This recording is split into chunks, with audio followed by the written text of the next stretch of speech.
Welcome,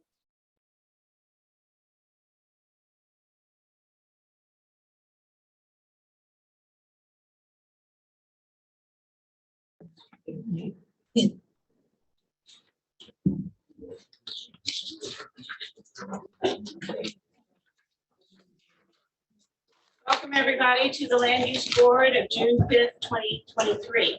We will all stand by saluting our flag. I pledge allegiance to the flag of the United States of America and to the republic for which it stands, one nation, under God, indivisible, with liberty and justice for all.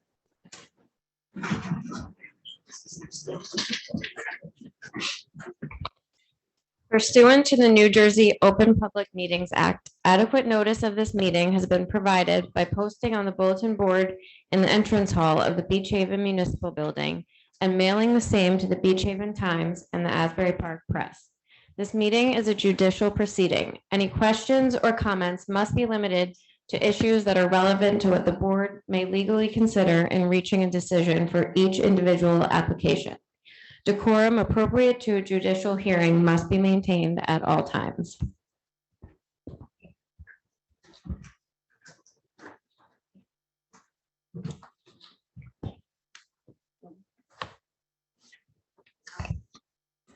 Mrs. Eddles?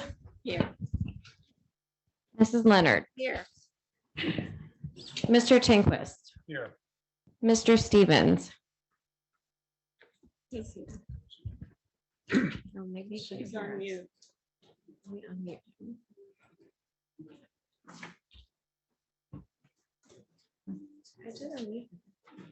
Mr. Stevens, can you hear us?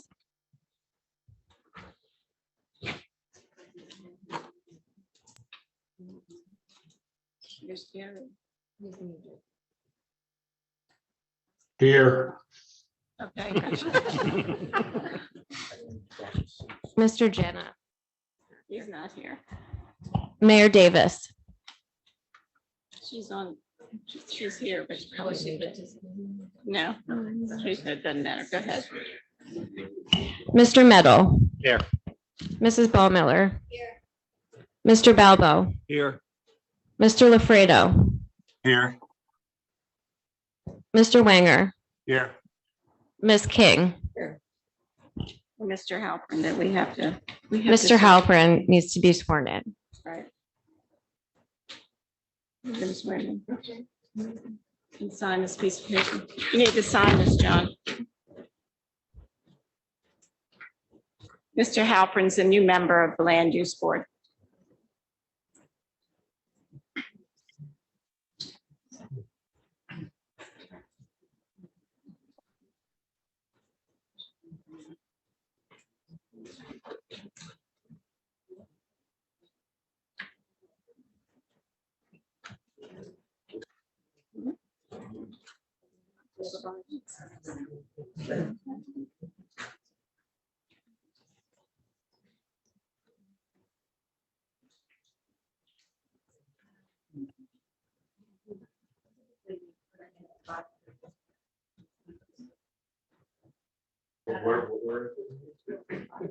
You don't have one. To my heart. Yeah, the Cox Law Book. What? Cox Law Book. Do solemnly swear or affirm. Okay. Do solemnly swear Or do solemnly swear or affirm that I will support the Constitution of the United States, that I will support the Constitution of the United States, and the Constitution of the State of New Jersey, the Constitution of the State of New Jersey, that I will bear true faith and allegiance to the same, that I will bear true faith and allegiance to the same, to the governments established in the United States the government established in the United States, and in this state, under the authority of the people, under the authority of the people, and that I will faithfully, impartially, and justly and I will faithfully, impartially, and justly perform all the duties of the office perform and justly perform all the duties of the office of land use board member of the Land Use Board member according to the best of my ability. according to the best of my ability. So help me God. Thank you. Welcome aboard. All right, moving right along, we have approval of the minutes. Did everybody get a chance to read the minutes? And if so, all in favor, say yay. Yay. Yay. Opposed? Okay, the minutes are passed. The next is approval of the bills. They were sent out today. I hope everybody got to see them. Can I have a motion to approve the bills? I so move, Kenny. Any second? Second. Second. Um,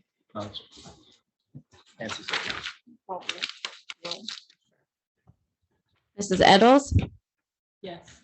Mrs. Leonard, Yes, Mr. Tinquist, Yes. Mr. Stevens, Yes. Mayor Davis, Yes. Mr. Meadow, Yes. Mrs. Ballmiller. Mr. Balbo, Yes. Mr. LaFredo, Yes. Mr. Wanger, Yes. Miss King, Yes. and Mr. Halperin. Yes. Minutes approved. thank you. Before I begin tonight with the two applicants, I would like to read something here to explain a couple of things to the audience. Tonight, both applicants that are applying for a D variance, which is complex and more difficult to obtain. Being granted a D variance should always be an exception rather than the rule. A D variance requires 5 out of 7 votes. When the floor is open tonight to the public for comment, please come up and give your name and your address and be sworn in. After that, please keep your comments to 3 minutes. We will begin with the people in the room first, and then we will go on to the Zoom people. Before the beginning of each application, the 7 members that are up here that will be voting on each application will be announced. And I will begin because the first application is application 2023-05, Robert and Roberta Gunn, 203 Berkeley. The people that will be, the members that will be voting are Tom Meadow, Jamie Balbo, Rich Wagner, Alan Tinquest, Jim Stevens, Gary Alfredo, and myself, Bonnie Lenhart. Okay. The applicant's plans for Berkeley, they were carried last month. They came before us and they decided to, instead of have us vote on it, that they would go back and revise things and come tonight. The applicant's plans have been revised to relocate the 3 proposed parking places off of Berkeley rather than Beach Avenue. So they were proposed on Beach. They have now moved them to Berkeley. There'll be no parking off of Beach Avenue. The existing impervious lot coverage is 57.74% at the site. The revised plans contain a proposed impervious lot coverage of 58.7. The proposed pool has been reoriented to accommodate the parking off of Berkeley. The location of the outdoor shower and air conditioning condensers adjacent to the modified garage has also changed slightly. This is a D variance. Who's representing? They may come up and, Jim?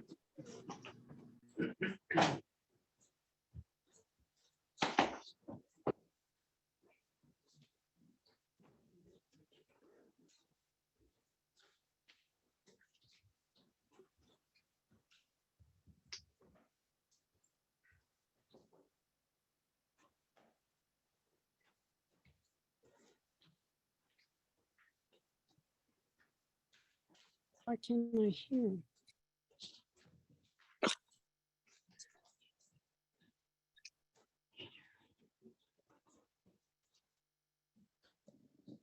Good evening, James Rabin on behalf of the applicant 203 Berkeley LLC. So as Ms. Lenhard noted, the applicant revised the plans from the prior meeting to accommodate some of the board's concerns. Previously, there were 3 parking spaces that were proposed, all coming off Beach Avenue, and there were concerns from the board members about safety, mainly with cars backing out into where the bike lane is located on Beach Avenue. So the applicant has relocated the parking all to be on Berkeley Avenue. So there's a driveway that will accommodate 3 cars, which is the required number of parking spaces, and there will be no parking off of Beach Avenue. And the plan was also revised to reduce the size of the pool, and it was reoriented. It's located in front of the proposed parking spaces. The impervious coverage is compliant. It's less than the 60% that's required. And the height was a question last time. As we noted at the last application, there was confusion as to whether we were seeking a height variance. We are still not seeking a height variance. The proposed overall height is 35 feet, which is the maximum permitted under the ordinance. So we're not seeking a height variance. And the structure itself, the home, really is not being changed from the prior application. And at this point, I'll call Dan Wheaton to provide planning testimony.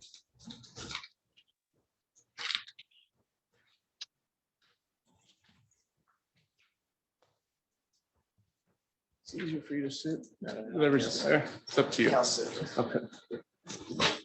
We don't have to share. Right. Okay. Has Mr. Wheaton been before the board? Yes, he was sworn at last month's meeting. Yes, so should I be sworn in again or just carry on? We can swear you in again. Please raise your. It's up to you. right hand. You solemnly swear or affirm that the testimony you're about to give before this board is the truth, the whole truth, and nothing but the truth? Yes.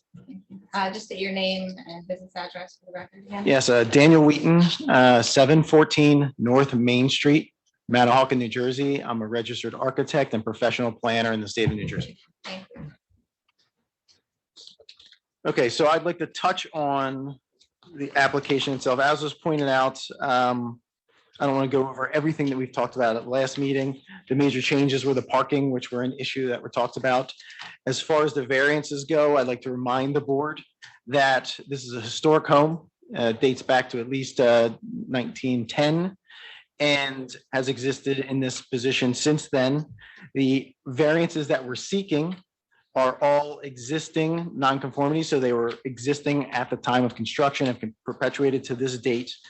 I'll go through the variances that are attached to the house itself.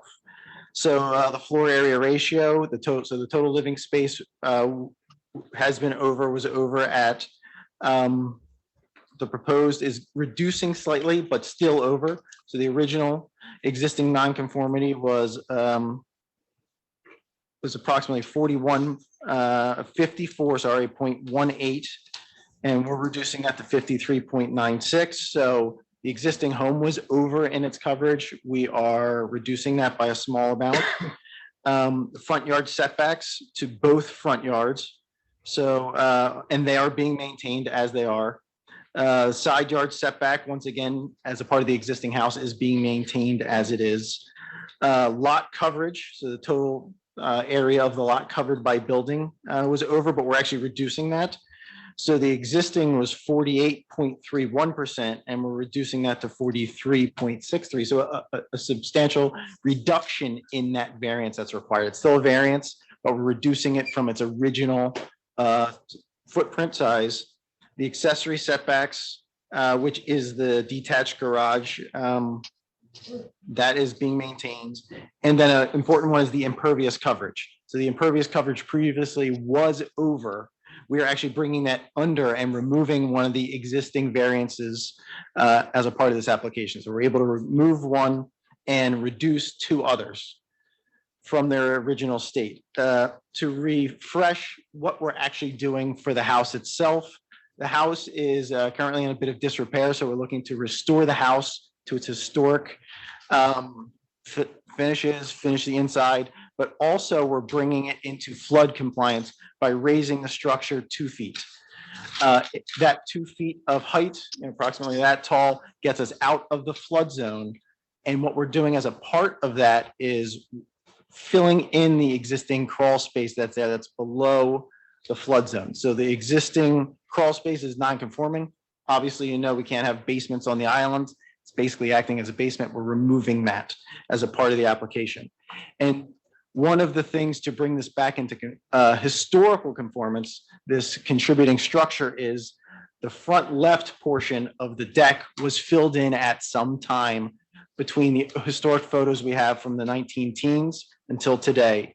So what the applicant is hoping to do is remove that living space, bring it back to its historic street front view that they had in the 19-teens, but take that space, not lose the living space, but just put it in a fully conforming space on the third floor, hidden behind the existing roof with a little bit of it that projects above.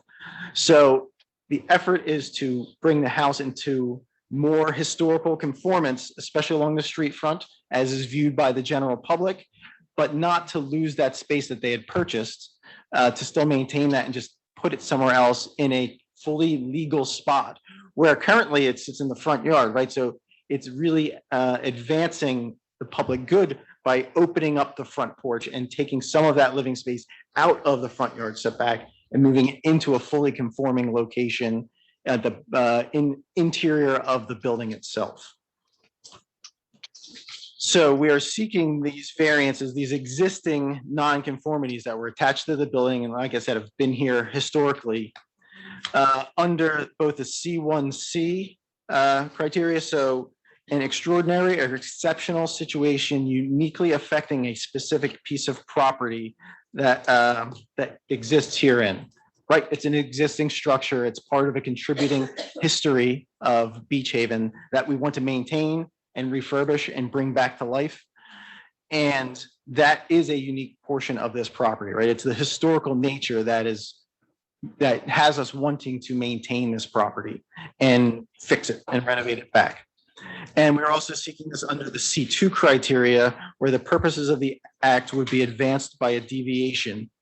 And the general layman's terms is the benefit would outweigh any detriment to this. So we believe that this can be granted legally, both under the C1C and the C2 criteria of the municipal land use law. I would like to say that this property specifically meets special reasons under the municipal land use law, and I'd like to enumerate them now. That number one, under B, section B, that we satisfy, we're securing the property from fire, flood, and safety and natural disasters. By raising this building, we're getting it up out of the flood zone, and by eliminating the crawl space, we're eliminating that secondary nonconformity and helping to maintain the city's flood rating system. Under section I, it promotes a desirable visual environment through creative development techniques and good civic design. We're restoring the building to its original historic, as best we can tell, the photos that we have, to its historic structure setup, and help to maintain the long history. This is deep within the historic zone. And we talk about the history. Really, this isn't Long Beach Township, right? It's not Ship Bottom. It's a beautiful old area. And this building, unfortunately, has been left to neglect for a variety of reasons. So it's really admirable to bring this back to life. And as was pointed out previously at our last meeting, the historical board came and spoke and has approved of this project.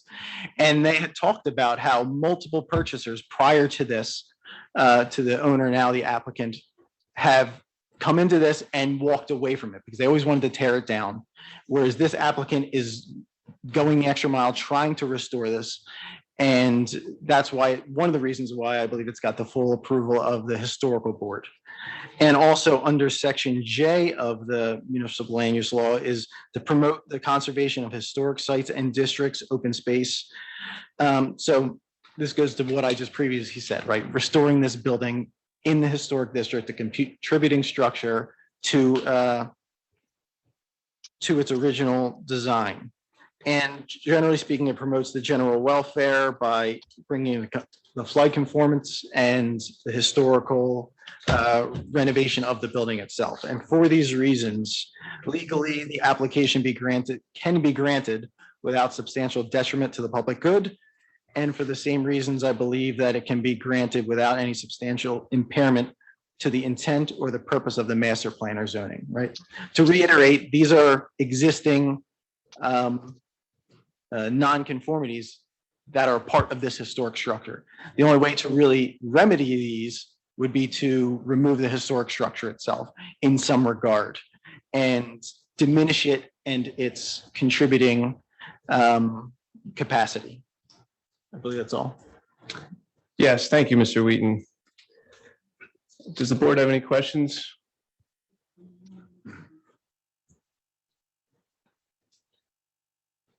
I have a question Sure.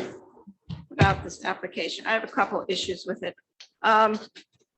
You say it's secure from flood and fire. I have a problem with the back wall of this house, which is a foot from the fence. I don't know how anybody would get behind that and do any kind of repair work or shake or do anything. There's no room for a worker to work there. I mean, that house is 5 feet setback the rest of the house if you knock that porch off. Mr. Raven, are we going to hear from the architect? We can hear from the architect as well. The architect, Yeah. Sure. not so much the plan. Okay.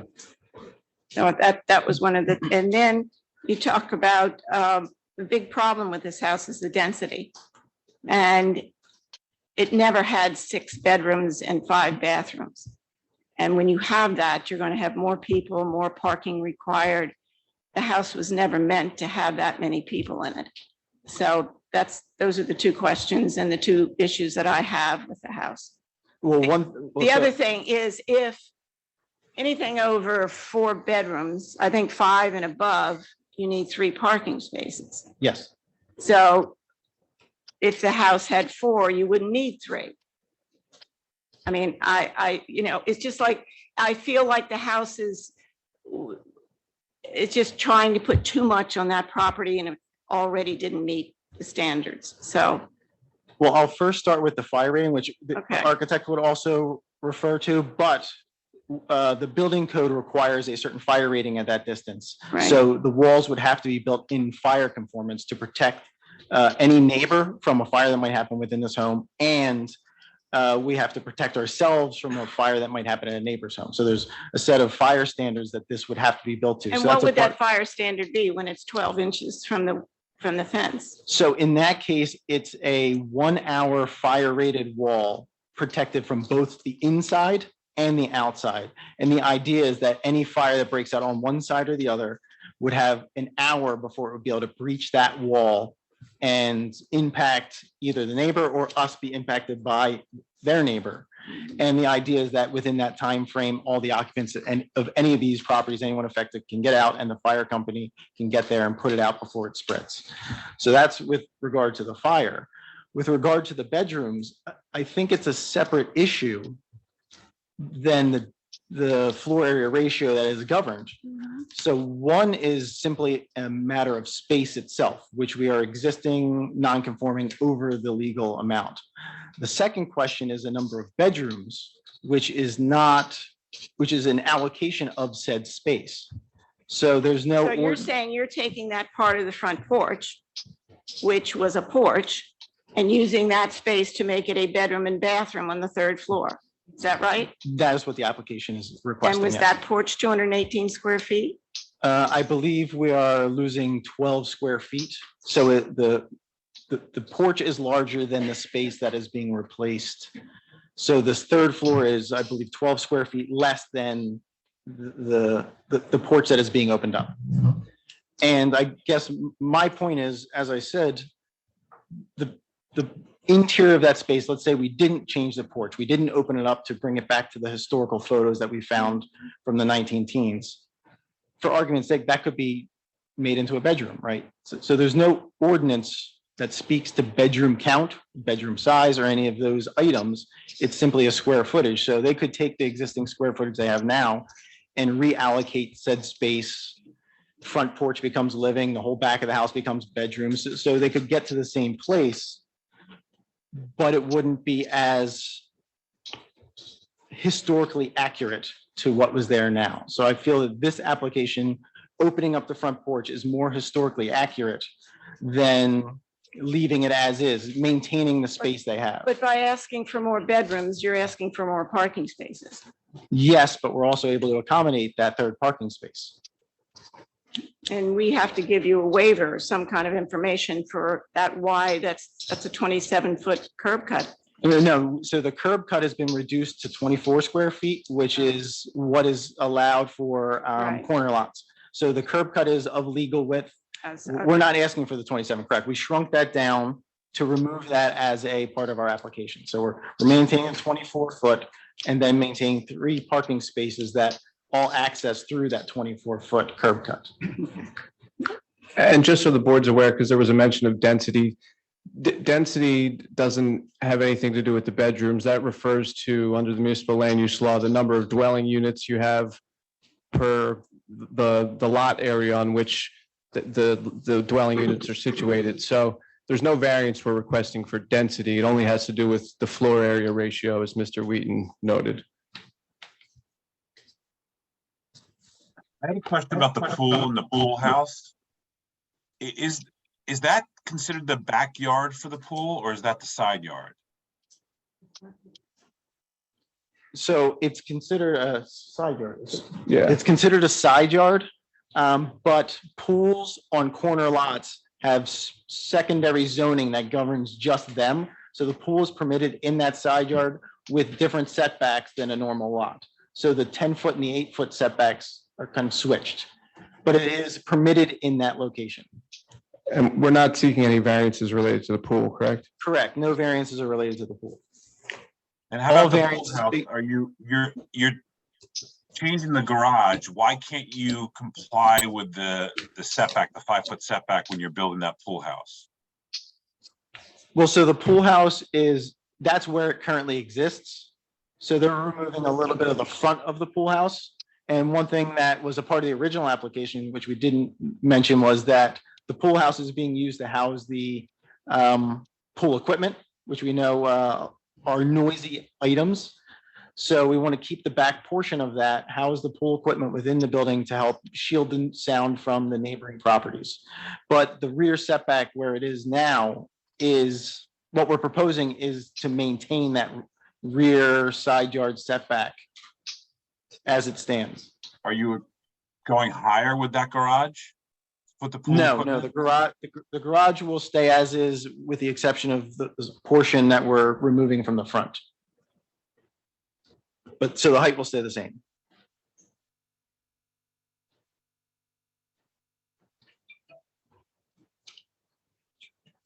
Anybody else have any questions? The one question I have on the parking, you got 3 legal parking spaces out of it, which are what size? Yes, 9 by 9 by 18. 18. Okay, but the curb cut, you're gonna go with just the 24 feet, which, Correct. It's So shorter. that is Okay. skinnier. So the 3 parking spaces abreast are 27 feet. Our Okay. permitted driveway curb cut at the street is 24 feet. yeah, okay. And Mr. Wheaton, I don't recall if you touched on the negative criteria related to the variances. If not, if you would just touch upon that for the board, please. Okay. Sorry, yes, I did believe.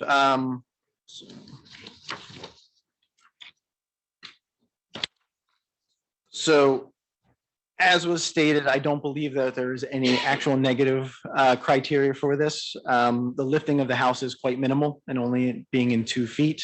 It is currently a dilapidated structure, so we're fixing that up, we're removing that blight on the neighborhood. And all other things that are being proposed, so the existing are all nonconformities that were existing. We're not increasing any of those, we're actually removing those by removing one and decreasing 2. We are providing no negative, we are actually providing a net positive for the overall project and neighborhood. And for those reasons, I see no negative impact from this, and I believe we meet the negative criteria. Thank you. Bonnie, Yes, Jim. I have some same questions along your lines that I'll say for the architect myself. But the one question I do have is on this auxiliary building and meeting the setbacks required. I see no reason why this can't meet that 5-foot setback on that side yard. Are you talking about the garage? That's correct. That's to me the auxiliary building. Accessory building. Okay. I see no reason why that can't meet the requirements. All right. But I reserve the rest of my questions with the architect. Okay. Any other questions, board? No? That's it. Thank you. Thank you, Mr. Wheaton. At this time, I'll call Jay Madden.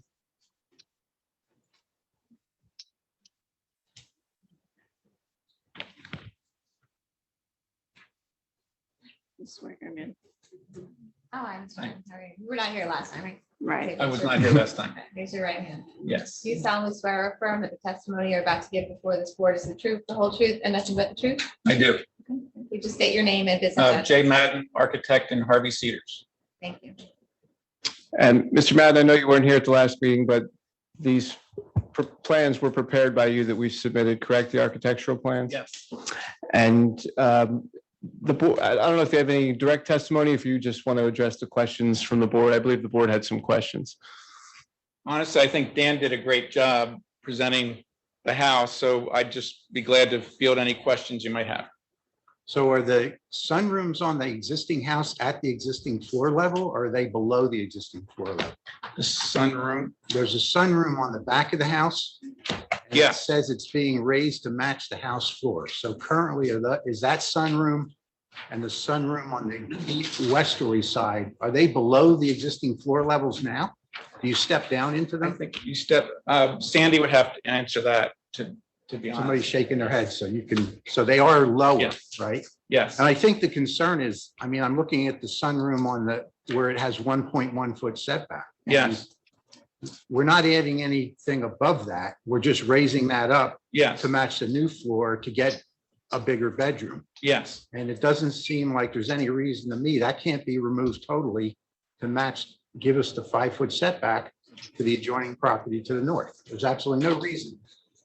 You're a talented architect, Mr. Madden, and there's no reason that sunroom needs to be there on this building. And Right, other than definitely can meet. trying to create a nice bedroom. Correct. Yeah. Well, that would have to be one of the smaller bedrooms then. There's also a sunroom on the west side. Similarly, something could be done there also to reduce and get this floor area ratio down to the 50%. Right, so that's our, we've turned that into kitchen. Right. And I guess an appropriate scale for this house, the kitchen wanted to grab the space that's there today and still architecturally tie into the house as a whole. So, Well, I guess my Yeah. point is the sunrooms are now a step down from the main floor of the house. right, Now you're trying to bring them all up to create more space, and that seems to yeah, be the space throwing that's there, throwing the floor area ratio over the limit.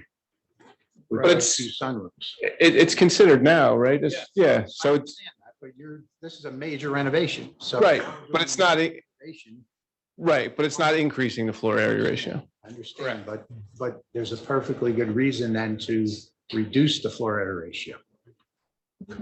Since you're raising the whole house up, filling the basement, I mean, there's a lot going on here. Raising the And roof, everything exactly else. that. There is a lot going on here, and frankly, good for Sandy and Susan that they're willing to tackle this job and do such a nice thing for this house. I honestly, I think the space was there. We used it the best way we could, and we sure didn't consider putting anything on top of either of those sunrooms. Right. Just enhance and repurpose the space that was already there, that is architecturally is part of the whole. So, Anyway, those are my comments. yeah. Any other comments? One other comment also along what Frank was saying, the stair that comes out now and currently goes north in the back right next to the sunroom and then Yes. turns to the left. Did you look at all about coming out of the door and instead of going to the north, you could turn that immediately to the west? And it gets, I know it gets tight with the curve, but it looks like you could just make it with the landing. Yeah, it's so occurring. tough. So It's close. what So- starts to happen, those stairs, if I went immediately left, almost walk me right into the side of the garage. So, and when I you can't have to have, I have return, to have a yeah. landing if I just safety Yes. code. I can't let you trip opening up the door. So- So You need a landing and then return to the south. wait, if I immediately went west, like off that landing that's drawn, those two steps and the landing then would add to the stair. The stair would be longer, and I'm almost like walking right into that east face of the garage. Correct. So- So And I you- still want to be able to like walk around the back if, I got to get something. So after you came down a few steps and past the plane of the house, you'd need that landing. Well, I just But need the there are one, return and steps surely, to I could sketch it for you, but basically, it was like a math problem. what created the most openness. We're definitely less than the stair is today. It's all pressure treated lumber. It's not a fire hazard. And I think if we went immediately left, and that's worth considering, it's the trade-off. Do I want to walk almost right into the wall of the garage? That's the issue. Correct. And again, you'd have to return, you'd be too close to the garage without another landing and then turning Yeah, south. and that's the only reason we did it, is to get some space. It gives you more space the way you did it, Yeah. don't get me wrong, but. And it's and looking I too- guess there were a bunch of questions about the garage. I would comment that, to me, that it's like one of the coolest garages I've ever worked on, and it's existing.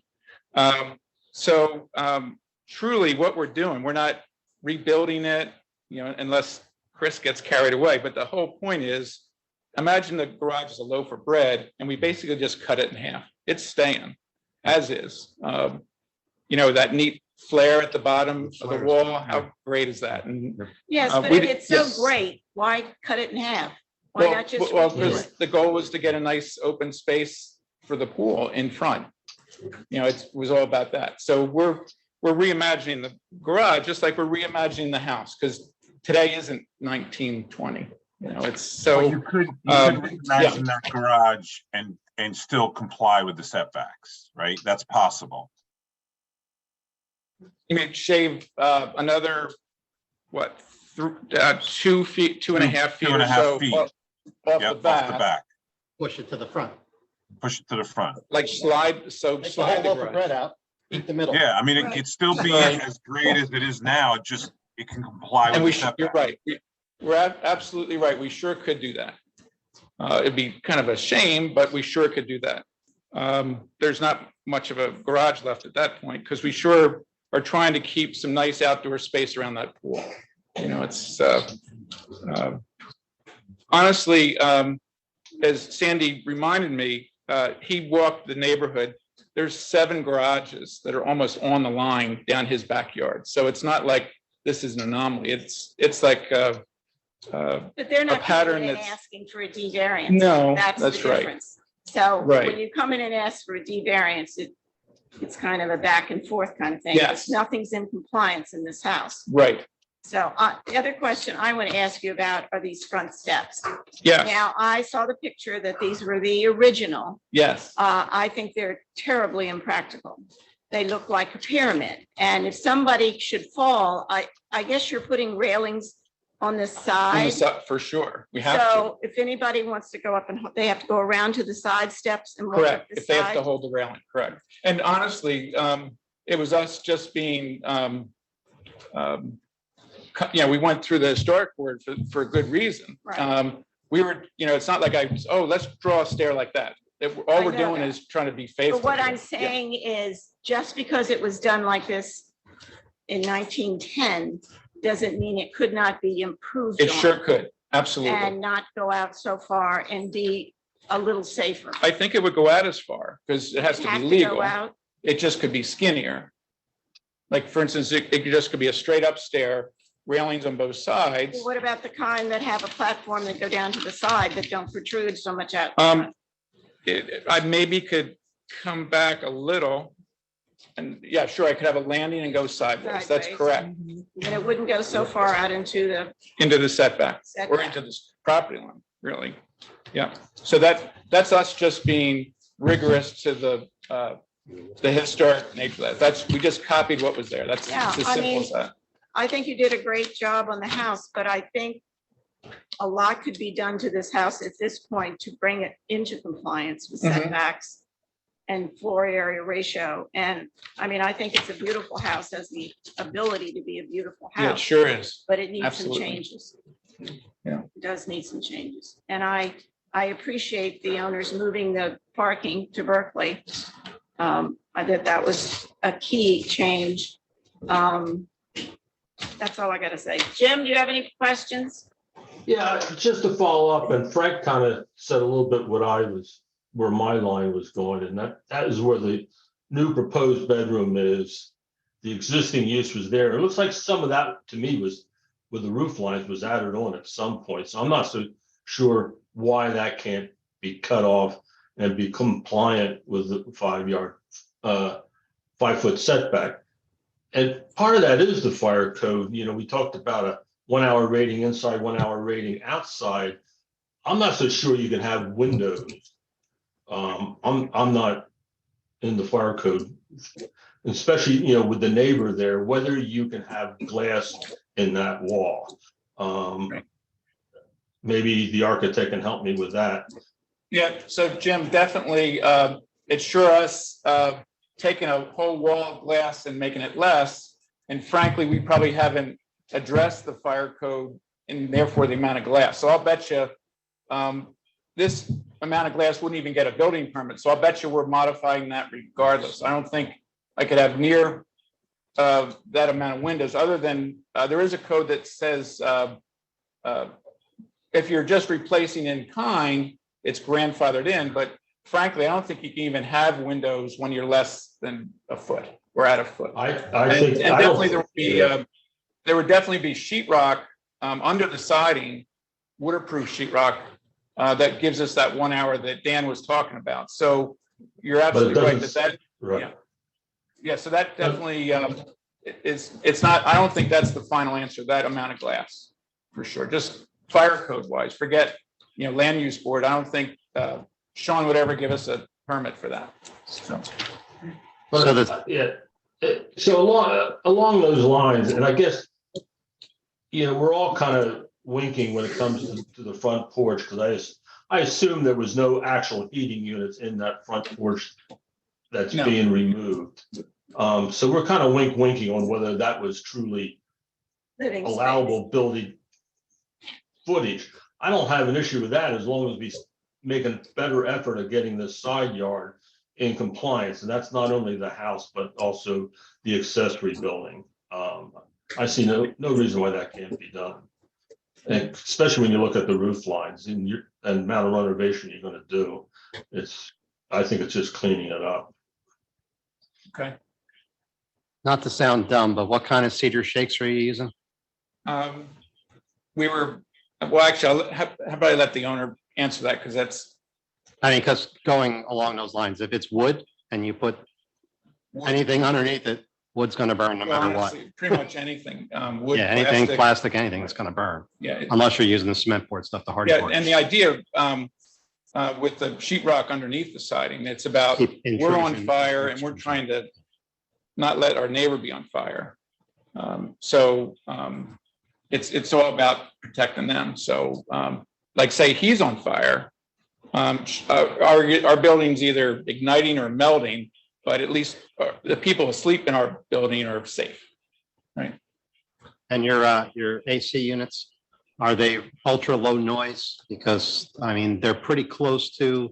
Yes, well, they conform, but they are, as you've seen with all the new ones, not just like we go, oh, let's get the ultra quiet ones.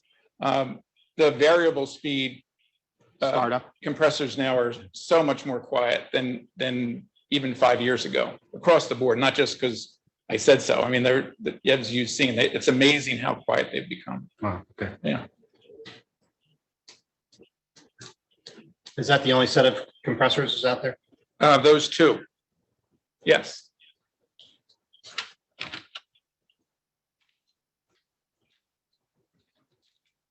You can't walk around this house.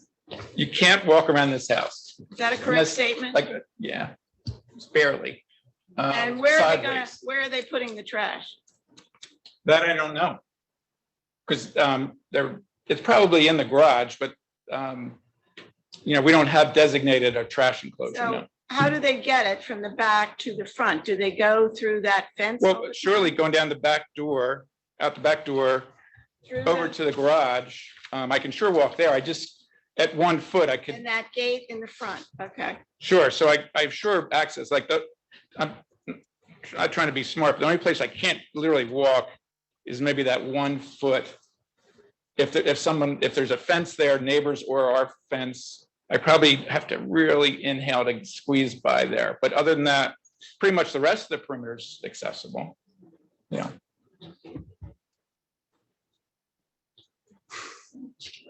But the new stairs you're proposing out the back also require a variance because they're going to be 1 foot off the property line also.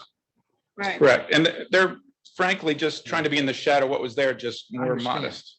You know, If you took off part of the sunroom in the front on that side, you could move the steps over toward the front and eliminate that problem also, in addition to removing the back porch area. And then you Right. have the whole 5-foot setback all the way along, including the Right. reconstruction of the loaf of bread. got it. So I understand that, I guess, and maybe we're just naive going into it, but we thought, geez, we have this, what a great opportunity, this historic house, and what a great spot. We did our best, given the square footage we had, to make the best use of it and restore it to its original character. It's as simple as that. So whether it means we have to compromise further, that's what we'll consider. But it's like the bigger picture is, gosh, aren't they, this clients, Sandy and Susan are so great, they're willing to do this for this house, like just amazing thing.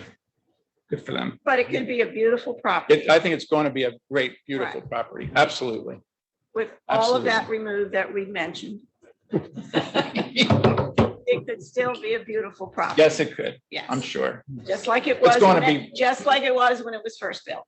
And I don't think when it was first built, that porch was on the back. I think that Probably was not. added on because of the Right, like setback. many of them Right. throughout Beach Haven, Right. over those generations, Right. they all grew, And everybody agrees that what you've done is magnificent, except the extremes. So Okay. that's anybody else have a? Nope. Jim, no more questions? Gary? Nope, No, I had the I'm same good. concerns that Jim had. Okay. That's it. Thank you. Yep. Well, I know we did this last time and we have a busy night, but may I have 5 minutes to speak with my client? They have 5 minutes, Thank you. maybe 3. What? I know.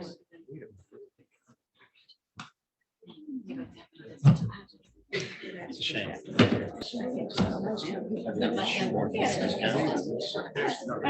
Yeah.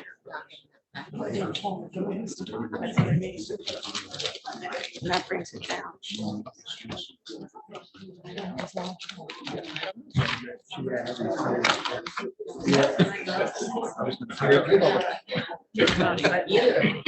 But you You did. can go to the next one. Yeah, you have to. Why can't you vote on this one? Because she wasn't here the first time. You take this off. Yeah, but it was And move tabled. the stair Yeah, it was over Gary. here. You can have a landing and come down and get rid of this and still create something here and get rid of this. And then you got 5 feet, 5 feet. And I'll bet you this will get your Flaherty ratio where it should. be. Well, I'm sorry. Yeah, you could, but if they pull this front part off, they could bring the stairs out this side, nothing. This is still 1 foot.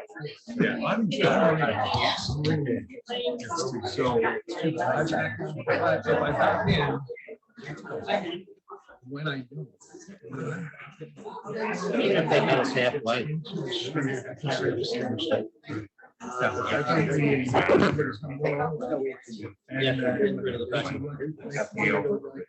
Haleford, is that- that's Haleford. Haleford and not Halford. That's how it's spelled, Halford, yeah. Everybody says.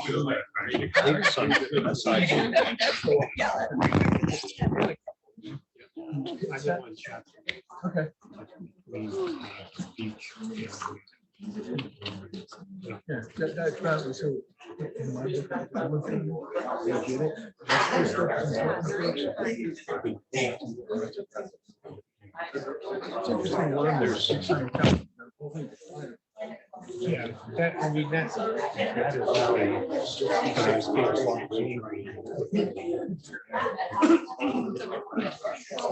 Sure.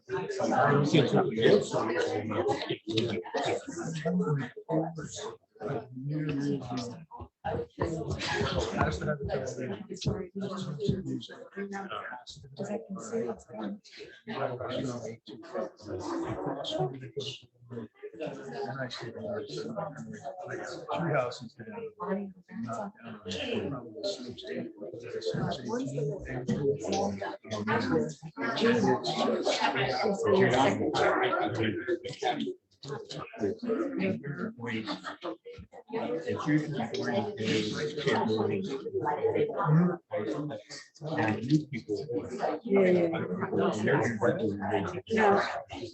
I think they need to take this. Sometimes this goes on to the steps. And between the two pieces. That bring it into It'll be. Rouse them. Now, there was, the house was two away from the pool. And at night it does quiet off, and there were people in. Yeah. there. So let them.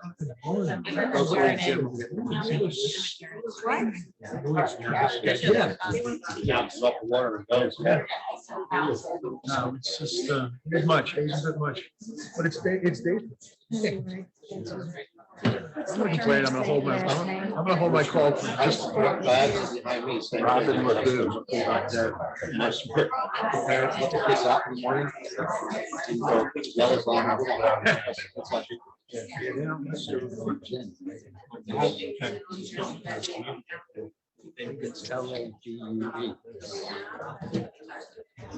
That's one on the corner. Yeah, I know it was the attorney. Could be.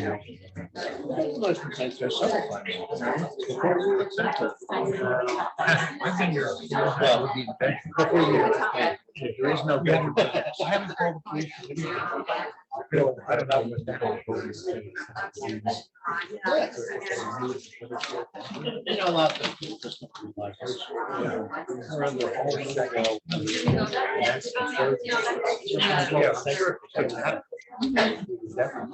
yeah, so my neighbor, I think, yeah, there's one neighbor. His lot of houses, blue house. I think the pool next door, elevated deck, it looks great. And these, if they can make this part of the, obviously, so you can put the. We've been scheming. I'm like, look, I'll leave you my compressor, and just leave it plugged in. You know, that thing rips all day long, because everyone building the houses had their compressors going. It's true, you know?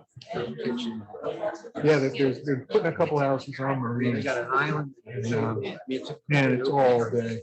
Is that where the Hammer House is? Like a Connor and Karen, just sure. On the corner of Tom and Ranford.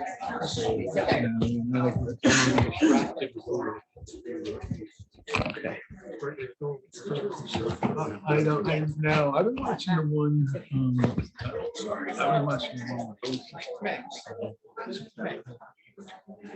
Ready? Okay, quiet, please. I don't have my gavel, but. Thank you. Thank you. I'd like to thank the board for giving us the time to discuss the application. So in hearing the board's comments, we would request that the application be carried again to look at revising the plans. The next meeting is July 3rd. If possible, we would like to carry it to that date.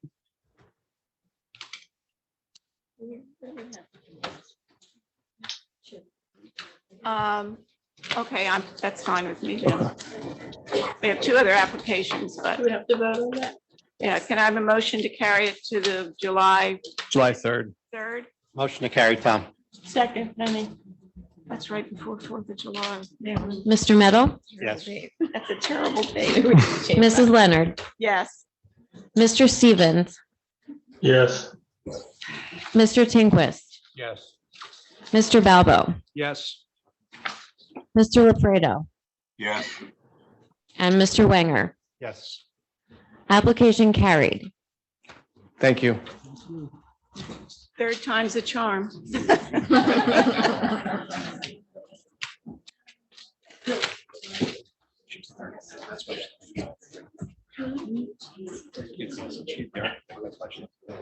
Are you staying up?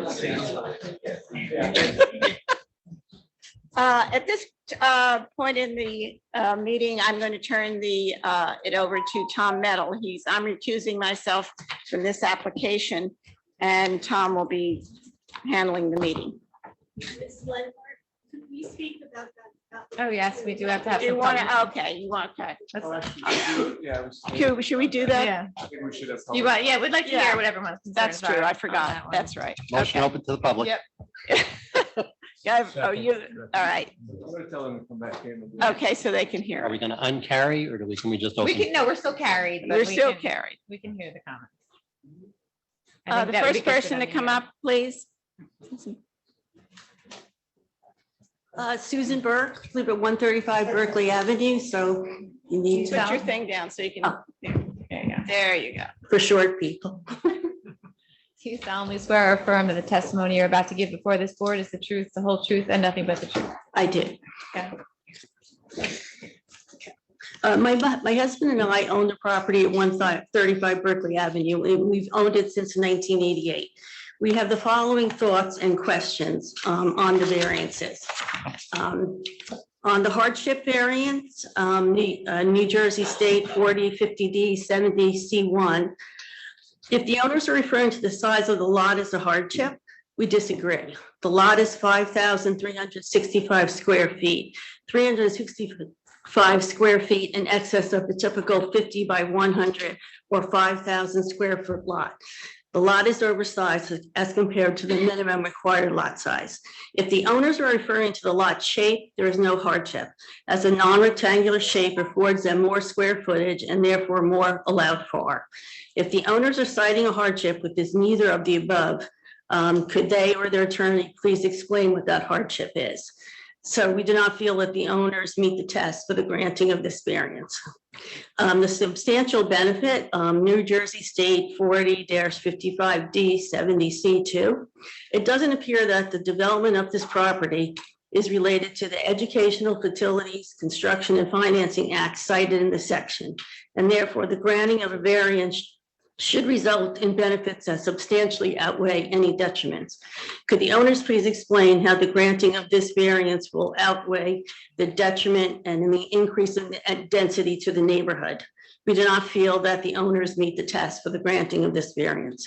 Special reasons variance, New Jersey State 4055D 70D. The lot size is 5,365 square feet.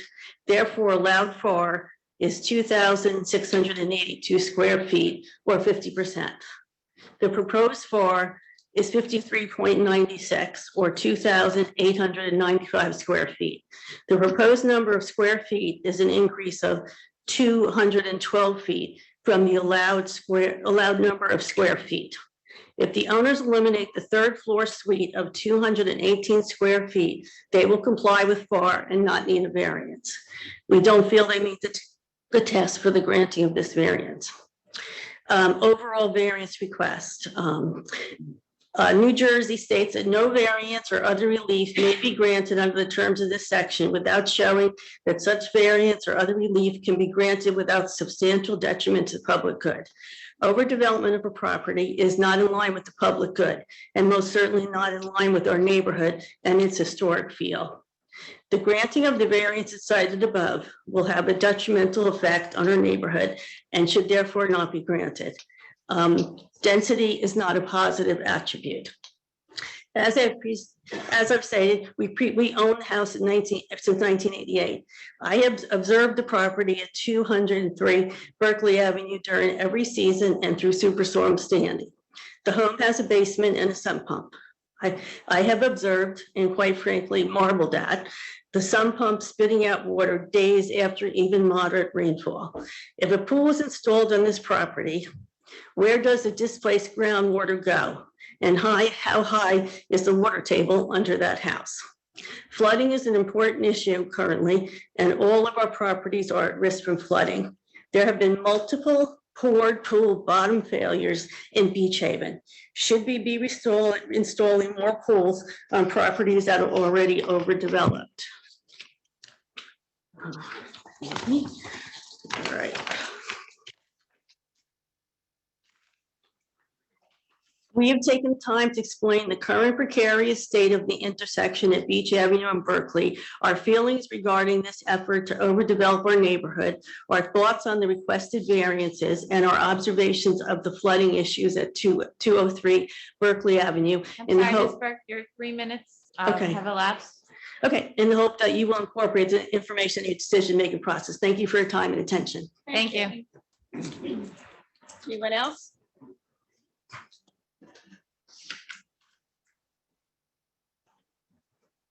Kathy Riley, 200 Berkeley Avenue. Before I begin, Can you just place your Oh, right hand up? Do you solemnly swear or affirm that the testimony you're about to give before this board is the truth, the whole truth, and nothing but the truth? yes, I do. All right, thank you. I would like to say I hand delivered the letter. I sent it to the secretary. You did receive a copy of it? The one from last meeting? No, Oh, this is a new- present one. And I was told I could read it at the meeting. I advised the land use board secretary, we couldn't give out the letter ahead of time in case you didn't. So then I come. can read it Yes, in you its can read it. entirety. Yeah. Thank you very We much. just I have a appreciate 3-minute it. Time limit. Thank you.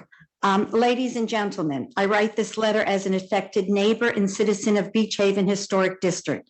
I own the property across the street from 203 Berkeley Avenue, Beach Haven. The updated application for 203 Berkeley LLC and related proposal to extend, alter, and reconstruct the property has a significant impact on my own property and the historic Beach Haven community.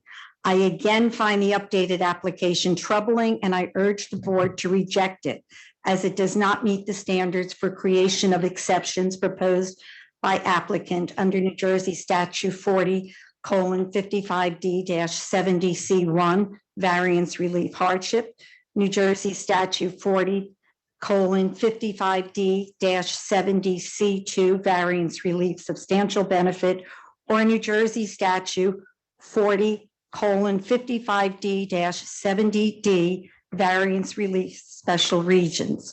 I urge the board to reject the updated application for many of the same reasons set forth in my letter dated April 27th, 2023.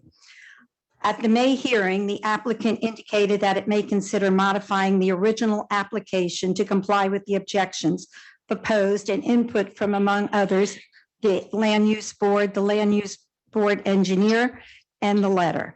The updated application does not sufficiently address those objections. One, the applicant is seeking to add a swimming pool and parking lot on the westerly side of the property.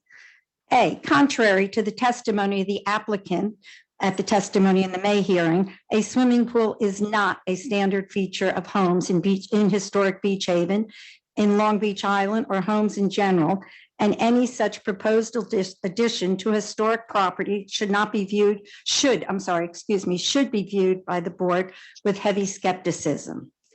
B, the proposed pool and related fencing on the westerly side of the property, which is currently the front yard of the property, will harm my view from my front porch and cause a nuisance for me, especially when paired with the proposed parking lot in the front yard. C, the board should consider the environmental sensitivities and flooding in Beach Haven that this additional pool will cause to the community. D, the addition of a swimming pool across the street from my home creates a heightened possibility that my house will flood, particularly as the sewerage and drainage systems on Berkeley Avenue are not sufficient to handle rainwater without this additional swimming pool. E, the proposed swimming pool is particularly concerning considering the property does not meet the required minimum setbacks to Berkeley Avenue or Beach Avenue. F, the proposed swimming pool and parking lot in the current front yard of the property does not fit with the historic nature of the neighborhood. I would like to state that Mr. Wheaton spoke for 9 minutes and 9 minutes and 10 seconds. For the applicant. So, But this is to the public, Kathy. There are lots of people that, we have a lot to go through. well, how do I, you wouldn't Take, take, give a copy of the letter to us. oh, perfect. Then I will give each person a copy and I would like it to be in the minutes. Thank you. Thank you. You're welcome.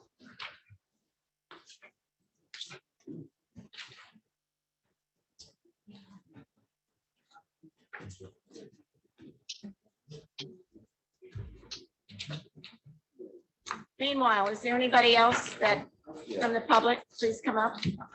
State your name, address, and be sworn in. Thank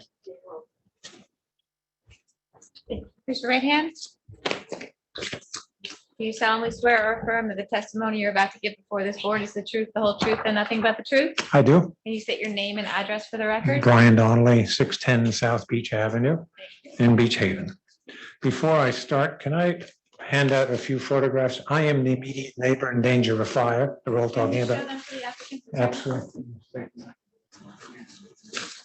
My wife and I are writing this letter in opposition to the corporation's application for multiple zoning variances for the planned renovations to their existing home at this location.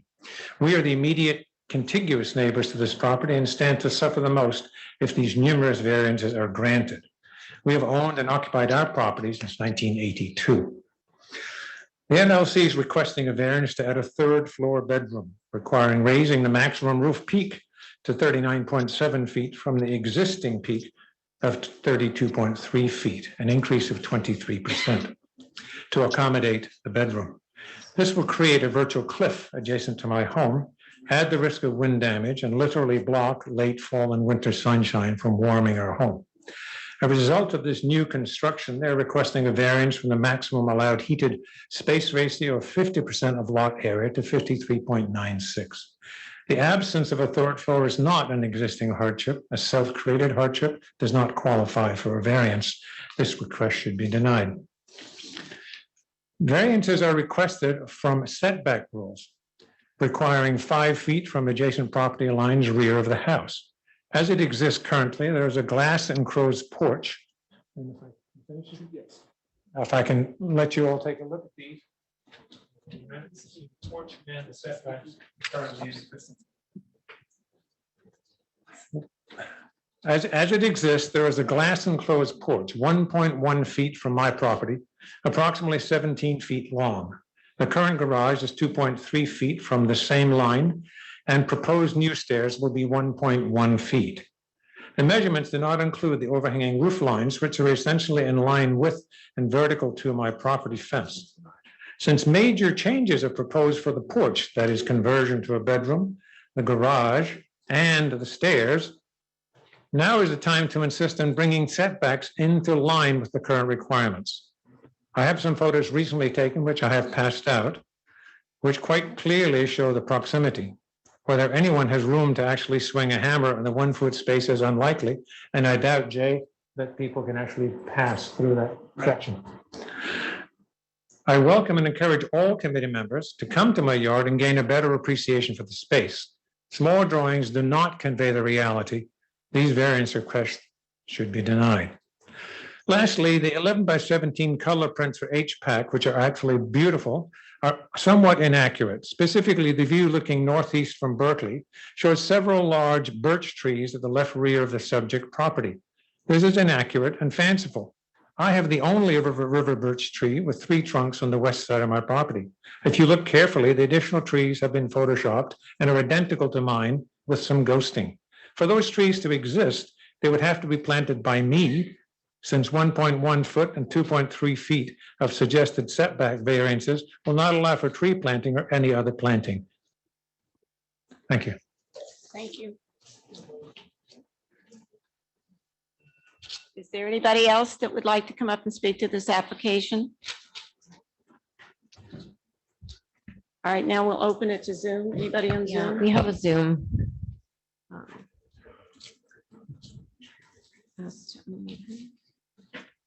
Yeah. Yes, hi. You want to Right. raise? Can you raise your right hand? Do you solemnly swear or affirm that the testimony you're about to give before this board is the truth, the whole truth, and nothing but the truth? I do. Can you just please state your name and address for the record? Yes, Robert Bennett, summer resident of 200 Berkeley Avenue. Okay, go ahead. Yeah, so I object for pretty much the same reasons I stated last meeting. I would also like to note that the proposed pool has been reoriented to accommodate parking off Berkeley Avenue. However, adding 3 proposed parking spaces that essentially resemble a parking lot to the front yard of the property is not consistent with the character of the historic neighborhood. I object to what is essentially a parking lot in the front yard of the property for similar historical, aesthetic, and environmental reasons raised by Kathy Riley. The addition of a paved parking lot in the front yard of the property increases the likelihood that the surrounding properties will flood. The updated application proposes a 24-foot curb cut, which does not provide access to a garage, as the garage is being turned into a pool house. And note that access to the garage would be inhibited by the interposition of a pool between the garage and the parking lot. I note that this proposal is inconsistent with section 212.22E1 of the Beach Haven zoning ordinance, which provides that each lot developed with a detached single-family dwelling or a two-family dwelling unit or a two-family building shall be permitted only one curb cut per lot frontage, and each curb cut and driveway shall be 12 feet wide, except that where access is provided to a two-car garage, a two-family building, or a corner lot, a 24-foot wide maximum driveway curb cut may be permitted. The property already has sufficient parking between the currently and aesthetically consistent single cut driveway plus a significant street parking, which would be removed if a 3 driveway sized parking lot is inserted where street parking was previously permitted. And I would say that this parking lot should not be permitted. Thank you. Thank you. Anybody else? Nobody else? All right, there's nobody else for public comment. So can I have a motion to close the public comment, please? So moved. Okay. Second, Jamie. Amy. Okay, now I'm leaving.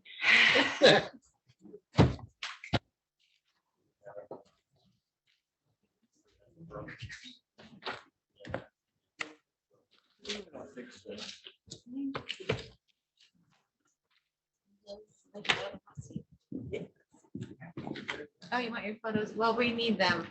Oh, no, I here, I got them right here. Oh, we have them. Do we have copies you could send us? Because, yeah. Thank you. Robin, the motion to carry still stands, Yes. even though it was pre-public comment. Okay, thank you. Thank you for entertaining the comment.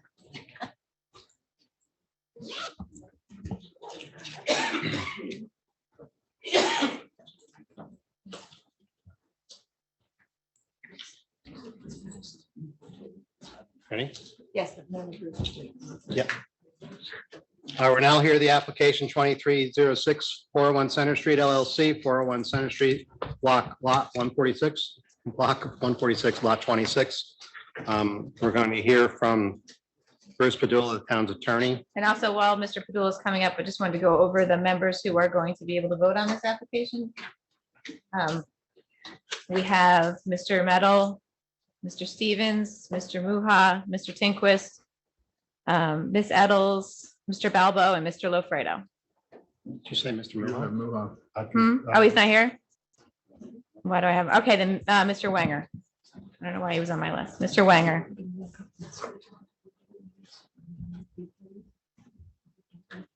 Okay, Mr. Padula? Council, thank you. Chair, thank you. Bruce Padula, Borough Solicitor, on behalf of the borough. For the record, the borough does not take any position on this application, neither supporting nor denying the application. The borough is here to provide records pertinent to the application that it has in its files. Copies have been provided to the secretary, and also I spoke to Mr. Rabin, counsel for the applicant today, and provided him copies electronically and a binder, which was also given to the secretary. The binder does contain a timeline with paragraphs 1 through 23, which I prepared, and then exhibits A through Q, which consists, like I said, of borough records, of documents, either that the applicant provided to us or letters between council, both from my office to Mr. Rabin and Mr. Dowell, who also serves as counsel for the applicant. I'd just like to note my objection to Mr. Patula's testimony based upon the fact that this matter is currently in litigation between the applicant and the borough. I know Mr. Padula did state that the borough is not taking a position with respect to this application, but I'm not sure then the purpose of necessarily submitting the documents to the board, unless there's some reason it's knowledge that only the borough would have. If you could just elaborate on that, Mr. Padula. The borough just wants the board to have the full record pertinent to it, and that's it. I leave the decision to the board to consider what it deems is appropriate. These are all public documents? Yes, everything in there is a public document. Thank you. I think the issue is also that, as I stated, this matter is in litigation. A lot of the documentation that's being presented is also the subject matter of the litigation. The applicant is represented by counsel in that litigation, and it does not represent the full record with the documentation that was submitted by the applicant in that litigation. So we would object on those grounds.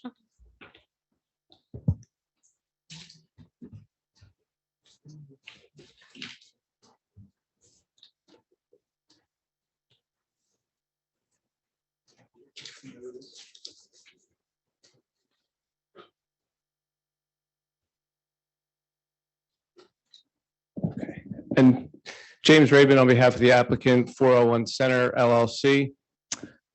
And I'd also like to just state at the outset, related to that litigation again, that the applicant preserves any and all rights with respect to that litigation, notwithstanding the application that we're presenting here this evening.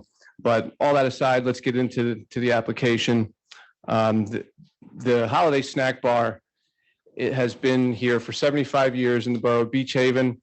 It predated the residential neighborhood in which it now sits, and the zone that it is currently situated in does not permit restaurant uses, but this is a pre-existing non-conforming use that existed in that neighborhood for, as I stated, 75 years. So the issue here is with respect to the outdoor seating. Prior to the applicant taking ownership in 2021, I believe, obviously the situation with outdoor seating changed during COVID. It changed everywhere, not just in Beach Haven, and the rules with respect to outdoor seating changed. But moving even before that, the prior owner of the property, it's my understanding that Beach Haven has acknowledged that there were 24 outdoor seats that were approved for the prior owner back in 2019, which predated the COVID pandemic. And at that point, when there were the 24 outdoor seats, there were 45 seats inside the restaurant. Since taking ownership, the applicant has installed a new hood in the kitchen to make the establishment more efficient and also a lot more safe. And in doing that, they've given up a number of the seats inside to accommodate that. The application that was submitted had a plan that laid out 30 seats inside the restaurant and 48 seats outside of the restaurant. And going back to the point I just made with respect to the prior owner, there were 24 seats outside and 45 seats inside. That's a total of 69 seats. So what the applicant is willing to do is amend the plan that was submitted with this application, which had a total of 78 seats, and they would be willing to do 70 total seats, which is one additional from what was there before, but 70 total. And what we would like the condition to be is no more than 44 seats outside. So there would be a little bit of flexibility with respect to inclement weather, but the idea would be 70 total seats with a maximum of 44 outside. And also, the applicant this past weekend, I'm referring to the outdoor seating plan that was submitted with the application. And in that plan, there are shown 4 picnic tables on the west side of the property. And those each have maximum seating capacity of 6 people. And the applicant has already moved 3 of those tables to the east side of the property. And the applicant would like to move a 4-top over to that area. So essentially, with respect to the outdoor seating plan, they would be removing one of the 4 tops. And like I said, the 3 picnic tables have been relocated to the easterly side. So the total outdoor capacity would be 44 and 26 seats inside. So that's the application as it stands now. I know there's been a lot of discussion back and go ahead. This is the one I have, because there's 4 6-top. Right. So yeah, they I moved. have the wrong one.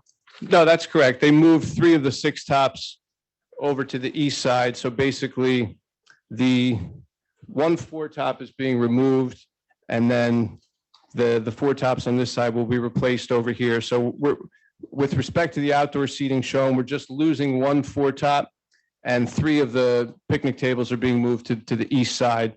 And I believe tables may have been moved 4 tops back to the west side. So we're losing 1 4-top. All the picnic tables are staying, 1 on the west side, 3 on the east side. If that makes sense. So what's going to be on the west side? How many tables? So the west side, let me just confirm. It'll still have 4 tables, but 1 will be a 6 and the other 3 will be 4? Yes, that's correct.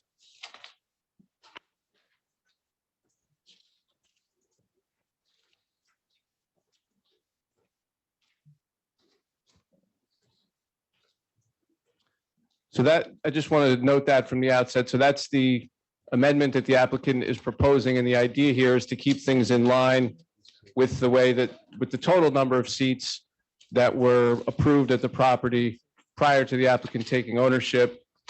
Mr. Brzezowski is going to testify on behalf of the applicant as a professional planner regarding the outdoor seating and how things have changed with respect to the community and the world in general with the desire of outdoor seating. So if the board doesn't have any questions just about the layout itself, I think at this time I'll call Jim Brzezowski. Where did you get the 24 seats from? Tom? Go ahead, Tim. Has anyone seen this plan we're talking about now? Yeah, it's on the site, Not the revised. not the plan. revised one, no. Well, that's the one I'm talking about. I haven't seen it. Obviously, nobody's seen it. I'm not sure why we're going to hear something that we haven't seen. And the other question I'd like to ask Frank Little is, we're in for a minor site plan? Is that correct? Yes, that's correct. I think there was a discussion as a result of the lawsuit that we were going to just consider it minor. But there's no minor site plan submitted as of this date. There's a sketch and that's pretty much it. So if we're going to hear this, shouldn't we be, number one, submitting the proper plan? And we need to see the proper plan 2 weeks prior to our meeting. Am I missing something? The minor site plan application is permissible under the ordinance. I believe if the building area is less than 2,500 square feet and there's no change to the building itself, that it's a minor site plan. And we asked for a waiver from formal site plan detail based upon the fact that the site's fully developed and it's really just the seating layout. So we did request that waiver so that we were just proposing the seating plan. And it was feedback that we received since the application was filed that brought us to the conclusion that it would be best to reduce the overall number of seats to 70. And I know this is an important issue, so that's why we didn't have time to submit revised plans. The decision was just recently made to revise this application. Well, I think it's important, Mr. Rayburn, that we see a proper plan because of the issues you talk about and not sketches. So when this is approved or denied, there is proper documentation. Right now, it's a sketch and you don't even know the size of the table or anything. There's just a bunch of lines on a piece of paper. I think it should meet a little bit more of the requirements of a minor site plan than what we're seeing, and we need to see the correct one. We do have a formal drawing that shows all the tables. Do you have that? I have that, but they're just tables. What's the size of the tables? There's no information on that plan. It's just a picture. And if we're going to approve something or disapprove, most likely if we approve something, we need to have something solid that we're approving in case something comes up in the future. And this plan's not showing that. I think that needs to be submitted as part of your application.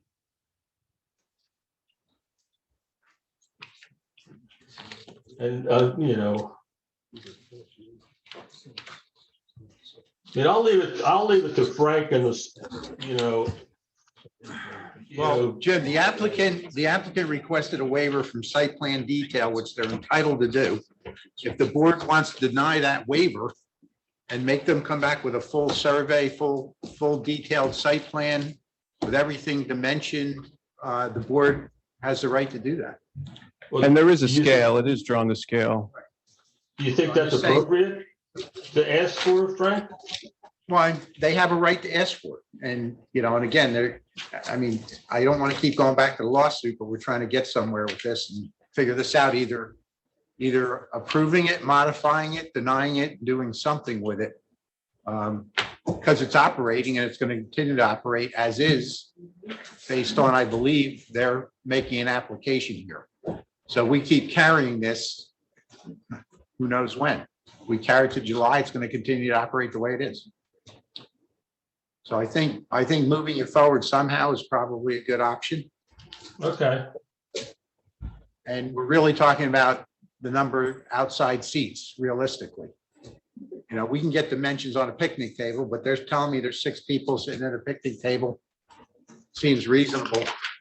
I'm sure you could jam more people on a picnic table if they're small. Okay. But that's what they're presenting. Is it a 6-foot picnic table, an 8-foot picnic table? 10 foot? We can get testimony from the applicant on that as the hearing continues. Okay.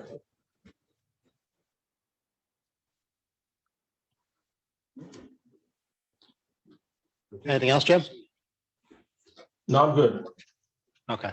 And actually, before I call Mr. Brzezowski, why don't I just call Eileen Boker just to make it clear exactly which tables are being relocated so everybody understands the seating layout before we proceed.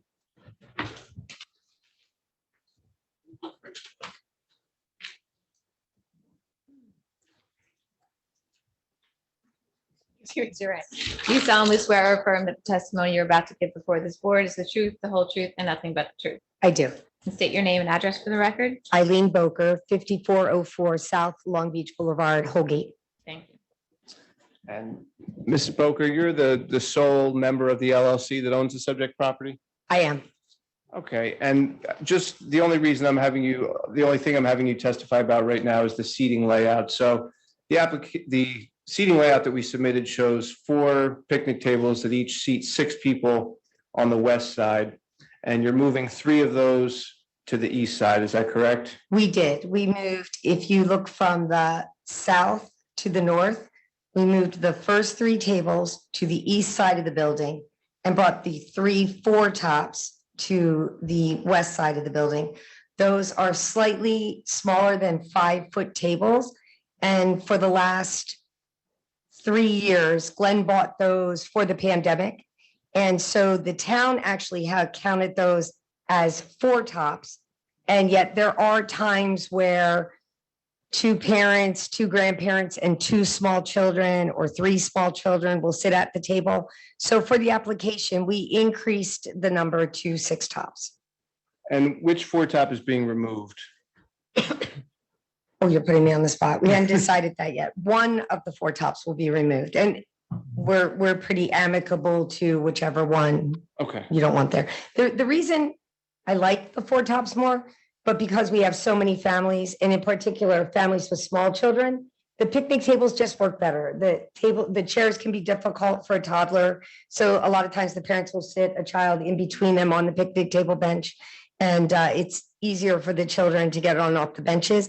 We liked them on the west side of the building because they're not right next to the street.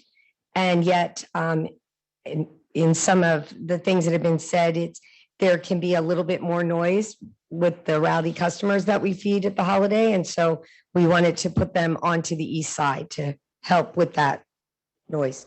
Okay. Thank you. I'll have more questions for you later, but that. So the black line that's shown on this, that's the actual property line. The rest is the setback, correct? Yes, that's correct. So we're having tables in the public right away. Yes. Which is where they've always been, is my understanding. Because they've always been on that south side, which only has a 3 point. Yeah. But not the east. Did you always have tables on the east side? No, I don't believe so. I believe it started on the south.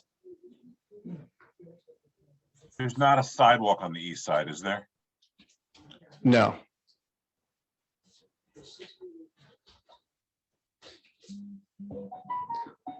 Okay, so this time I'll call James Brzezowski. Do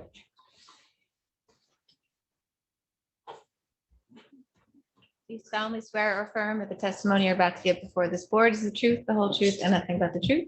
Yes, I do. State your name and business address for the record. James Brzezowski. I'm a licensed professional engineer and professional planner in the state of New Jersey and an employee at Horn Tyson and Yoder, whose address is 8510 Long Beach Boulevard, Long Beach Township, New Jersey. The board has heard from Mr. Brzezowski before, correct? Yes. Accept him as an Yes, expert? we accept him Okay. as our expert. Sorry. Thank you.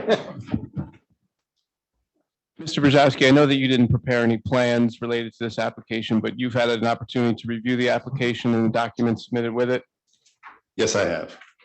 And if you could give the board your opinion. So we're seeking a special reasons variance here. Mr. Little has noted in his review letter that the outdoor dining exceeds the amount that was previously approved, and therefore he has opined that the increase in outdoor seating constitutes the expansion of a non-conforming use. So if you could just give some testimony to the board and address your opinion as to basically giving the positive and negative criteria supporting the expansion of the non-conforming use. Certainly, it's my understanding that we've got an existing restaurant at this location with a certain number of seats. That number of seats is 70. And what we're looking to do is just move some seats from inside to outside. So the total number, when we're done, is the same number of seats as when we started.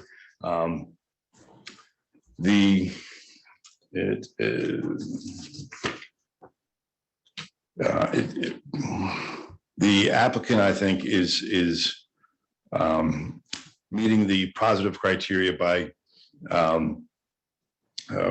providing an appropriate development in a manner which will promote public health, safety, morals, and general welfare.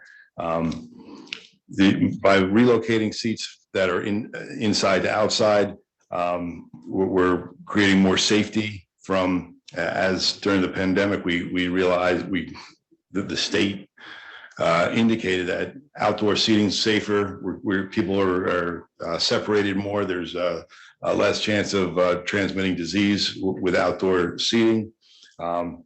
Outdoor seating is desirable, so the general moral of the public is enhanced by providing the outdoor seating. We're also providing light, air, open space. There's an existing one-story building. We're not proposing any expansion to the building. So we're keeping everything open for light, air, and open space. Outdoor seating has been recognized by the borough of Beach Haven as desirable. In fact, the borough adopted an ordinance permitting outdoor seating at restaurants. Sorry.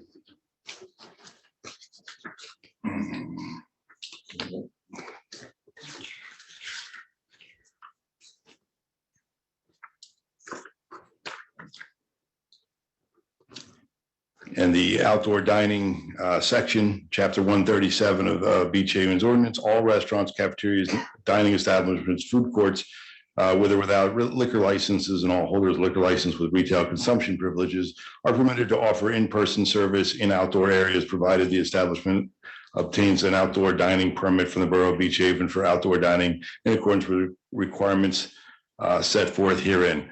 So the borough is allowing restaurants to expand or relocate seats to the outdoor dining areas without coming before the board. I think that's an important, that the borough thinks so much of outdoor seating that they're allowing restaurants to move seats to the outside.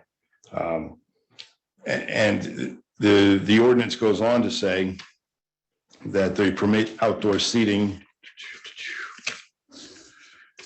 Outdoor dining areas may be located on sidewalks, decks, patio, and private lawns contiguous with the establishment. as long as no change in grading in the outdoor dining area. And establishments with existing outdoor dining areas may seek to extend the existing area in accordance with the regulations set forth herein. So I think, there's no restriction on where in the outdoor area we can put outdoor seating, other than we can't put it in parking areas.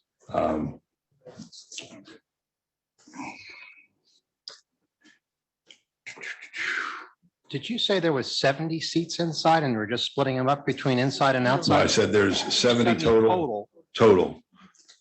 So how many were originally inside? 45 is what I had stated before with, 45, it was, okay. with 24 outside. So I guess that's 69 total, right? And Mr. Raven said they were looking for one more seat. So there is an expansion of one seat.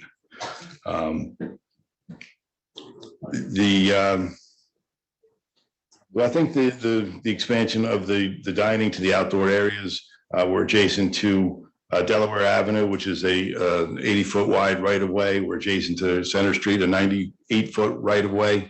And then there's a single family to the north and a single family to the west. On the east side of Delaware Avenue, we've got a two-family building, and the property is located in the RB two-family residential zone. The RB two-family residential zone extends from Delaware Avenue to, what's the next road? West Avenue or Pennsylvania to the west. So it's the RB zone consists of just this one block. On the east side of Delaware Avenue, we're into the business district. And as up until 2004, on the east side of Delaware Avenue was a lumber yard. So the two-family home on that side of the street is, just under 20 years old. The west side of Pennsylvania Avenue is in the Marine Commercial District, where again, restaurants are permitted. So it's just this one block where restaurants are not a permitted use. I think this restaurant fits in well. There's plenty available on-street parking in the neighborhood. So I don't see any negative impact to the neighborhood by allowing a restaurant that already has that number of seats to just move some existing seats to the outside, which is more desirable to the general public. Just one other thing I want to point out. In the 2018 master plan, under the economic element, there's a segment that says the Beach Haven Economic Development Committee was formed in 2016 with key stakeholders and borough council representation. Their mission is to develop an economic growth plan for modern business district that is reflective to the borough's customer base and preferences. The committee will identify necessary improvements and allow discussion that will improve profitability and launch both an immediate and long-term marketing plan to attract investment. The borough should continue to support the efforts made in the business district and be open to discussing new ideas and ordinance that will stimulate and sustain the local economy.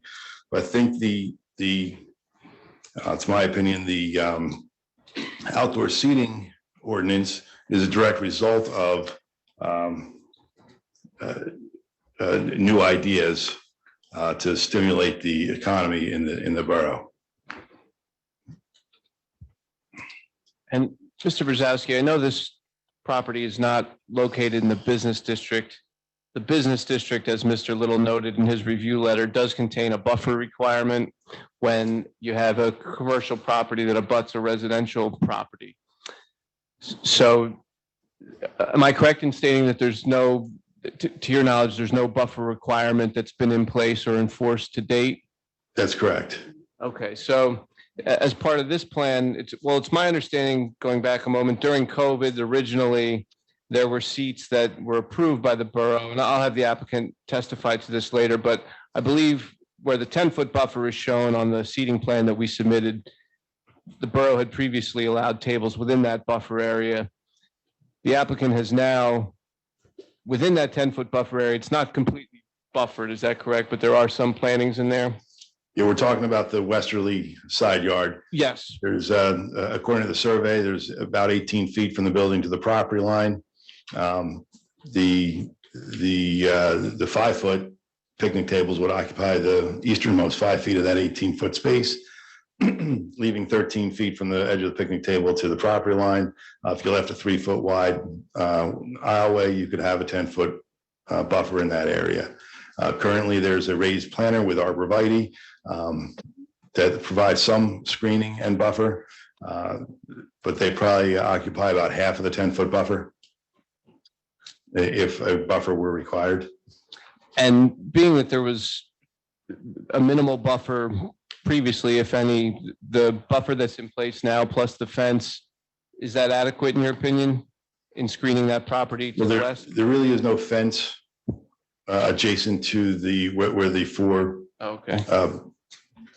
tables are shown on the plan. There is the planter and the arborvitae extend up to the northern limit of those picnic tables, but there's no fence. Okay.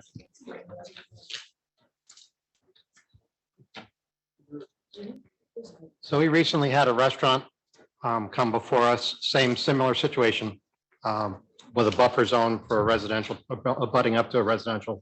We made them do 2 rows of trees, 10-foot buffer, same idea. They were outside dining, just trying to keep the noise from permeating the whole neighborhood. Is that something that can be, and that would take up that whole 10-foot buffer? I mean, that's the whole idea. Already is a fence and the trees and bushes.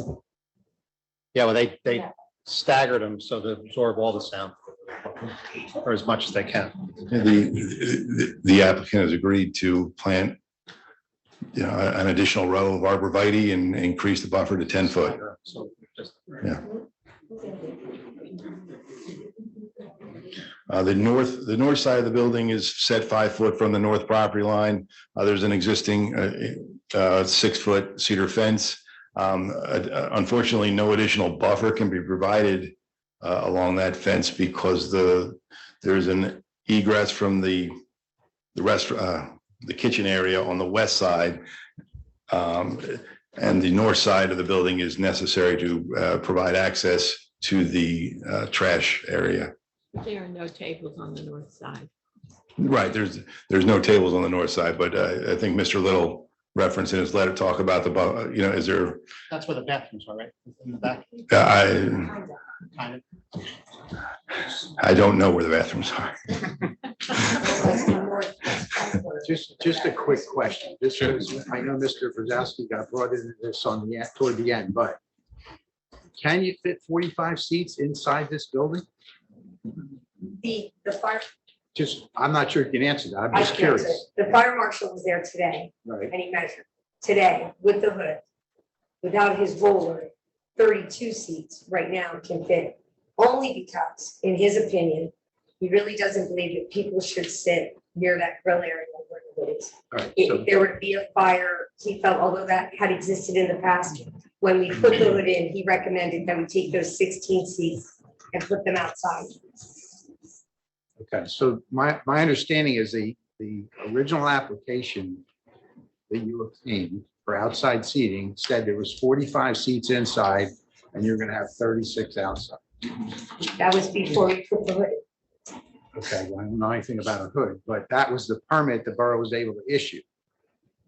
And I'm looking at the plan and I'm thinking to myself, well, if you take the 4 6 tops and put them over on Delaware and you leave the 3 4 tops on Center, when math works, that's 36 seats.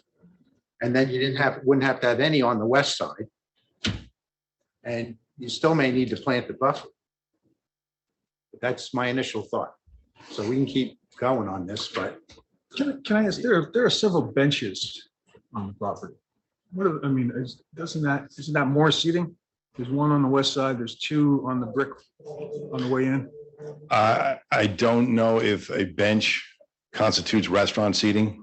But people could sit there and eat. But we don't serve them on that. No takeout can go sit there, and that's watched. For people that are waiting. And the more seats that we remove, the more people that you're gonna have waiting. No. Seems like it's extra seating.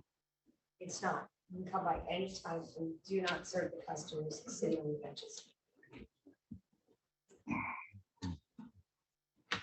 Yeah, I just, I don't like the idea of not having a seating plan in front of us.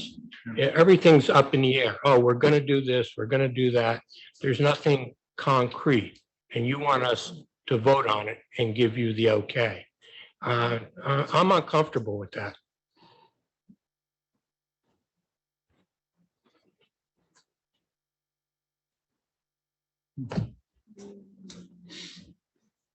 I think a lot of the outside seating was born out of the necessity of because of COVID.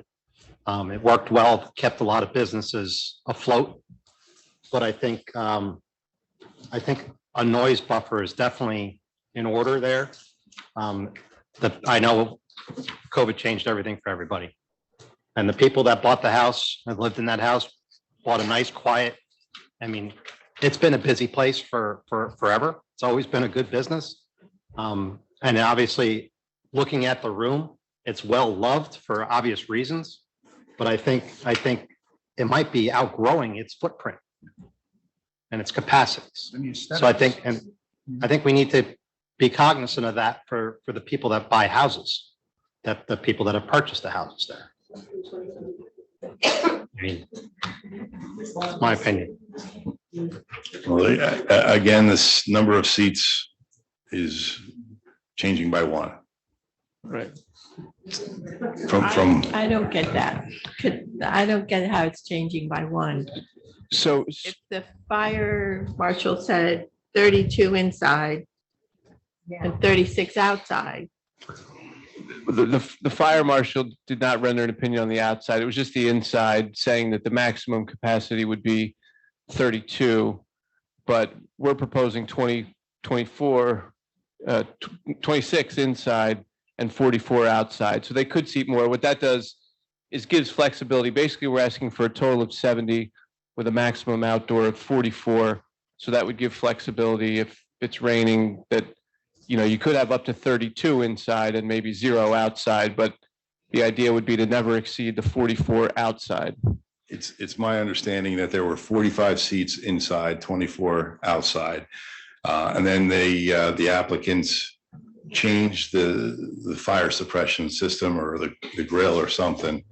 And at the conclusion of that, the fire marshal recommended not seating the 15 or 16 people that were seated along a bar area adjacent to this grill because of safety issues, which is why the applicant wants to take those seats and move them outside.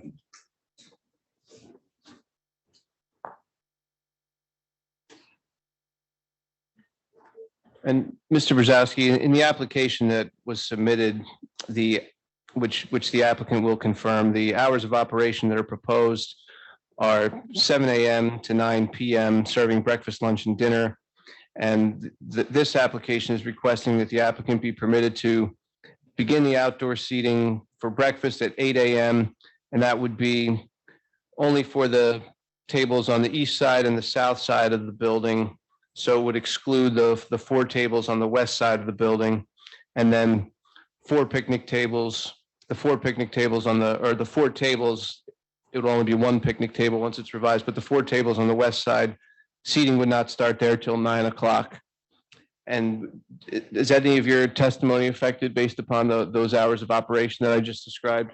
Not only that, this the outdoor seating isn't going to extend late into the night. Like everything's ending at this restaurant closes at 9 p.m. Mr. Brzezowski, do you sleep in on the weekends? Do I sleep? Not really. My back won't let me. I mean, just thinking about a restaurant next to your house opening up at 8 in the morning, outside dining. I have a restaurant. I live next to a restaurant. Was it there when you bought the house? It was there when I bought the house. They have breakfast then? Yes, they have a truck. Just trying to even things. The garbage truck comes at 6 in the morning and makes a very loud noise. And that's the applicant's trying to accommodate that with the later seating on the west side as opposed to the east side. Okay. So the west side wouldn't start till 9 o'clock. Tom, can I ask a question here? Certainly, Jim. Somebody's got to help me with a timeline. I guess in 2019, the township approved 24 outdoor seats, correct? 2021. 2019, that was my understanding. In 2019, they approved how many seats outdoors? Stand corrected. It was 2 tables on east, 2 tables on the south, and 6 people on each. So 24 seats. That was 2013, I think. Okay, that was 2013. Okay, I stand corrected. And then we built a new hood. When did that take place? When was the new hood? Last year. I applied for it. Why don't you come on up here? Yes, come on. We applied for the hood in March of 2022. And that was when they also had me fill out an application to this board for the 3-person review to be able to open at 7 a.m. and serve breakfast, which we did because Fred's had been demolished and a lot of folks were looking for another place to eat breakfast. Okay, well, that's not kind of where I was going, but it's all part of the puzzle. But so in 322, you went to the building department, put this hood in, the fire marshal says you can have 36 seats inside now. So basically you have 56 seats because there's no more ability to put them inside. So what you're asking for, you're going from 56 to 70 seats. You're really asking for 14 additional seats. They were at 70 seats. In 2021, when we purchased, it was COVID, and we actually operated with 45 seats outside. Glenn had 6. But you made a business decision to lose some indoor seating by whatever you did to the vents in the kitchen and all that. So you made that business decision. So you have 32 indoor and the town approved 24 outdoor. So to me, that's 56 seats. And you're There were asking 70. Well, you're asking. There were 70 seats. There There were the code 70 doesn't seats. matter There were because 45. There were 45 outside. No, there were 45 inside and 24 outside. Right. That's 69 seats. So we are asking now for 70, which is one more. But then what he's saying is that you put in the hood and then that took away some of your indoor seats. But it was my understanding when I spoke, well, but it was, okay, go ahead. Thank you. Sure. It would be easier if he was here. It's It would be, difficult with but- the Zoom. Go ahead, Mr. Stevens. What I'm saying is you made the business decision to change your kitchen arrangement and you lost seating. So you had 24 outdoor seats that were approved by council in 2019. And after you made your modifications, you had 32 indoor seats. And you needed to come before the board and ask for additional seats. But you're asking for additional seats, in my opinion, from 56 to 70, not from 69. Because that's what you had as soon as you put the hood in. And Mrs. Boker, when you put the hood in, was it your understanding when you made that decision that you were losing seats inside?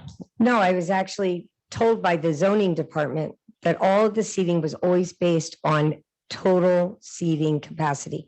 And that I could either have all of the seats inside or all of the seats outside. I just couldn't increase the number.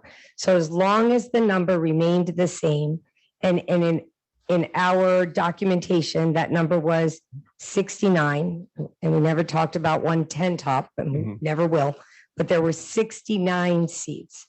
Okay. Is there any documentation from the zoning office about that representation?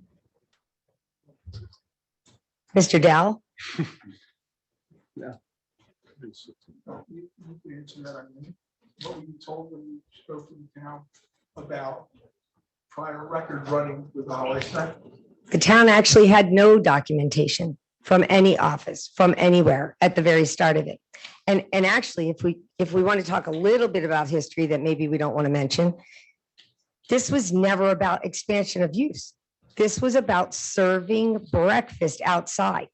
And even quite honestly, this didn't begin with the complaint of a neighbor. This began with 2 summonses on June 24th of last year, one for serving breakfast outside and one for the 10-foot buffer. So we hired Mr. Dow because I got summonses.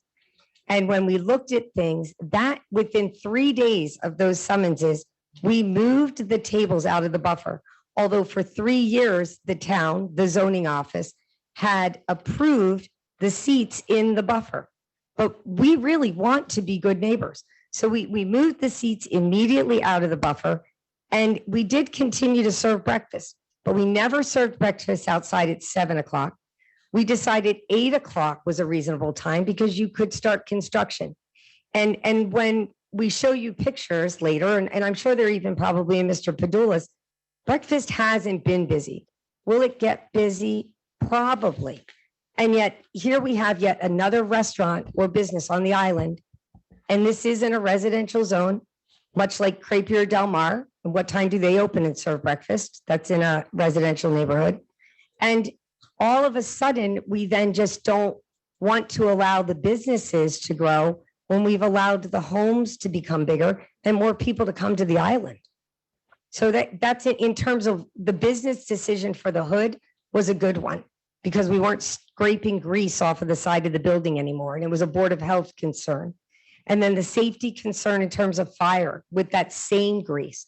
And we really were shocked that such a fuss has been now made because we literally have 44 seats outside.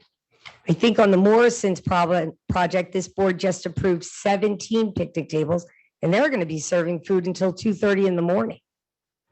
We have no liquor, we have no alcohol. It's a family restaurant with hamburgers and cake and pie. We don't even open at 7 a.m. anymore, though we're in there baking and we're prepping. We open at 8 o'clock and we serve outside on the south side of the building and the east side of the building. We've put a buffer in. We'll put a bigger buffer in. But and it is difficult because I am on the side where I don't think what we're doing is unreasonable. And we are willing to make sacrifices, but we're not sure why.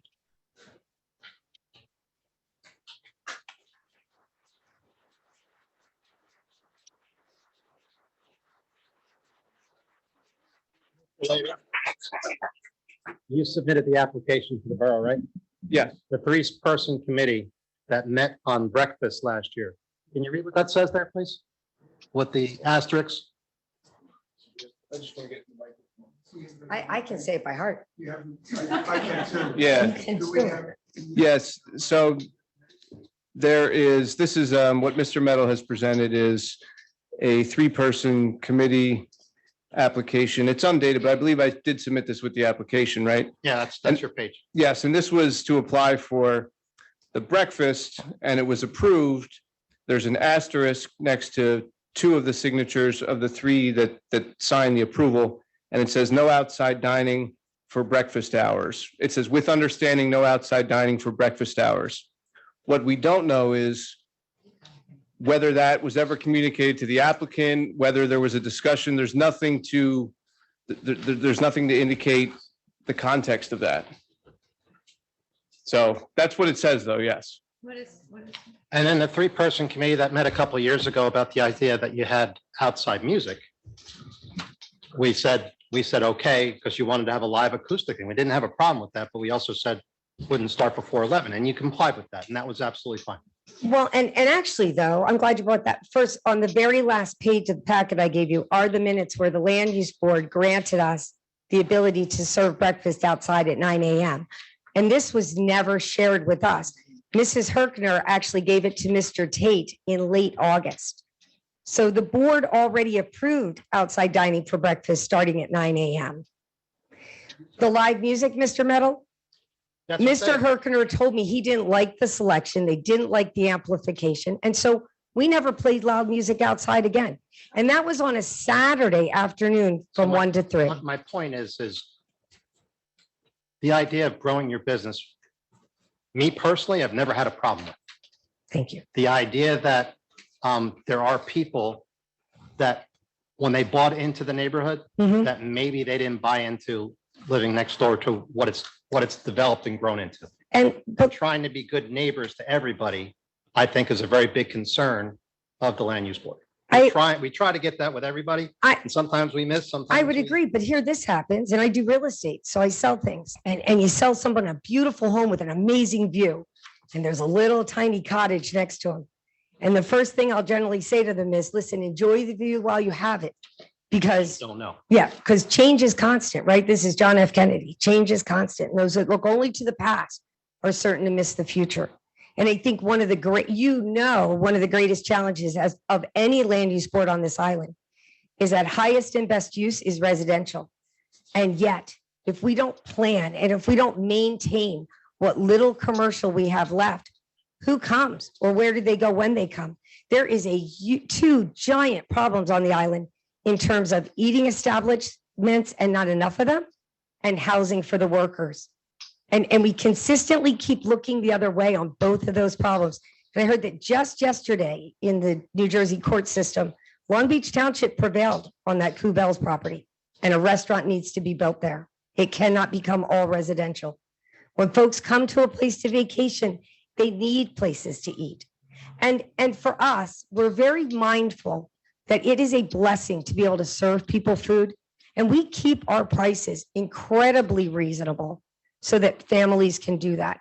And not that that needs any special consideration, but each of those seats comes with a price tag. And yes, putting in a proper hood made us make a decision that maybe decreased the amount of inside seating. And yet I was shocked at the amount of trouble that this has gotten us into. And yet and for all of the businesses, Pearl Street Market prior to this, very similar case for this town, correct? Fantasy Island Amusement Park, when they wanted to put a Ferris wheel in, very similar case. In fact, I don't think they need to come to the land use board anymore. Show Place, folks complained because the children were practicing singing outside. You know, I think we all have to be mindful of being good neighbors, and we're willing to do that. You know, and I'm hoping that some of the small compromises that we're able to make, you know, and in the ideal situation, we all walk out of here feeling like we gave more than we wanted to. But hopefully I don't have to continue to litigate in a town that has been coming after us pretty hard for the last year.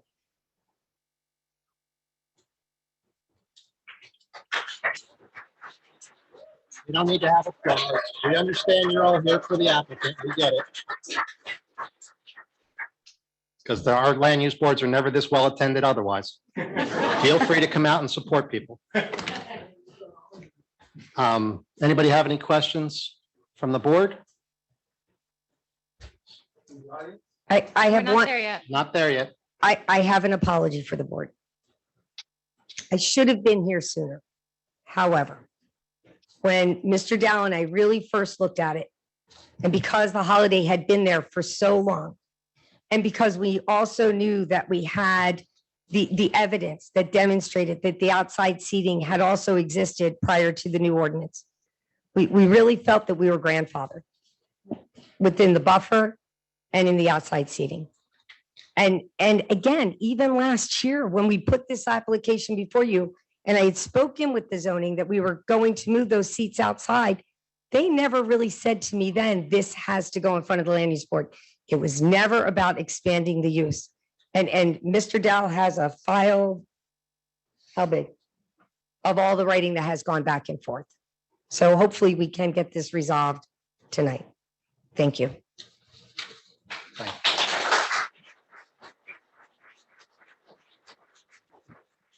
I don't have any further witnesses. Thank you. Anybody from the board have anything else? We have. Let's go to the. Yeah, I haven't heard anything from. Is there another attorney present? There's legal here. I was gonna let the public go first. I think, yeah, you can go. You can go first. Just introduce yourself. Again, because it was mixed testimony here, I'm going to start. I'm sorry, Richard C. Leahy Jr., New Jersey. I'm here on behalf of the Herkners, whose property is immediately due west and contiguous to the applicant's property. So in a sense, you could say they are the most suffering from the expansion of this already improper use. Mr. Brzezowski. I'm still unsure. Can you hear me all right? Yes. For the record? Stand close, a little bit closer for the rest of the. What is your understanding of the allowable inside seating at the restaurant? Yeah, my understanding is there was 45 existing seats inside. And what do you base that on? I base that on my conversation with the applicant.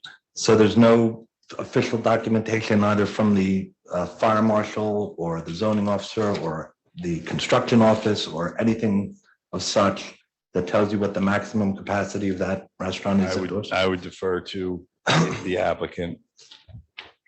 When I spoke. Again, No, I'm limiting my there's nothing, questions. there's nothing on record when the applicant asked the borough what kind of documentations they had for seating, the borough said they had nothing. Okay, so your testimony that they were simply moving some inside seating to the outside, you're gonna have to retract that now because you don't know how many seats are allowable inside? It's not allowable. It's how many there were, how many existing seats there were inside. So the There were- permitted amount of seats doesn't come into this? It's just what happened to be there? Well, this restaurant was open 75 years ago. Okay, It's a grandfathered use. I understand, but there's still some regulatory body that says what's the maximum seating allowance of a particular building, is there not? Your Allowable seating, experience as a planner. there would be capacity Sure, so. based on a fire Have marshal's any idea capacity. what the capacity of this particular building is? The capacity of the building would be more than 45 seats, or the capacity would be more than 45 persons. And what do you base that on? I base that on the fact that the capacity is based on the area of the building. The So you square didn't, footage you of the didn't building. bother to check the regulations or the square footage or inquire with any borough official? What to regulation, determine what the- regulation you want me to look up? There's nothing in Beach Haven that says you're allowed this many seats. There's no fire regulation, there's no zoning regulation, there's no regulation that you're aware of in the borough of Beach Haven that limits the capacity of a particular commercial building. There's no regulation that limits seats or sets the standard for seats in a restaurant. That's your testimony? Yes. Okay. Knowing what you've heard now, that the number of seats, and I believe this was testimony of the applicant, that the number of seats that she was allowing inside was 26, correct? Is that what she She's testified? she's proposing to have 26 inside seats and 44 outside seats. My question is this, under that proposal, how many of the seats that were previously inside are going to be moved to the outside? I believe that would be 16. 16.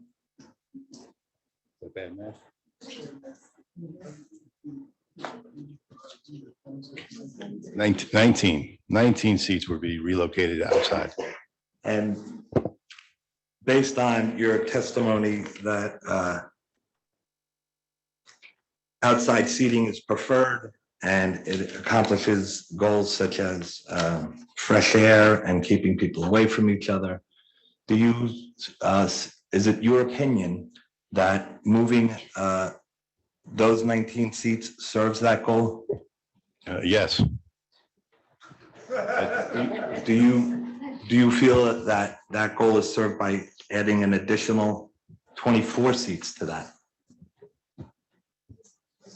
Adding 24 seats to what? To the 19 that you just said should be moved outside. I don't understand the question. Okay, I'll rephrase it. Are you aware of the Borough Ordinance 137-3? No, I don't have that memorized. Do you know what section is that under? Well, you're testifying as to the seating and it directly relates to seating in a restaurant. So you're purported to be giving expert testimony here and you're unaware of the seating ordinance? What's the heading for the section? It's section 137-3, Borough Ordinance 137-3.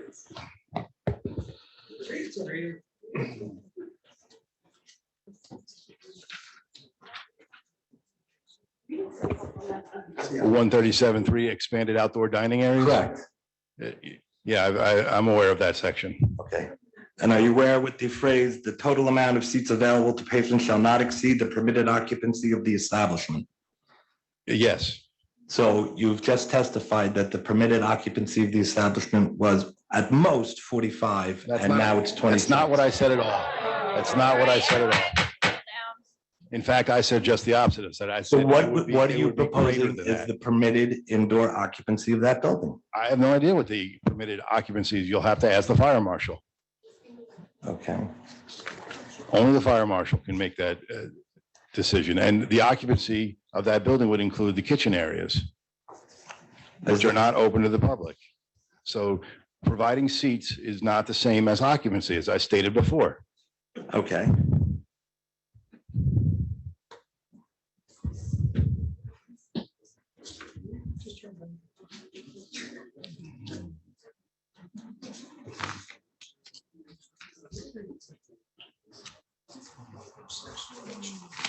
Are you aware of how many patrons are served in the restaurant on any given day? I am not.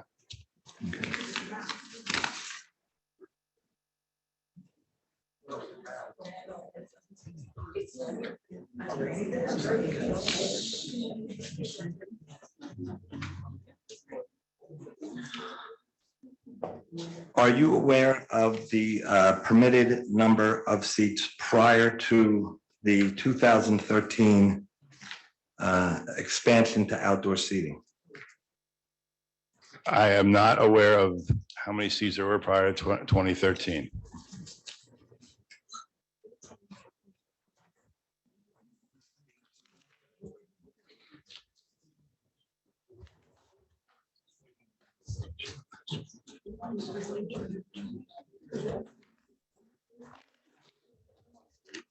Do you have any opinion as to the impact of this application on the master plan? I think this application is in compliance with the master plan. The master plan seeks to help restaurants and businesses in general, as I read before about the economic plan in the master plan. And the borough in general has recognized that outdoor seating is desirable, and in fact passed an ordinance permitting outdoor seating at restaurants without the need to come before the land use board. So I think that this application is in line with the master plan.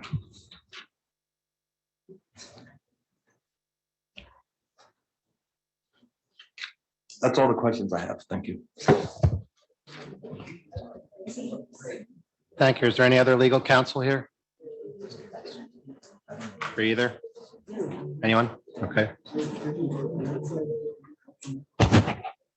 Anybody else from our board want anything? Is there any more testimony from the applicant? No. No. Not unless you want to cross-examine Unless- the No, applicant. cross-examiners will count. Okay.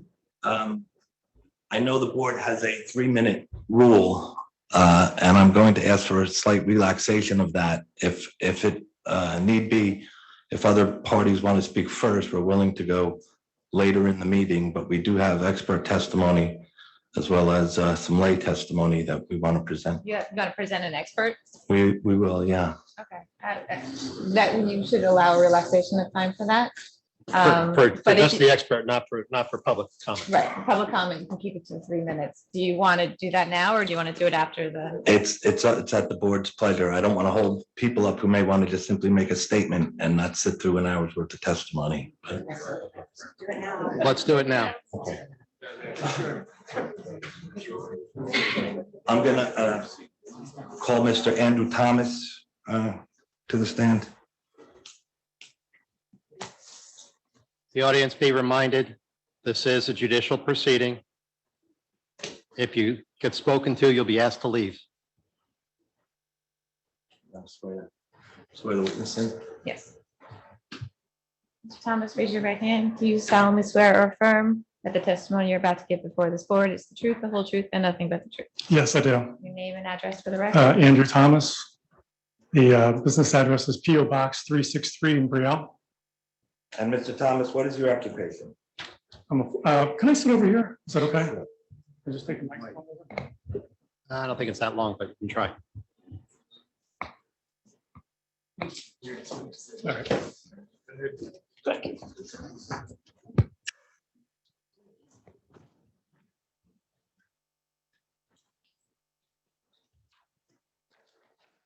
So I'm a professional planner, the state of New Jersey. I have a master's degree in planning, 25 years experience, licensed professional planner since 1994.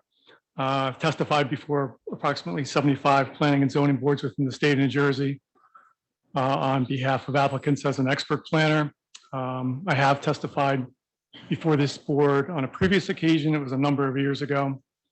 Our firm serves as consulting planners for 6 other communities in Monmouth County. And as part of my planning work, I prepare master plans, zoning ordinances, housing plans, zoning maps, and the like.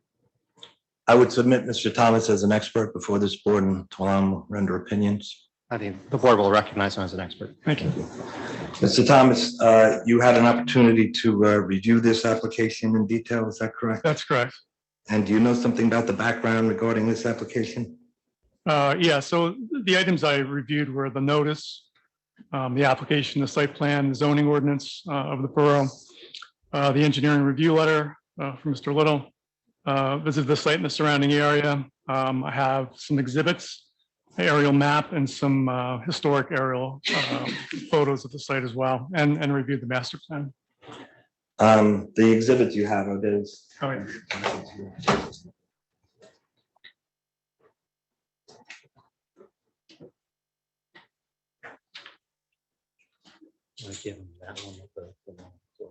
Put the exhibits over here, or? I think you can, that mic might reach where you're speaking from.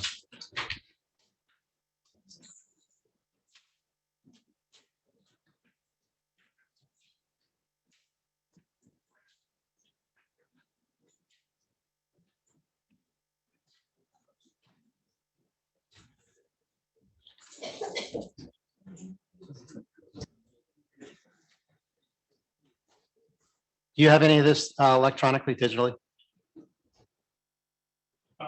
for our folks viewing at home? Okay. Yeah, I don't know that we can. You want to go on this side of the room? Would that help? Or maybe, Well, the maybe in the board middle, needs to be able facing to away see it. from us. Well, the board needs to be able to see it. Yeah. Yeah, it's more important that the board see it.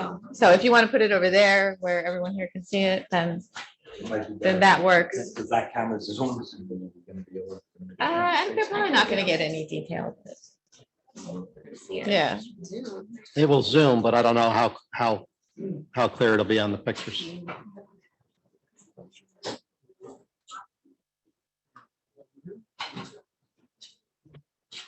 Need one of those round card girls to go Well, around. we need to be able to see it.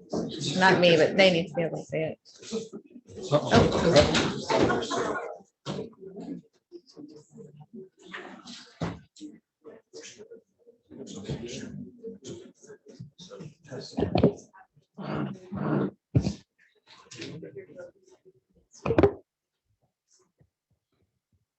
Right, so the first aerial is a Google Earth aerial looking down, and the site's in the middle of the map. North is facing up, south down below. The imagery was taken on April 6, 2021. And basically, I just wanted to show that, you know, this is the only commercial use within the neighborhood. Typically in the neighborhood is single family, and then to the east is 2-family houses as well. And that's it for that. Do you want me to mark this in particular? A1. 01.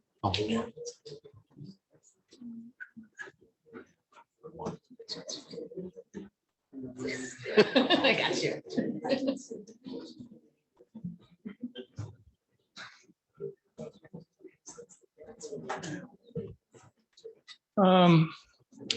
And then I have some additional historic maps. And this would be from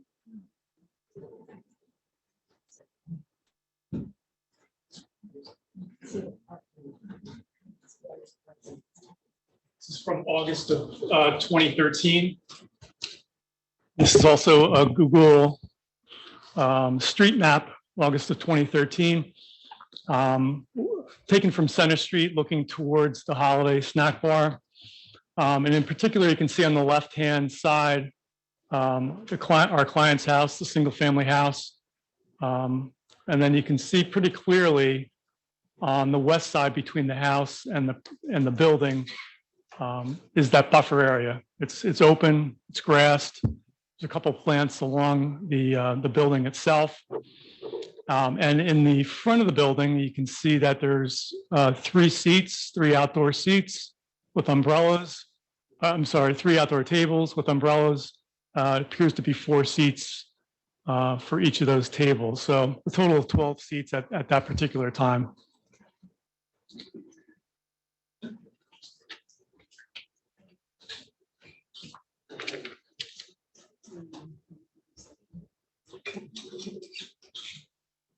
And again, this is from August of 2013, same date. And you can see the buffer area in between a little bit clearer. You see the parking on Center Street in the foreground and in the background. Again, that buffer area. The next 3 are going to be from 2018. And again, it would be in the summertime. This is from July of 2018. Ironically, both the 2013 and 2018 photographs were taken in the summer.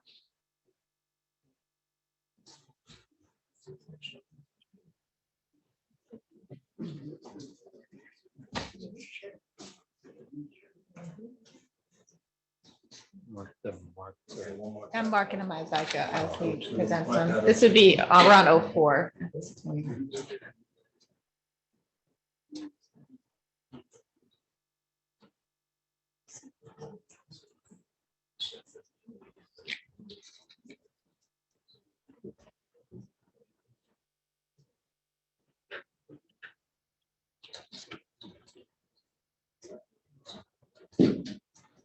Now, can you describe what that photo is?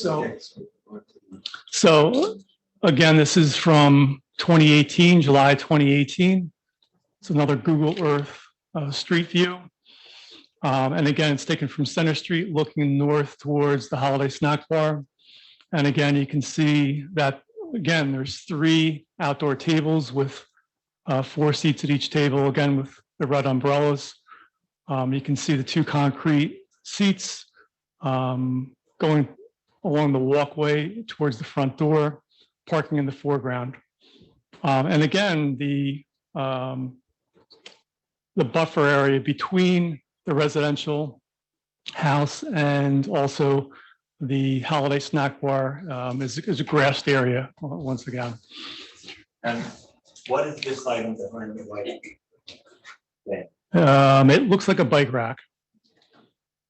And then the last one, also from July 2018, shows the snack bar from, it would be the east side looking toward. 05. And that would be, 05, that's correct. No seating, you could see the bike rack along the building. No outdoor seating along that side, that particular side of the building. And located in the rear by the fencing. What is that? Yeah, so, and then it would be the northeast corner. It looks like an area where the trash has been collected. And since then, that area has been enclosed as a trash enclosure area. You had an opportunity to review the zoning ordinances that are in preparation for this? Yeah, yes, I did.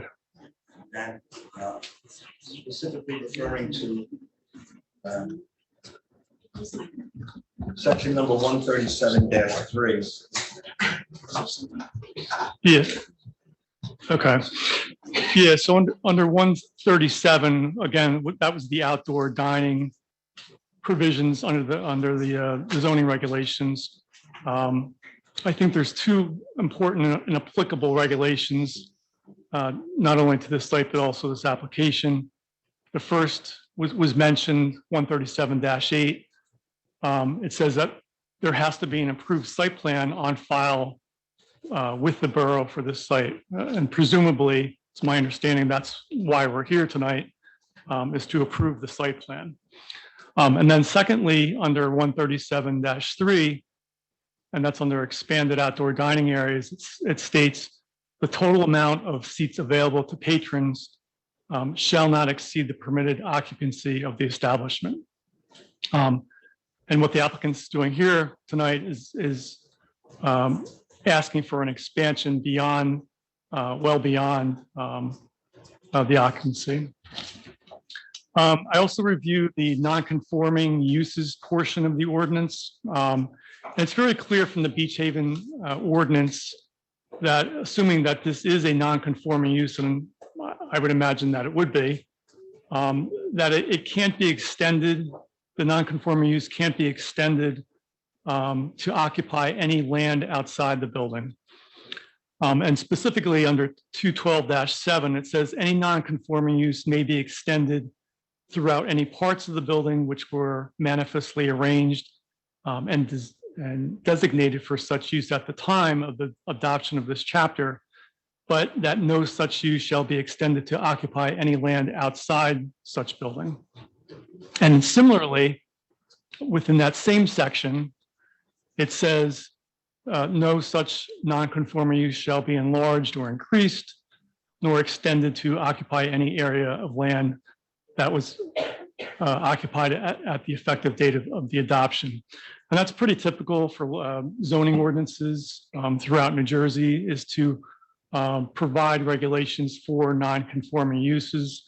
And in this instance, the Borough of Beach Haven has said you can modify the non-conforming use within the building, but it specifically says that you can't enlarge it.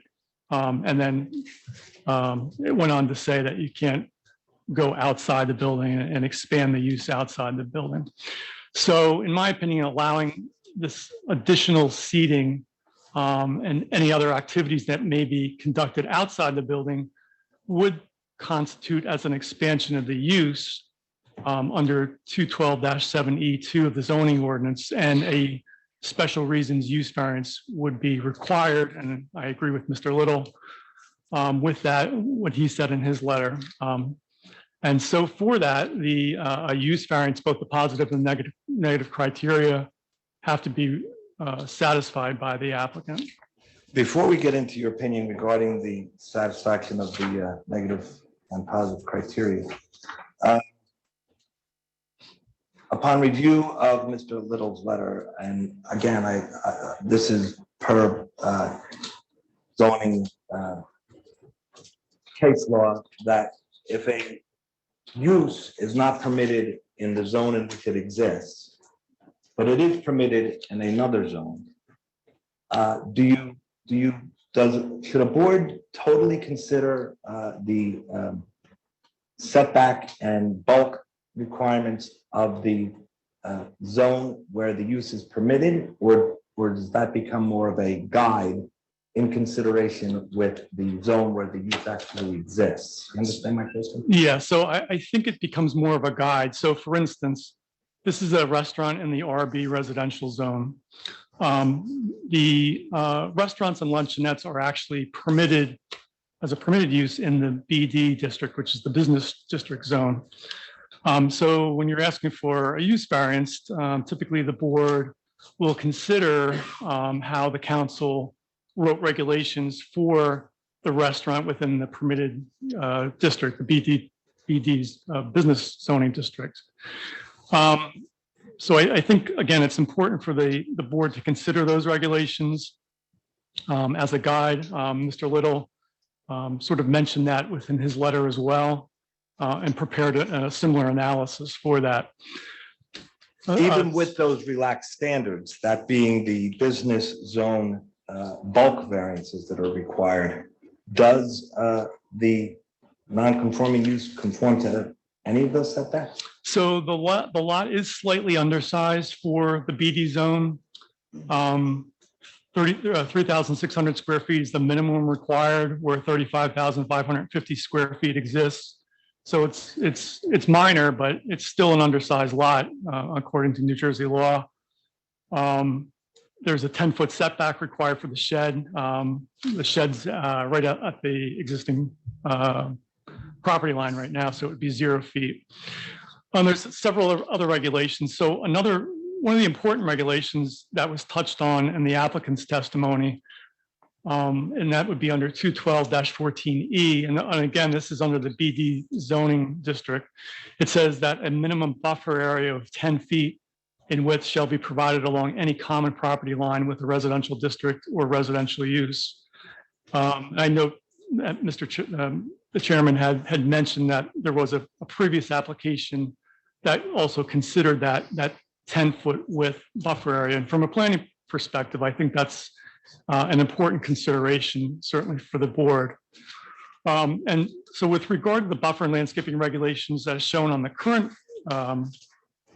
photographs, particularly along the western portion of the site, between the residential building and also the use itself, there is supposed to be a 10-foot buffer that's required. And so when we talk about buffer, what does that mean by having a buffer? Well, under the zoning regulations, the site plan points out that a buffer should be maintained and kept clear of all debris, rubbish and weeds and tall grass. You can't have any structures within that buffer area, no activity, no storage, no materials, no parking of vehicles, and that type of thing. And then it goes on to say, and there's additional regulations about that it should be a dense screen of trees with shrubs, planted materials, and that type of thing. And there's some regulations that go into exactly what they're looking for within that buffer area. And again, I reviewed based on the site plan that was permitted or provided. I guess it wasn't really a technical site plan, but more like a sketch. There is 18 feet between the neighbor's property line on the west side and the building. And then you have a 10-foot buffer. And then so outdoor seating is permitted within that particular area. So given the 10-foot buffer is required between residential areas and the use, I don't think there'd be any practical way to first maintain the buffer when taking into the account length of the table itself, and then walking around to the table. So again, you have 18 feet, you have the 10-foot buffer, you have a table, you have a walkway. It gets very, very, very tight within that particular area. Even given the fact that there may be some amendment to the application to put four person tables as opposed to 6-person full picnic tables, does your opinion remain the same as the impossibility of maintaining that buffer? It would remain the same, and my comment would be, my testimony would be, looking at the 4-person table versus the 6, it still looks like it's about the same particular area that we're talking about. And so in my opinion, I think that this western area of the lot shouldn't be utilized for any outdoor activity at all. And that includes patrons waiting or assembling. It includes lighting, if there's lighting out there, music, and particularly the use of outdoor seating so that the buffer area can be maintained adequately. And again, the area has historically utilized, it has not been utilized based on the 2013 and 2018 photographs that I showed. It's never been utilized for outdoor seating. It's always maintained to be open. And again, that provides a good buffer between the use itself and the residential use next door. With regard to site parking and loading, did you have an opportunity to review Borough Code Section 212-23A? I did briefly, yes. And do you have an opinion as to whether or not the plan as submitted provides for any of the loading provisions, much less the parking provisions, in conformance with the Borough Code? So, yeah, so the Borough Codes, and I'm referring to 212-23A. It says all commercial or business uses shall provide a minimum of one parking space for each 600 square feet of gross floor area, as well as one 15-foot by 30-foot loading zone for every 4,000 square feet of gross floor area or fraction thereof. Given the plans that they have been submitted, is there any possibility of conformance with that section of the code? So first of all, there's no parking on site. There's no loading on site. It doesn't appear that there would be any practical area where you could put parking. You might be able to put on the western side, but again, they have that 10-foot buffer. So I would say that there probably is no area that you could do that. Did you have an opportunity to review the general parking situation in the area, the off-site parking, as well? So there is off-site parking available on Center Street. And also Center Street, you have off-site parking on both sides of the street. No.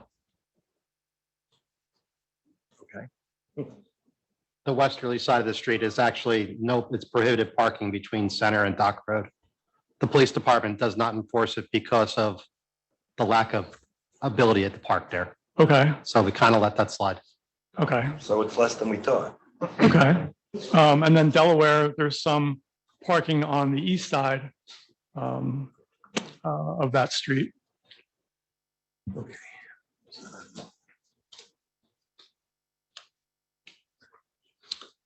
Regarding the lot size.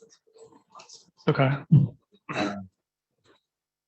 You mentioned before that even under the business district code provisions, that the current improvement exceeds that provision of the code. Is that true? For the lot size? Yeah, for the, I'm sorry, what I would call the floor area or the building size versus the required. Oh, no, I'm sorry. The lot size itself, it's undersized, isn't it? The lot size is, yeah, as I mentioned previously, it's just slightly undersized. 3,600 square feet is the required minimum and 3,550 exists. One of the things I did review, and I think it's important again for the board to take into consideration, is the master plan. And I think it's important for a use variance such as this. And I reviewed the goals and objectives of the Beach Haven Master Plan. And specifically on page 2, the statement of objectives, it says, and I quote, "To maintain the use of planning techniques and zoning regulations that preserve the integrity of the overall existing residential zoning district and preserve Beach Haven's overall character and small town charm." So again, I think it's an important objective to consider, maintaining the integrity of existing residential districts, and also preserving at the same time Beach Haven's character as well. There was some testimony earlier that this board should be responsible for generating the economic well-being and welfare of the community and the borough of Beach Haven.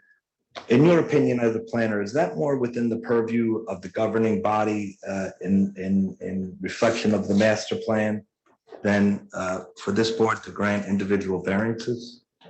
I think it's important that, again, that, you're looking to improve the economic viability of businesses, including restaurants. But planning, you have to sort of, you have to balance that out because again, you're within a residential neighborhood. This is an existing residential neighborhood. There's no other commercial uses around. And you have to look at, again, this is a use variance within a residential zone. Did you have an opportunity to assess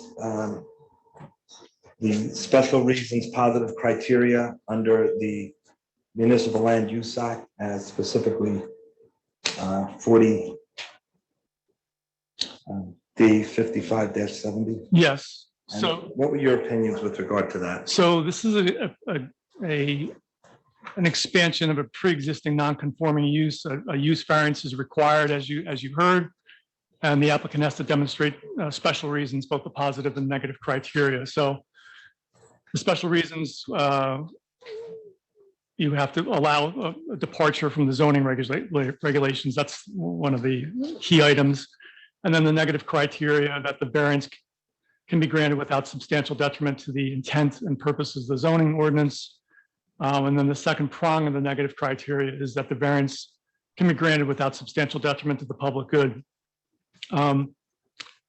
So again, going back to the positive criteria, there has to be special reasons why the applicant is asking for this expansion of a non-conforming use, and it has to promote the general welfare. In your opinion, does this property provide for any special characteristic of the property itself or any special reason why this restaurant is so suited here?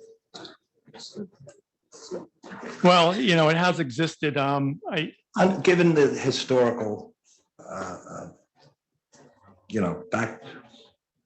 backstory, if it were to be applied for today, do you think it would fit a particularly special use for this piece of property? So variances such as this, variances have to be relief for this type of variance are only granted under very unusual circumstances. Again, that would serve the general welfare and not impair the purposes and intent of the zoning regulations and the master plan. And in my opinion, I think the proposed site plan as currently proposed isn't consistent with, and it doesn't enhance the existing neighborhood. And I don't think it meets particular purposes of the municipal land use law. It doesn't meet purpose A, encouraging or guiding the appropriate use or development in a manner that would promote the public health, safety, and general welfare. It's a development that's not consistent with the ordinance. It's not consistent with the neighbor. It's not consistent with the intent of the master plan. It's not consistent with the buffer area. This is a residential neighborhood. There are specific requirements in maintaining separation and buffering between the two. And I don't think it meets purpose A. And I don't think it also meets purpose I, promoting a desirable visual environment.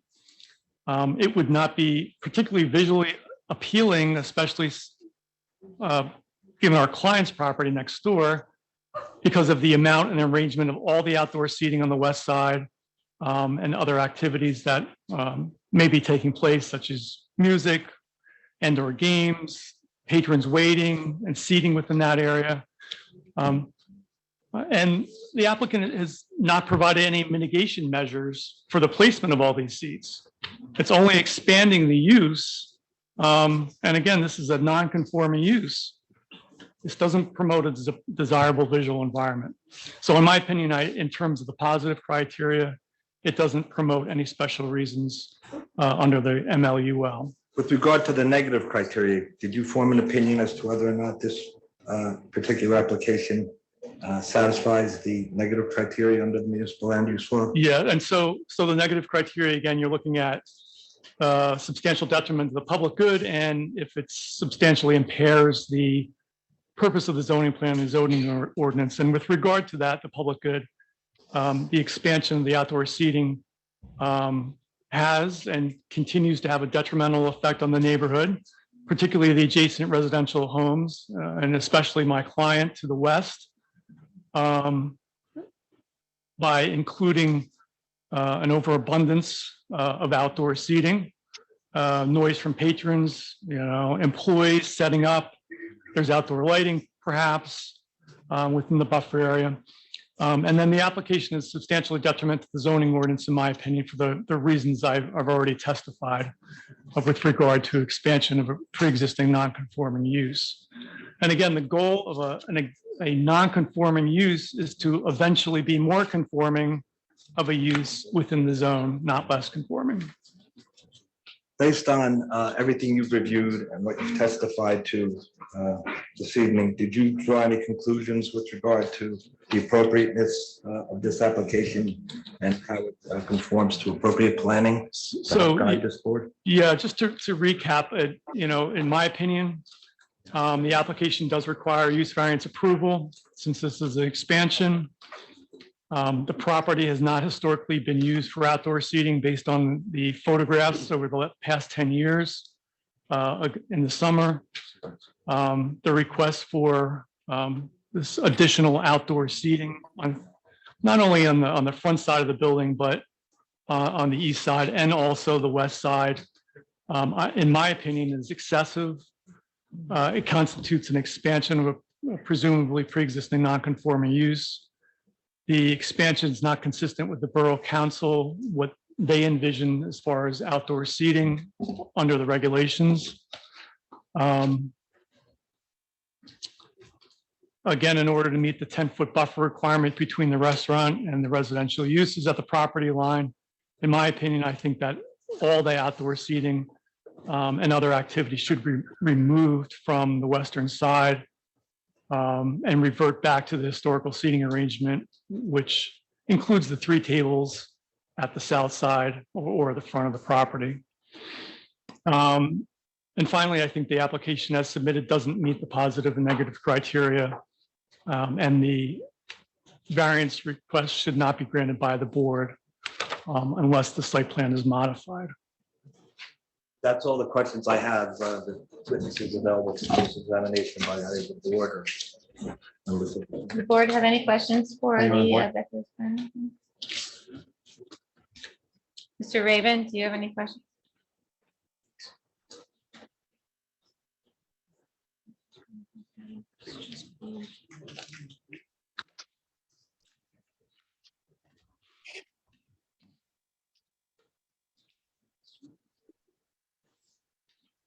Frank, in the meantime, we had it with Morrison's. How many seats per square feet is it typically? It's difficult to say. I mean, obviously, I think what we heard was that when the fire marshal came back out again and talked to them, he Recommended suggested they 32. remove seats close to the Yeah. hood. So at this point, I believe the number of seats available through the fire marshal was around 32 on the inside. That's the testimony we're hearing. I don't have the fire marshal's report. It's difficult to look, depending on how the tables are and the chairs are, to give you an exact number. But obviously, the fire marshal came in, 45 is not the number, it's now 32. And one of the other things, on I guess on June 10th, 22, when they filed the application for the seating, it's noted in this permit, there were 45 seats total inside. That may have been before the hood. They were going to put 36 outside and keep 9 inside. I think what we're hearing right now is that they're going to have whatever, 32 seats inside and 40-something seats outside total. We're not going to reduce the seats inside. So at the end of the day, the applicant's looking for, I think, a total of 70 seats total inside and outside combined to be used at the same time. I think that's what we're hearing. Right, which is. Okay, just wanted to clarify that. Right. An addition of how many seats? 35? I think there's 32 right now. Basically, we're told inside, and there's going to be 40. Right, Total of 70 something. Total of 70 with the outside capacity not to exceed 44. So however they allocate that, right? So anywhere from 26 to 32 inside, but or it could, Maximum 44. right. But we're going to have all the seats at the same time. We're not removing seats from the inside and putting them on the outside, which I believe is what the ordinance talks about. Right, we're proposing what was in place before COVID, when they had 45 seats inside and 24 outside. Move them in and out. Right. Is there a site plan application that was granted, a resolution of approval granting that number of seats? No, there were never any site plan approvals on this property. Are you aware of section 212-14 of the code? Not off the top of my head. Subsection C, we can ask Frank about this. It says that an applicant is limited to, unless there's a site plan approval that's been previously granted, the total number of tables and chairs, both inside and outside, to be permitted shall not exceed the number calculated by determining the total number of tables and chairs which would be permitted in the building under the current provisions of various codes of the Borough of Beach Haven. So that would be Probably the fire marshal's number. 32, and that's the total number inside and out, unless What? I don't know. That's why, but we're hearing 32. That's all I can tell you. And even if it's 45. We don't even know where that 45 came from. Right. So, yeah. You're gonna cross, sorry. Mr. Raven, you wanna cross? Yeah, I just wanted to review the ordinance that Mrs. Ledoux just referenced. I just had one question, Mr. Thomas. Why don't we get that out of the way?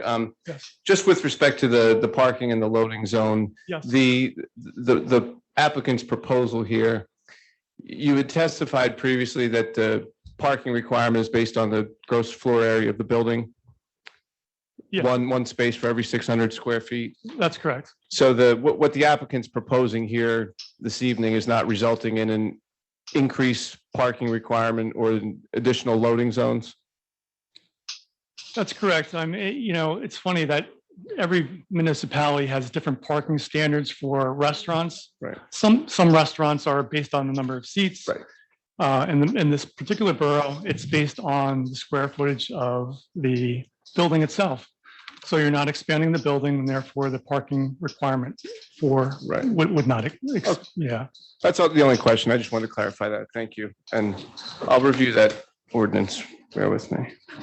I just have three questions. Okay. I'm gonna call Mr. Carl Hertzner to the stand, just to identify an exhibit. Mr. Hertzner, would you please swear in? Just raise your right hand. Do you solemnly swear or affirm that the testimony you're about to give before this board is the truth, the whole truth, and nothing but the truth?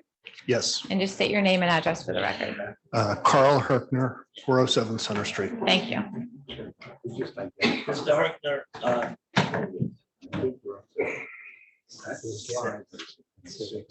I'm gonna show you what's been marked O6 for identification. You recognize those photographs? Yes, I do. Did you in fact take both of those photographs? I took the bottom one. The top one is off of Google Earth. Okay. When did you take the bottom photograph? Bottom photograph, I believe was taken in August of last year. 2022? Correct. And does this depict a typical day at the Holiday Snack Bar as far as your observations? That depicts a typical Saturday or Sunday during the summer months. Is your residence shown in this photograph? Yes, it is. And just for the board's sake, can you point out your residence?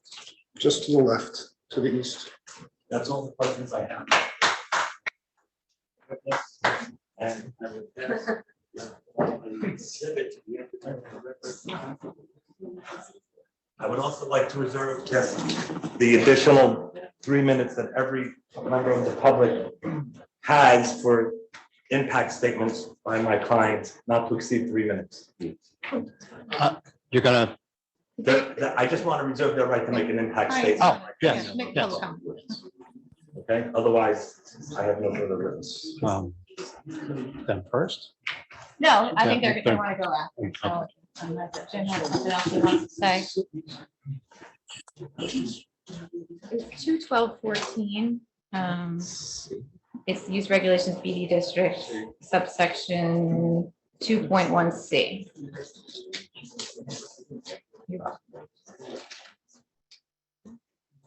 So we've been going at this for almost 3 hours. 2 hours on this one. given the amount of people that are in the audience, and I'll assume that want to make a statement in favor or against, and looking at the people online. Mr. Raven? What do you think about timing? Is this likely to be concluded in the next hour? If we want to go for 4?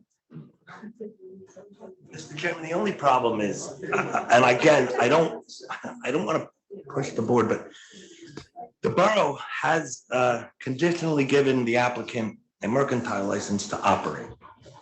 So you alluded to it yourself earlier. An adjournment is as much as a granting of the approval as far as my clients are concerned. If this matter gets Actually, Mr. adjourned, Little that said that. I'm sorry, and gets adjourned again, they get through the summer season, then they can, then they'll say, oh, take as much time as you want. And it impacts my client on a daily basis. So I don't want to, give the board an ultimatum or anything like that. I want the board to be cognizant that because the borough did grant this conditional license to operate, we're between a rock and a hard place Yes, here. we are. And I would wholeheartedly agree. It'd be nice if we could come to a rational conclusion quickly so that everybody, like Ms. Boker said, we all come away feeling like we gave and we won at the same time. So with that being said, I guess we'll carry on for residents. Yeah. Unless anyone has more questions or comments. Does anybody else Again, on the I board don't have want a? to put it to the board. If it needs time, it needs time. I just, Well, we have time, so. All right, I'd like to entertain a motion to open public comment. I so moved, Penny. Anyone else? Second. Second, need a second. Second. Okay. Please come up to the microphone. You'll be 3 minutes. State your name for the record and your address. My name is Brian Boker. I live 5404 South Long Beach Boulevard. I'm the husband of the caretaker of the Holiday Snack Bar. If you're confused by a lot of this, we are also. In the last 3 years, we've been told by the business administrator that we've been approved for 45 outdoor seats during COVID, which there were actually 55 because there was a tent top in the back that most people can acknowledge. We've been told that we had no record of outside seating. We've been told we had 16 outside seats. We've been told we had 24 outside seats. We've been told we had 36 outside seats. I can show you all this in borough documents with signatures. So I'm not sure why I'm here asking for seats when the business administrator already has taken that power and told us how many seats we can have or how many seats we don't have. So it's very confusing for me about the number of seatings. Well, she's also told us in writing that she doesn't care how many seats we have inside or outside. Our total number is 45, wherever she got that from. In the evidence that she said we had 36 outside seats and 9 inside seats. So we're really confused. And that's where it relies. But when the Holiday was up for sale during the pandemic, a lot of local people came to Eileen and asked her and encouraged her to buy the Holiday Snack Bar to preserve the 75 tradition of this iconic hamburger, milkshake joint, and cake joint. During the pandemic, the world realized it loved outdoor dining. Local, state, and federal governments quickly enacted ordinances to assist restaurants to expand outdoor dining. Beach Haven is a model for assisting local restaurants. And I want to commend you for the steps that you took, because you guys made a lot of decisions that made a few people angry, but you made them decisions in the betterment of the community, the tourism, and the outside dining that everybody grew to love during the pandemic. And I want to commend you for that. You guys did a great job by allowing restaurants to extend onto sidewalks, into easements, onto driveways. It was great. It was great because it was needed. And again, I'll commend you on that. Anytime there's change, somebody's not happy. You cannot make any changes and satisfy 100% of the population. But what you can do is you make these decisions based on what is best for the general public and for the tourism industry and for the town itself. and the interests of all citizens. I've learned some don't like change. I've learned that we have to accept change. My example is that in the early years of the Holiday, the house next door was a sand lot. Several decades later, a modest home was built on an undersized lot.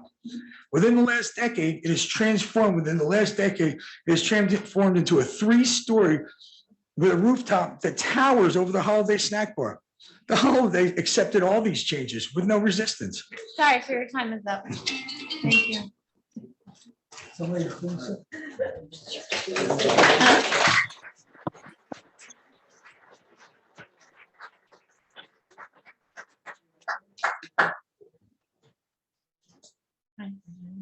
Hi, I'm Emma Colby. I'm at 402 Taylor Avenue, Beach Haven. You solemnly swear or affirm to tell the truth before this board? Yes. Okay, good. Okay. So I've been at Holiday ever since the Bokers took it over as Holiday's caretakers 3 summers ago. I just wanted to share a few words about like the culture of Holiday through the eyes of a longtime employee. The Bokers have always fostered a work environment that's unique in the way that it allows people to work towards their future, whether that means their studies, internships, etc., while also having a flexible schedule to work and save money towards their futures. And to take away any of our outdoor seating is to take away these jobs and to put the employees back into the workforce to either find another job to make money or continue on fostering their goals and working towards their future. And there just isn't another opportunity to work for people like them in Beach Haven where we don't have to choose. They're not just making a lovable environment for customers, they're actually nurturing young people's futures and supporting people. I'm an English major. There's really nothing I love more than words and like nothing I think I'm better with, but even I can't find the words to explain how appreciative I am to the Bokers and how life-changing the opportunity that the Bokers are giving me and so many other employees is. And to take that away and not give employees for years to come the same opportunity would be really, really unfortunate. And I'm aware and sympathetic to the fact that when you look on the surface level, this really isn't an issue of like employment or enjoyment or anything, and it's an issue of site plans and noise level, et cetera. But we're talking about Holiday Snack Bar. It's not just a surface level issue. There's no one on this island who doesn't have years of memories attached to Holiday. It's literally 75 years of memories that we're holding at question. And so I know I'm speaking a bit beyond the main issue, but I think it's important to think about the people because Holiday is basically a living archive of Beach Haven. I'm sorry, your time is up. Thank you. Thank you.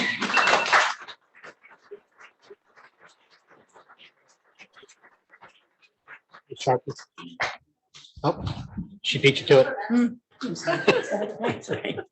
Please raise your right hand. You solemnly swear or affirm that the testimony you're about to give before this board is the truth, the whole truth, and nothing but the truth? I do. Name and address for the record. My name is Jacqueline Deletto, and I live at 329 Dock Road in Beach Haven. My husband and I have owned and resided there for the last 17 years.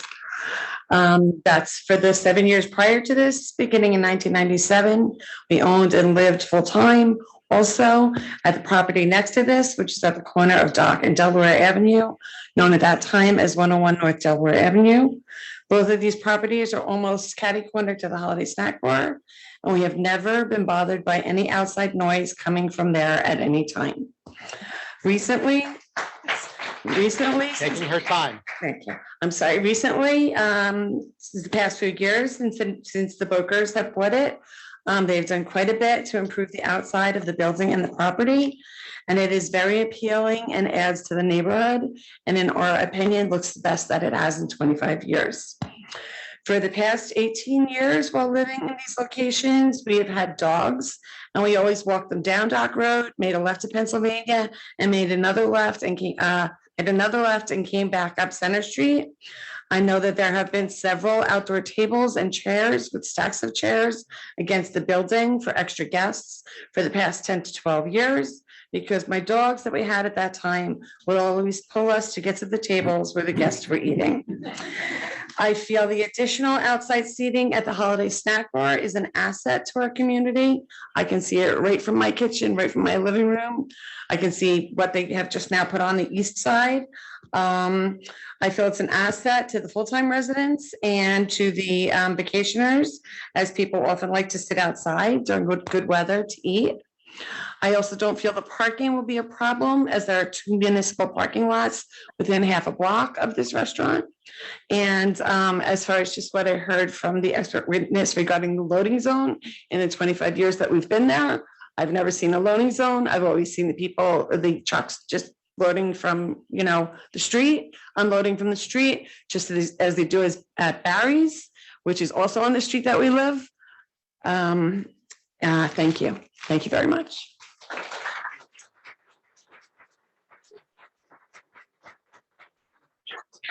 Sue Shark, sorry, Sue Sharkey, 10 North Delaware Avenue, Beach Haven. You solemnly swear or affirm the testimony you're about to give before this board is the truth, the whole truth, and nothing but the truth. I absolutely do. My husband and I live on the other adjacent property. We're to the north. It's not a very attractive looking duplex. We share about 50% of our south property line with the Holiday Snack Bar and 50% with the other property owner adjacent, the Herkners. And I have some things I want to talk about. I sure wish I could find out how to become one of those experts so I would get allotted more time. I might work on that. But I'm stuck on why 18.5 feet, take away 10 buffer, doesn't allow any room for tables, because we're talking about the poor Berkeley Avenue people, that family that owns between Ocean and Berkeley, and they sidestepping, and the gutters come, or the roof line draining right onto them. So we're talking about them walking through a 12-inch area. We could certainly put lots of tables, given if this board decides they have to limit the tables.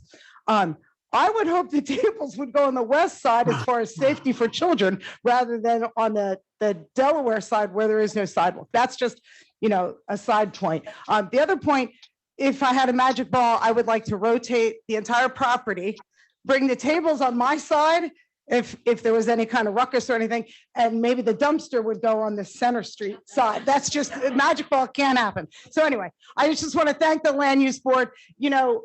People are difficult because we all want things. And if nobody wanted change, you wouldn't have to do anything. So I certainly applaud your efforts. It wouldn't be good I would not be good sitting in your seats. For us, it's our only home. It's our only asset. Don't tell my kids. That's all we got. That house is our only asset. We care about property values and quality of life, the same as the next guy. Up and down the island, businesses are lost. New ones come and go. They're often fleeting. The value of business really is recognized here in Beach Haven, and I appreciate that. We appreciate the access, the walkability, the shopping therapy, and yes, the charm. In fact, in this very room less than 2 years ago, we were so concerned about preserving businesses, we were having discussions about business property deed restrictions. I remind us of that simply because I think we all agree we want to preserve businesses. I, though, rely on the land use board to keep everybody in their lane. I think that's important. So again, thank you for what you do. I really hope that both parties, the land use board and Holiday Snack Bar, can find balance through the proper steps and channels. It does involve change. I'm the first to admit I don't like change, but I need to balance that with my bigger desire to support and value local businesses. The owners changed. These new owners changed to add breakfast. They added outdoor games. Local, so I'm sorry, your time is up. what? Thank you.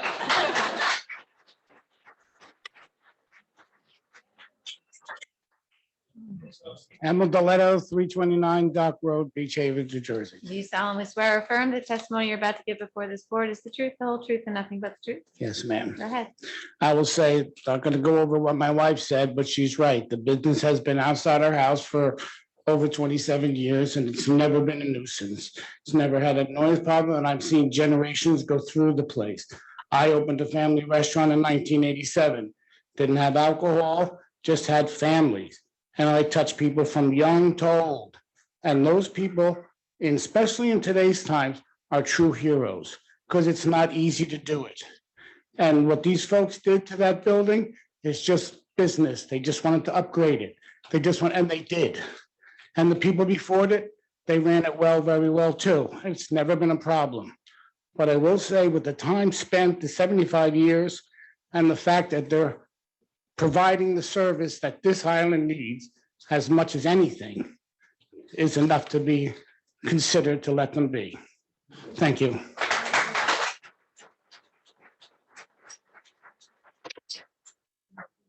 Hi, Haley Shapiro, 1601 South Bay Ave, Beach Haven. You solemnly swear or affirm the testimony you're about to give before this board is the truth, the whole truth, and nothing but the truth. Yes, absolutely. I was born and raised here. That's one of the longest standing restaurants that I remember going to.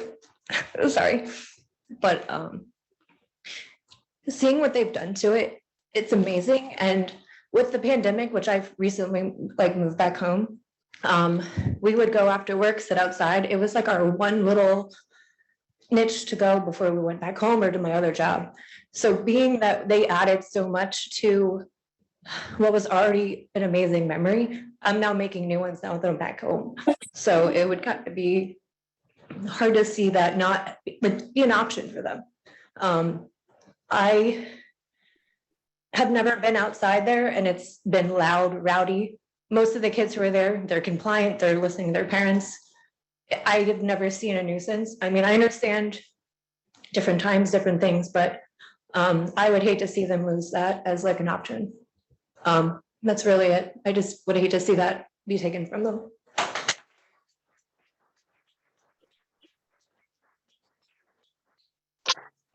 Lauren Dennis, 5 West Hollybanks Lane, Long Beach Township. Solemnly swear or affirm the testimony you're about to give before this board is the truth, the whole truth, and nothing but the truth. I do. In 2011, the previous owner of Holiday Snack Bar realized that the town and population was growing. He applied and was granted 24 outdoor seats for a total of minimally 70 seats. At the request and suggestion of the insurance agent and fire marshal, Eileen removed 16 seats that were dangerously close to the grill. Eileen is here simply to ask that she be permitted to move 16 seats outside on her own property so that she can continue operating with 70 seats. It would be impractical for her to operate with less seating than the previous owner. I understand residential zones versus commercial zones, but I want all to realize that there was no neighborhood around the Holiday in 1948. But I ask what's more detrimental for public health and safety? 40 people sitting outside the Holiday on its own property, or pedestrians forced to walk into the streets to avoid navigating tables and customers eating and drinking alcoholic beverages on the sidewalk. Being that I grew up on Long Beach Island, and I would go eat with my grandparents, and generations of my family have went through Holiday Snack Bar, and now I work there and serve there, I still have my childhood memories of a massive cake the size of my head. To imagine that people will be turned away and are not able to make those core memories is really sad due to the fact that there's going to be limited seating. I'm also a server, and to see people having to get turned down from a job because there's not enough seating to accommodate for multiple servers, it's heartbreaking, and I hope you all hear us out. Thank you.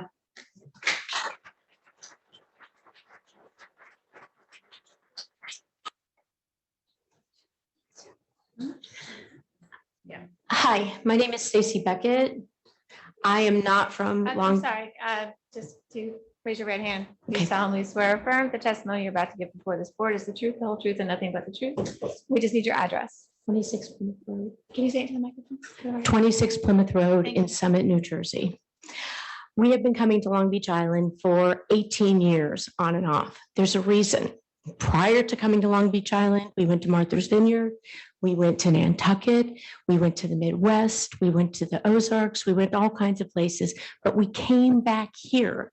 This became our second home. And you know what? Every single time we rode our bikes to the Holiday Snack, well, we loved it. And we still do. We ride our bikes.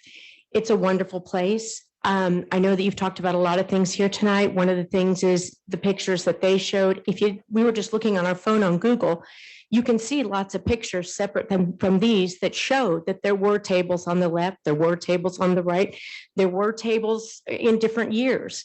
It's been a wonderful place to go. Please keep it the way it is so that we can come back and enjoy it. Thank you.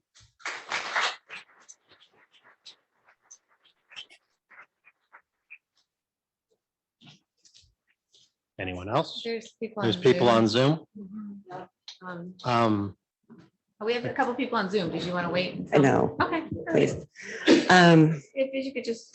Hi, Do you solemnly swear or affirm that testimony you're about to give before this board is the truth, the whole truth, and nothing but the truth? Yes. Can you state your name and address for the record? Shannon Hertner, 407 Center Street. Thank you guys, by the way, for all that you do.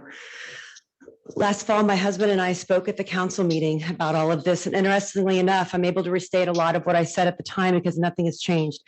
And let me be clear.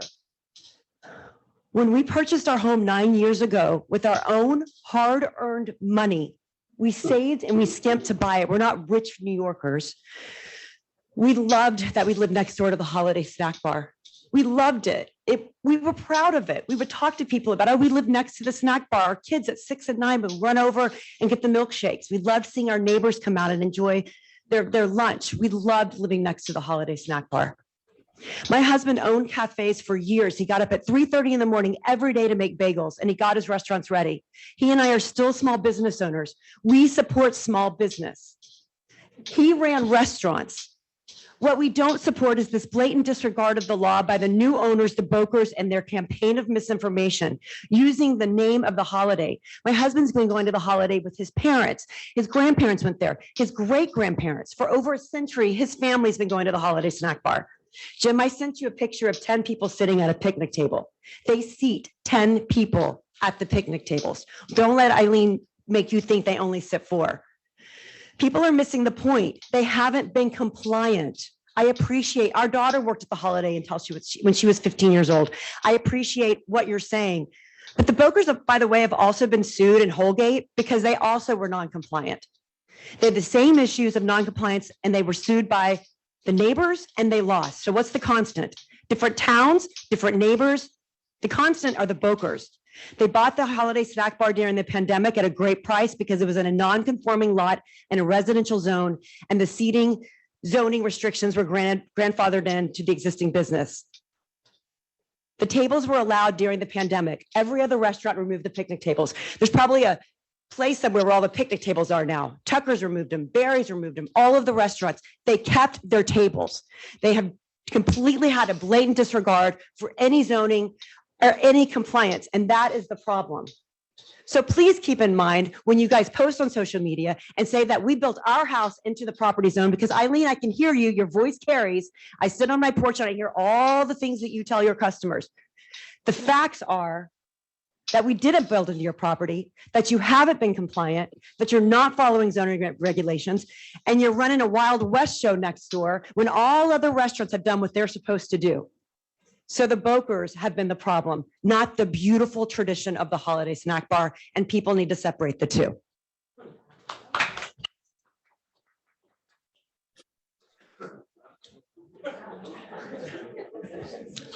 Hi, my name is Bill Hudson. I own Lurie's Island Inn Motel in Holgate. You want to swear me in? Swear or affirm that the testimony you're about to give before this board is the truth, the whole truth, and nothing but the truth. I do. There's a lot of different opinions tonight. The main thing is you guys wanted a 10-foot buffer. They've given you a 13-foot buffer. If these guys really want to get along, they have a 13-foot buffer where 75 years ago, it was all business. It was a business district. They weren't even alive then. I don't even think they have standing in this to even bring any suit. That's number one. Number two, with moving the tables on the other side, they've eliminated most of the noise. And there's very little noise. You've heard these servers get up here and tell you there's no noise out there. You've heard 10 adults tell you get up there and they live around the property and there's no noise. A bunch of noise is a bunch of BS. Okay. The fact that they have a house 4 feet from the property when the previous house was 12 feet from the property, they came into the zoning and they gave them a variance to move the house closer before they got there. Okay. If they really want to get along, they would get along. They've got a 13-foot buffer, and you got people talking about scooting through a 12-inch thing on another zoning hearing. We've got 13 feet, and there's arborvitae's the whole distance of there. And Frank Little made the most important statement tonight. This is in litigation. We need to find a way to end this. Okay, and the court just 2 days ago took K2 the bar in, and Long Beach Township sued them. And K2 lost. So you guys are gonna lose. Okay, the courts want restaurants on this island. Frank is right. We need to find a way to resolve this tonight and compromise and get it over. I've been going there for I don't know how many years. Like the lady just got up there before this lady said there's pictures on Google of them having all these seats there before. I think we need to take this testimony and find a way to resolve it tonight, give them their 70 seats. The buffer zone is far more than 1 foot that you're talking about in another hearing, and let's be happy. That's it.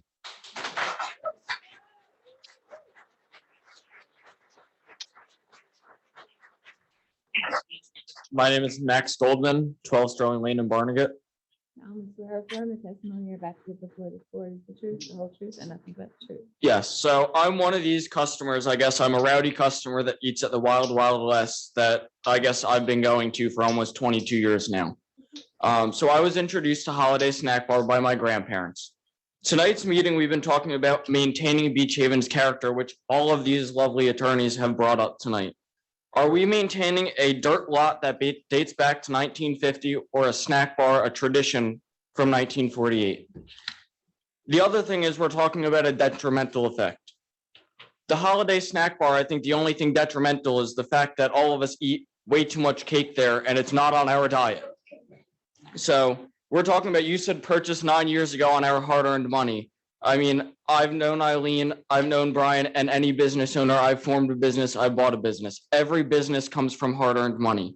So we're not talking about anything special here. So we need to support business in Beach Haven and keep traditions alive.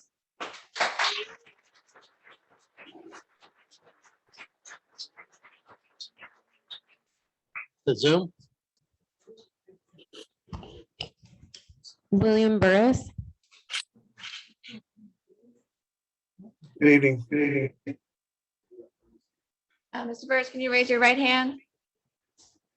Do you solemnly swear or affirm that the testimony you're about to give is the truth, the whole truth, and nothing but the truth? I do. I do. And we just need your address for the record. 100 North West Avenue, Beach Haven. Thank you. 20 years ago, this land use board determined that the Holiday Snack Bar was a part of the business district. As such, they made me get rid of one of my units. I had bought Kramer Lumber Company, and I had 4 duplexes on each side of the street. And after a year and a half of meetings with everybody in town, we came to the board and we were going to be approved. So we thought.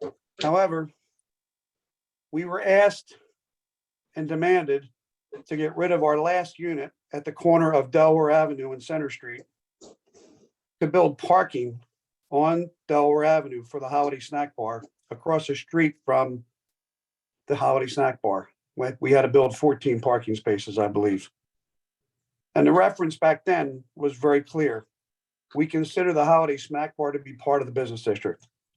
I'm not sure what's changed, and I don't know why we're trying to call something that it's not, but those parking spaces across from the Holiday Snack Bar were put there by this board to provide for the Holiday Snack Bar as a supposed member of the business district. And that's what I did. I did it to get it done. I did what this board asked me to do. And this board back then took a position that the Holiday was in the business district. Thank you.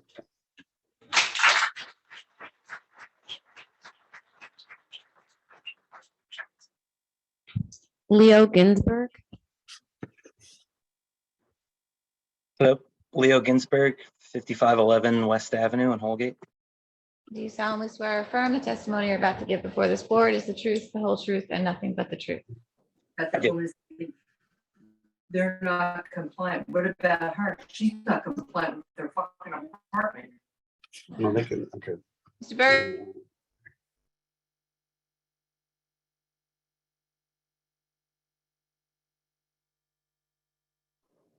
Sorry, am I good? Hello?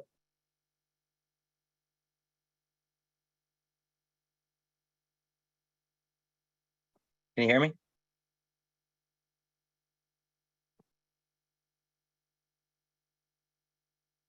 Okay, I'm assuming that everybody can hear me.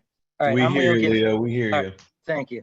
I'm Leo Ginsberg. I used to work at the Holiday Snack Bar a couple of years ago when the Bokers first bought it. Just to start off here, from my understanding, their suit down in Holgate was dismissed. Just want to clear the air on that. Additionally, I'm taking this call from Hoboken, where I live full time now. I come down and spend my summers down there still, but I have about an hour till there's a bunch of sirens outside. So I would say living next to a restaurant that serves breakfast sounds pretty nice right now.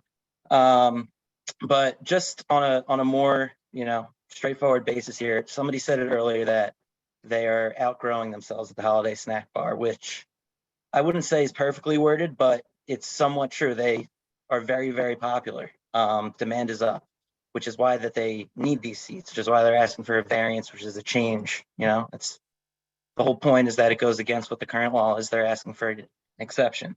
And the best thing for them is to be able to accommodate those people. If they have less tables, but they still have all those people coming, there's going to be longer wait times. People are going to get upset, and then their business is going to end up going downhill.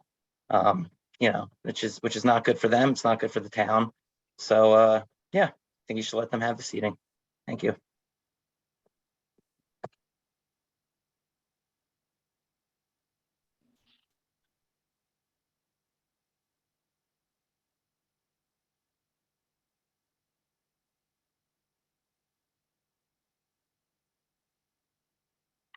Can I talk? Borough Beach Haven, just so you know, you're on mute.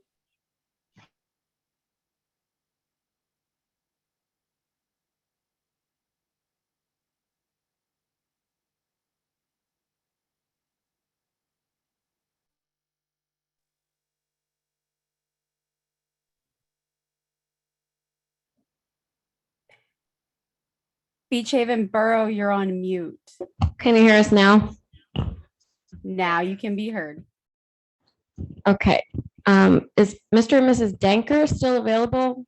Did you still want to comment? Yes. Okay. Okay.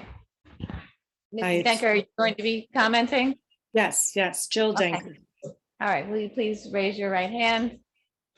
Do you solemnly swear or affirm that the testimony you're about to give before this board is the truth, the whole truth, and nothing but the truth? I do. We just need your address for the record. 102 West Roosevelt Avenue, Holgate. I also live in Livingston, so I have two addresses.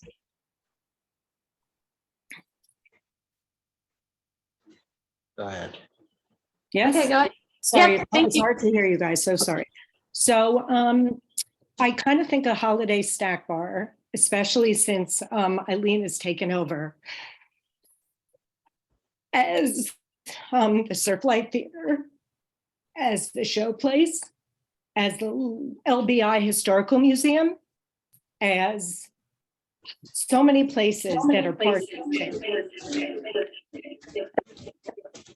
You guys hear me? Sorry. So many places like that are important.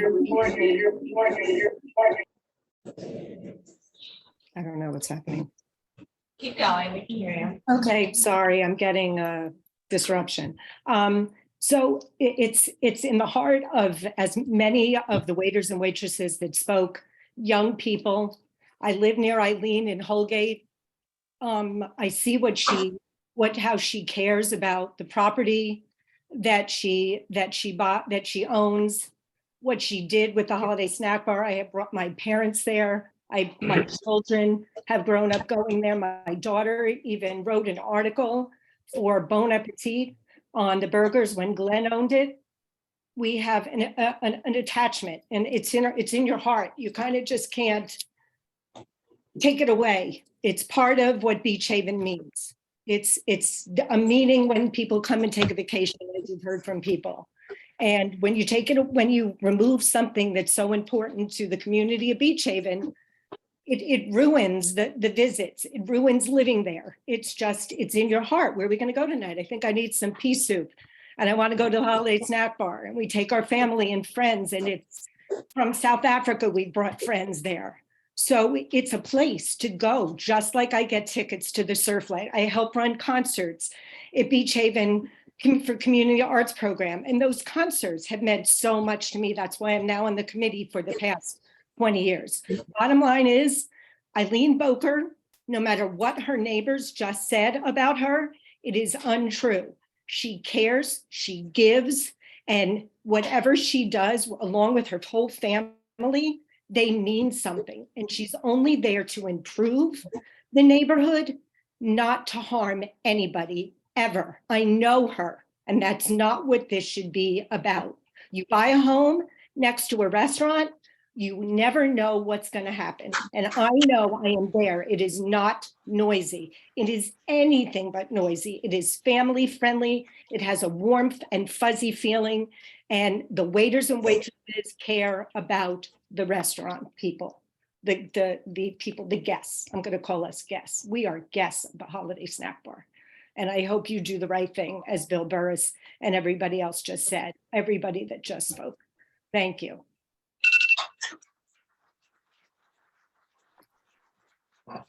Christian Violetto. Hello. Hi, Can you hear do you me? solemnly, yes, do you solemnly swear or affirm that the testimony you're about to give before this board is the truth, the whole truth, and nothing but the truth? I do. And just state your name and address for the record. Emil Christian Diletto. I live at 329 Dock Road in Beach Haven, New Jersey. Okay, go ahead. All right. So I may work the Holiday Snack Bar right now because I love the Bokers. They've been family friends since elementary school. And when they brought it 3 years ago, I was more than happy to join the team. But unlike everyone else I worked with there, like my beautiful mother mentioned earlier, I've lived basically across the street for 25 years. Right on the corner of Dock and Delaware Avenue from 1997 to 2004. And then now we have the property right next door to it. But never has it ever been any form of disruption for me or my family. We've loved living across the Holiday Snack Bar, to be honest. It's just a major part of Beach Haven's culture, and it just seeing the building and the old school vibe it gives just like brings you joy. Now I work there, and it is the best job I've ever had, except for when we had our restaurant at Schooner's Wharf, the Gazebo. But again, just as my father mentioned earlier, change is inevitable, and we don't have the restaurant anymore. But being a part of this restaurant feels as close to working as for my family as it possibly can.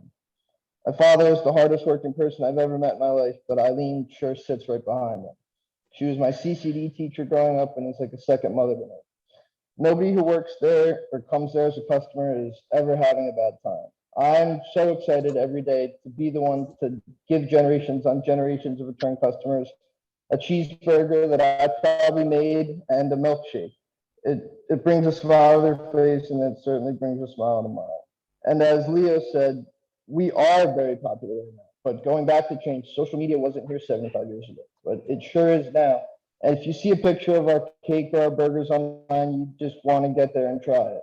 The 45 seats would only have customers waiting further and farther down the sidewalk, spilling right onto the neighbor's property. There really are no places in Beach Haven that can give you the feeling that Holiday Snack Bar brings you, and I certainly know that there never will be again. Long live the Lady Lord Baltimore. Thank you.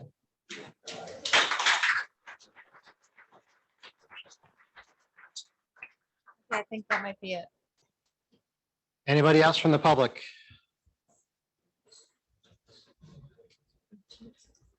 Let's let somebody who hasn't spoke before Mr. Hutton. She said I can go. I have 30 seconds left. Now, can we have other people who haven't gotten a chance to talk yet first? Thank you. I would like to say something. Okay, you can wait. Just hold on one moment. Sean Cohen. Do you solemnly swear or affirm the testimony you're about to give before this board is the truth, the whole truth, and nothing but the truth? I do. Okay, go ahead. I'm just stating that I lived on Center Street for 20 plus years, and it's very short and simple, but I did have to walk up and down Center Street 5 times a day, most likely. And there were many years that there were more seats outside than people are willing to say, and much, disagreeing with those pictures, there were more tables than that. So thank you. Anybody else that has not spoken yet? Yeah, I would like to speak. Yes. Hi, I'm Denise Hughes. I live at 326 3rd Street, Beach Haven. Do you solemnly swear or affirm that the testimony you're about to give before this board is the truth, the whole truth, and nothing but the truth? I do. Okay, go ahead. So I moved here 10 years ago. The first person I met on this island was Eileen Boker. She's never been anything but kind, warm, and welcoming to everyone. I started going to the Holiday Snack Bar right about then, about 10 years ago. Loved the burgers, loved the shakes. And last fall, I got the opportunity to work for Eileen at the Holiday Snack Bar, serving breakfast. So I've been serving breakfast for her last fall and the spring so far. I just want to say there's no noise outside. We hardly have anybody sitting outside for breakfast. If anybody comes for breakfast, it's after 10 o'clock in the morning. We're not rowdy. There's no music. There's no loud people yelling, screaming, dancing, and singing. It's nothing but a quiet breakfast for the people of Beach Haven that like the holiday breakfast. I just hope that you all do what's right with the Holiday Snack Bar, because it is a staple in this community. Thank you.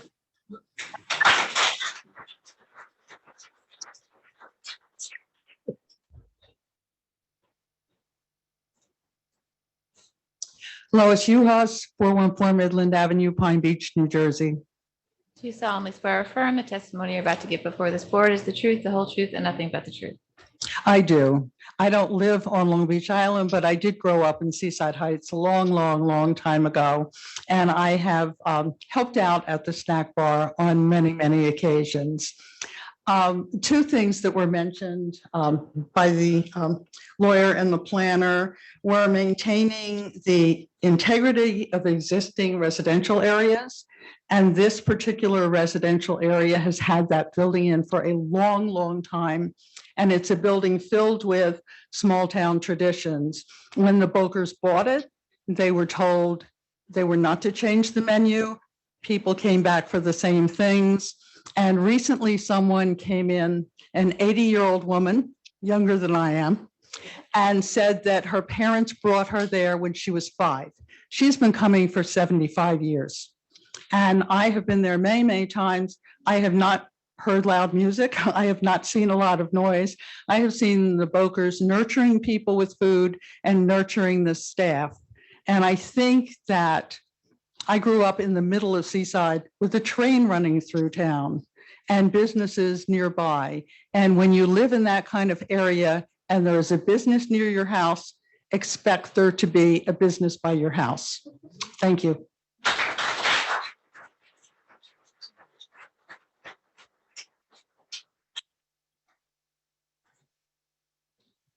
Can I say something? Okay, never mind.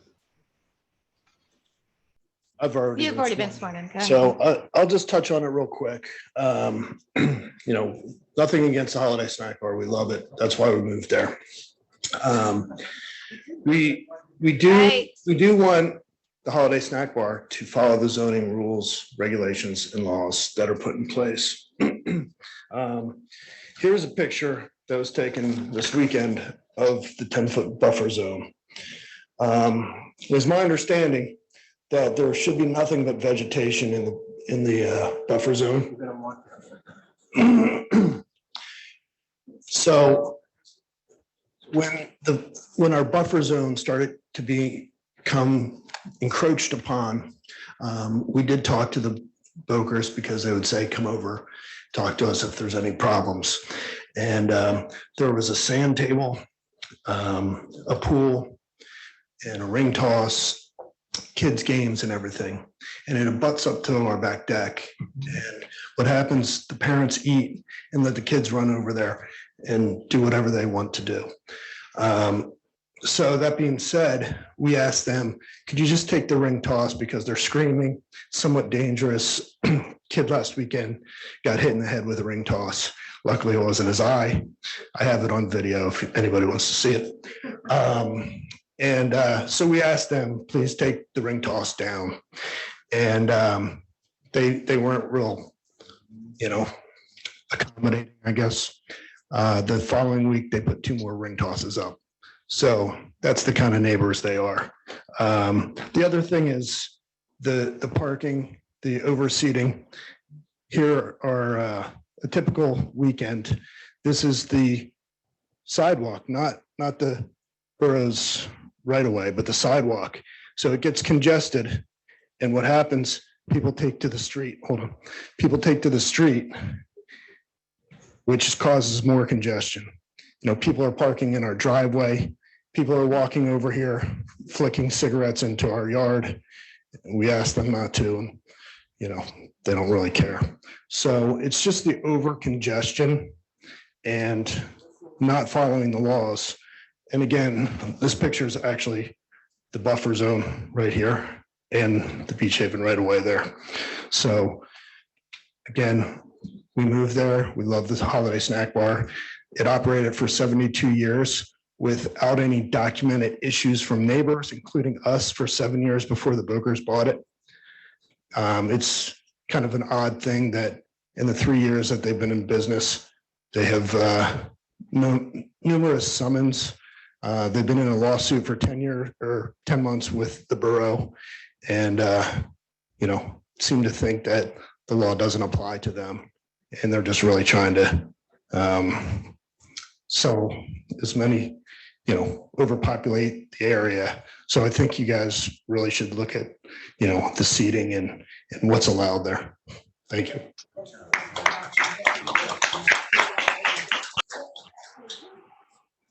Somebody hasn't spoke yet. Scott? Mr. Boland?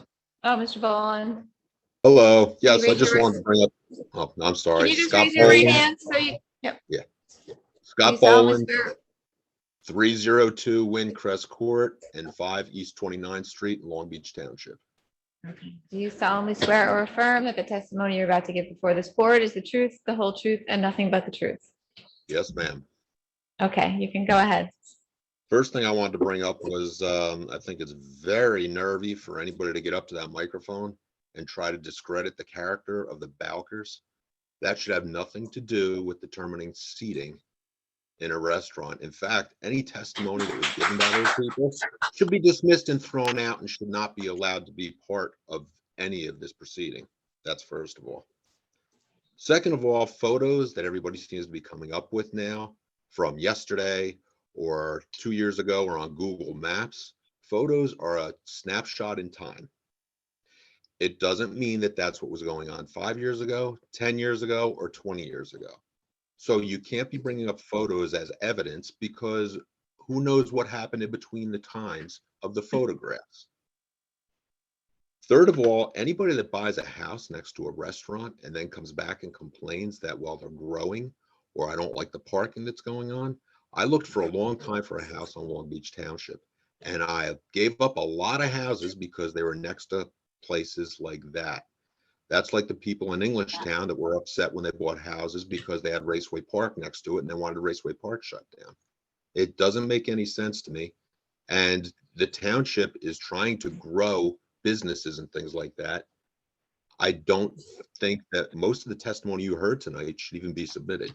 Thank you.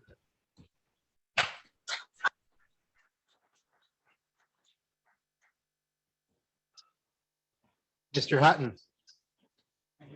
30 seconds. 30 seconds, you got it. You've never heard this tonight so far.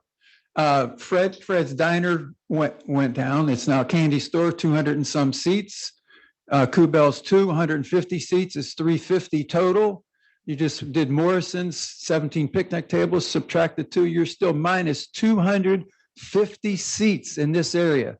Please give them the 70 seats because at Lurie's Motel, the biggest complaint I hear is I can't get a seat in a restaurant on time and get out of there. I may never come back. You have to get seating on this island and they need those seats. Thank you very much.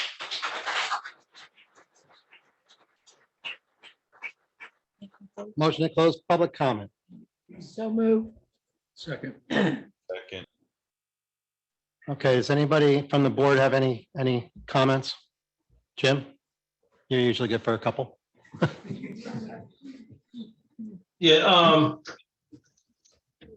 a question for Frank Little. On Delaware Avenue, should there be a sidewalk there with seating out along that area? Well, we don't have a requirement that's going to mandate it unless you require it as part of this approval. If you, I'm thinking of a safety factor is all. I mean, if you put, right now, if you put sidewalk in there, you're not going to have any room for tables. It's tight as it is. Then how do you satisfy the safety condition then? I guess is what I'm asking. It's difficult.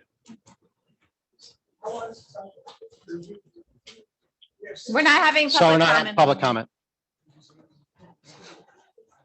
If you put a sidewalk in there, you wouldn't be able to get the picnic tables in there.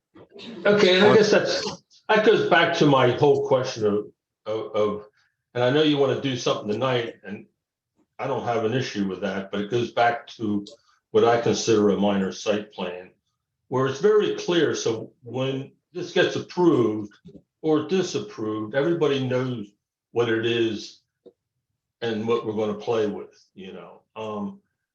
So I still don't have a feel for where the tables go, especially the revised. And do we need to act on this tonight? I guess that's the question. Or can we see this plan come back with a whole bunch of suggestions that I like to make some, and maybe some other people would like to make some? Can somebody answer that? If you wish to table it, we can, if the board votes on tabling it, we can table it. Well, I don't want to step in the way of progress, but I would like I to have see a site suggestions. plan, seating plan. I have suggestions, what I like to see in a resolution. But you almost need a site plan so you can see that what I'm saying, that it all works, I guess. No obligation for the board to act tonight. Board can do whatever. I also have just And concerns can I- because this is, sorry, go ahead, Mr. Stevens. Yeah, okay, go ahead and talk, and I'll come back, you know, help me Just out. that the applicant's asking for a D variance, and that's extraordinary relief, and it's not really clear what seating is there now. Yep.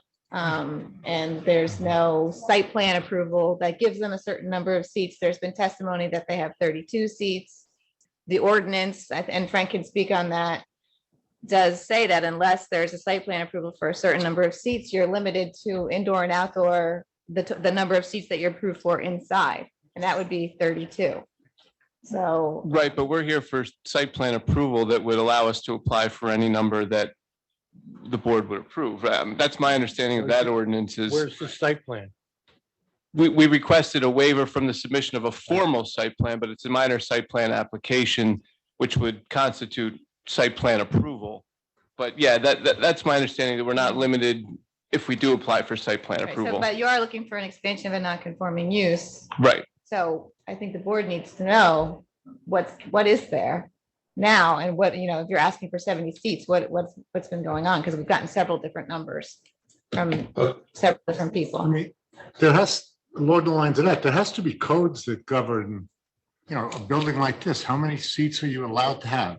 And then, you know, in other words, if we know the starting point, then you know what's the extent of the variances. Right now, the starting point seems to be a lot of hearsay. Like 32, 46, he said this, but I mean, with architects in the room, I assume could design the seating. And I appreciate what you're saying, because I know this is in litigation, and preparing for this, there are a lot of exhibits involved with that litigation, and there was certainly not a consensus as to the number of seats, particularly during COVID. But the one thing that I could pick out of everything was it appeared that there were at least 24 approved outside seats prior to COVID, and there was a consistent number of 45 inside seats. So that's where we established our number. If you start looking at the COVID temporary site plans that were approved, you have numbers crossed out, and I really couldn't follow. There were drawings of, you know, hand sketches of the tables, but that's why we're here tonight, is to try to establish an approved number that's based on something concrete, which is the prior numbers of the 24 outdoor seats and the 45 indoor seats. And But wouldn't the governing code be the starting point? You know, public safety, you can only put so many people in a building to eat, right? Right, but there's no. That would be the starting. I'm not saying about the variance is different. What's? Oh, the I starting understand, point? but there's no code provision that specifically governs the number of seats. That's why we're here for site plan approval to try to establish that.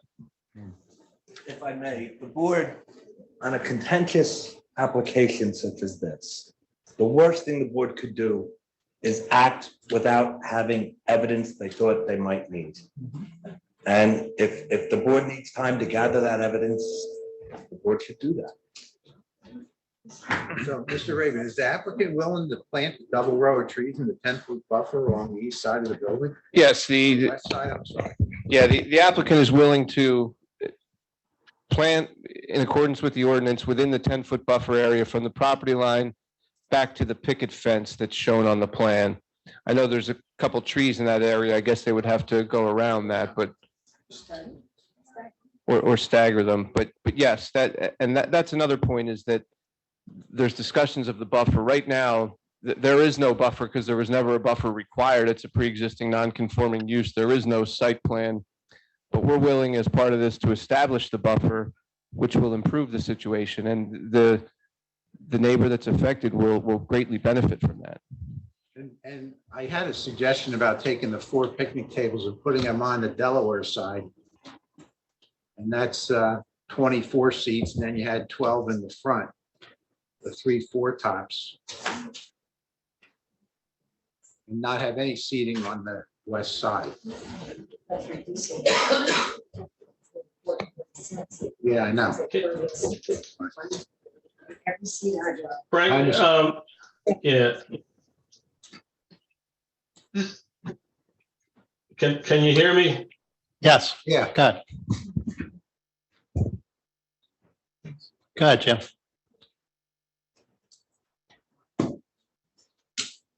Now you're on mute.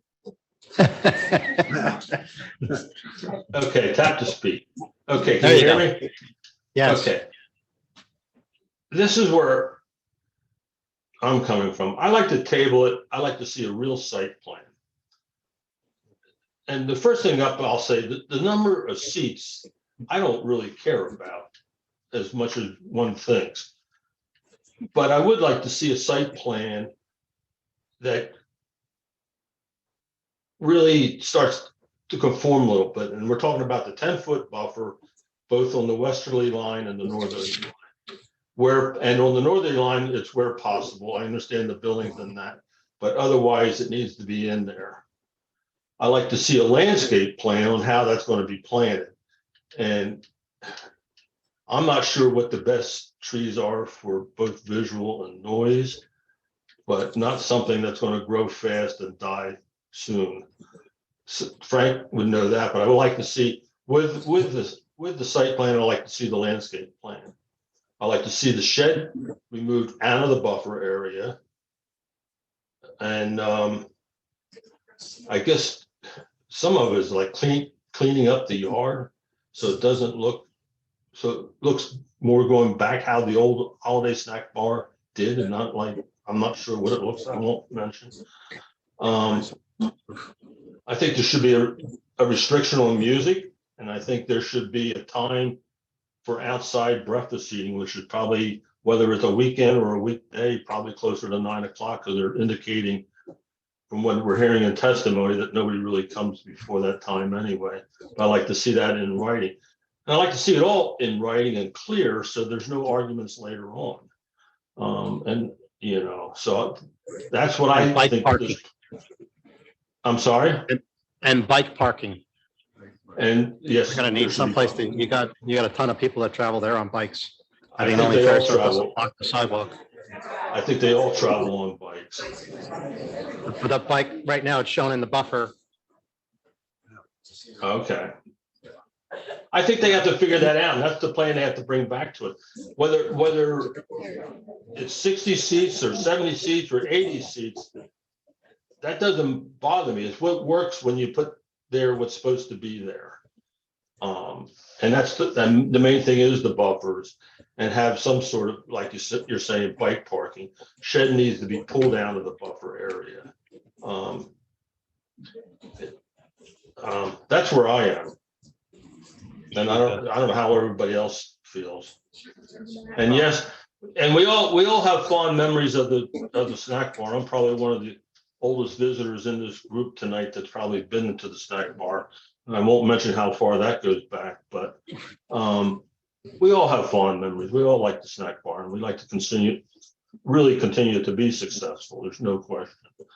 But we also, we need to set the rules down, Oh, Jim, I just want to say one thing. We're not going to get a 10-foot buffer on the northerly property line. That's what I said. You won't get that. There's spots where you can. I think they have to come back and say, this is what we can do. And I know the neighbor, I know the neighbor to the north is not as concerned, so it's not as big a factor, but I think you should always attempt for the 10-foot, and where you can't, you say, I can't, and this is why, All right, so my only comment at this point is obviously if we continue this, the snack bar is going to continue to operate just the way it is under whatever the borough gave it. But I would rather see us get it right. Like Jim said, get it right on a plan that everybody can agree on, rather than rush it tonight and try to figure something out on a napkin. So, my recommendation is your engineer and planner would be carry this.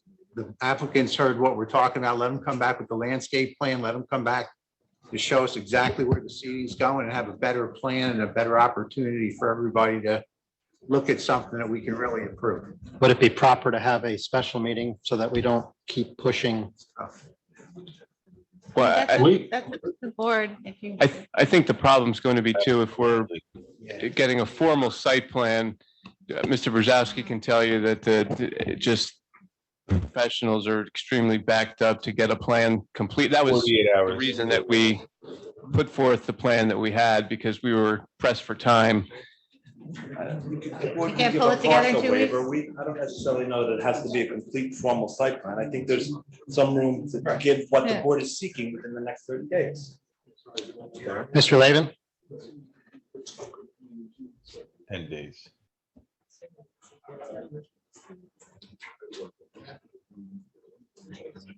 Mr. Lavin, you want to take 5 minutes and confer with your client to see if we can come up with some time frame, either a time frame or to come up with something that makes the board all feel warm and fuzzy right now. Okay, sure, that'd be great. Thank you. Hey, Tom, we can have a special meeting like a week after our July meeting, just for this application, can't we? Now, if you go to the week after July, you might as well wait till September. We Isn't want to that get bad? this done so that this way summer is, Okay. that we don't have to worry about this. Well, if they're timing on submitting the plan. Is all I need. My client talked in executive. What do you want to do the week before? I mean, what, we have 2 applications on July 3rd? We have 2 applications on July 3rd. Right, so we have 3 on for the 3rd,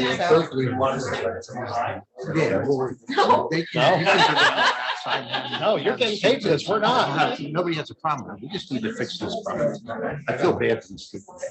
I mean, just, the board, I think. We gotta get. Well, trying to get everybody on the same page. And then let her put some more. And it's this being a D variance too, we have to have substantial. Yeah, we need a buffer for sure. We can't do this without a decent 10-foot, trees, something that's gonna really. I was hoping for a 5-minute break, but I gotta go to those. I think there's a fence there now.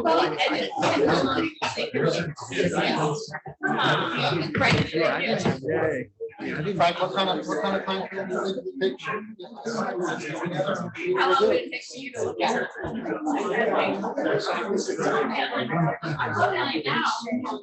This one. It's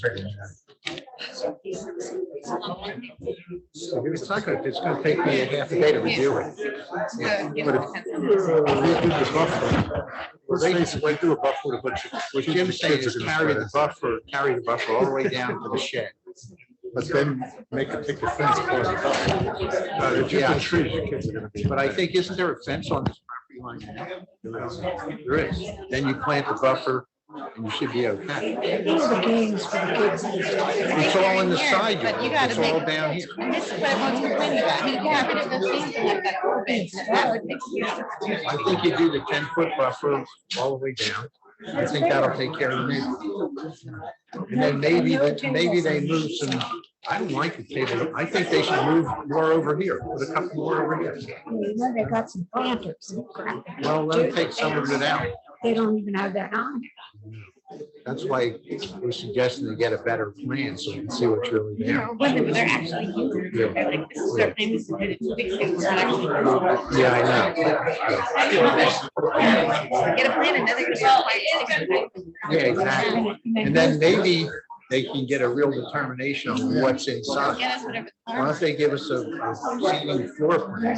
Yeah, we'd like to see that. I think they need an interior plan for this place too, showing us the seating inside. Yeah, me too. Yeah. Seems like. Just it so we should have nail been. this down once and for all for the next 75 years. Frank, Frank, can you hear me? Not yet. Come back. Close. You want to come back first? I don't know. We have three applications. We have the house. We should- Yeah. And then two or three birthdays. Yeah, Wanna the come back 2 or 3 another- birthdays should be fine if they come back. Well, I forgot I don't know what what the the other other ones are. I haven't seen them. That was the resolution.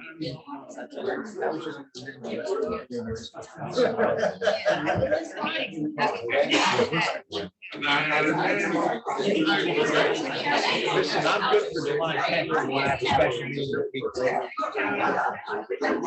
I'm okay for July. Yeah,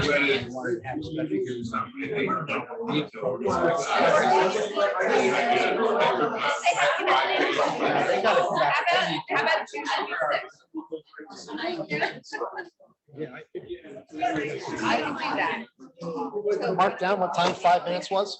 I can do June. Good idea. That's 3 weeks. Bonnie said she didn't want to do it.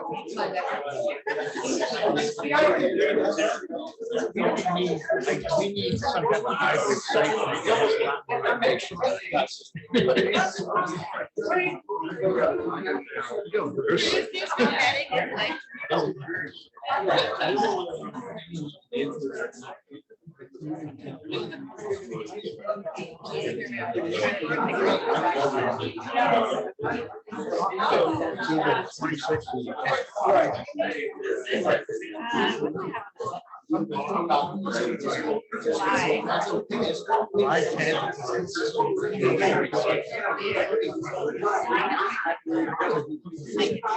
Get it done before the season.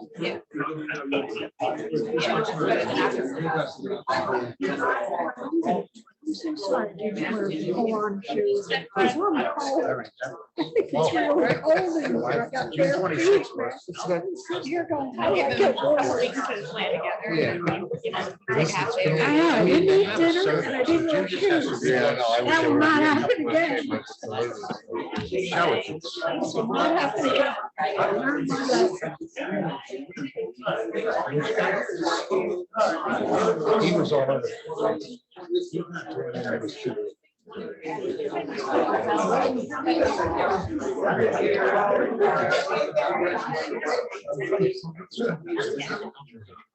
You're done. Go home, go to bed, 'cause I am. Oh, my feet. Great. Other than that.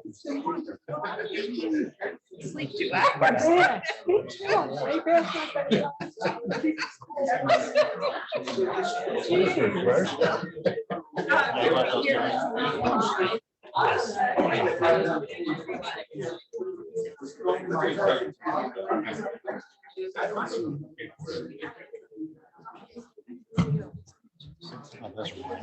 But you can have. It's basically it's just go away from where you are right now. It is right.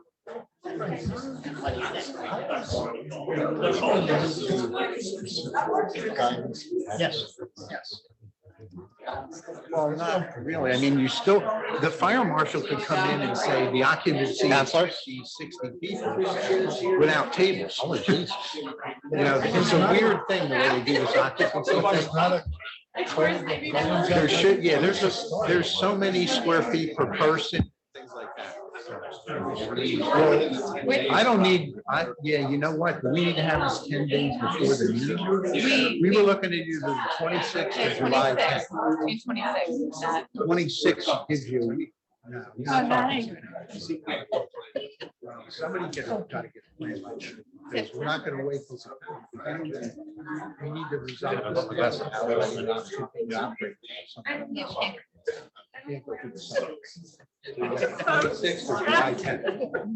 From their hands. Jim just gotta go out and pull a dimension off the building to the, you know, it could be a hybrid. I don't need elevations. Where's she going? If he redrew this, there's an 18.4 foot dimension. You can use this survey. But Jim, you can take this plan and redraw it and rely on these dimensions, these setbacks.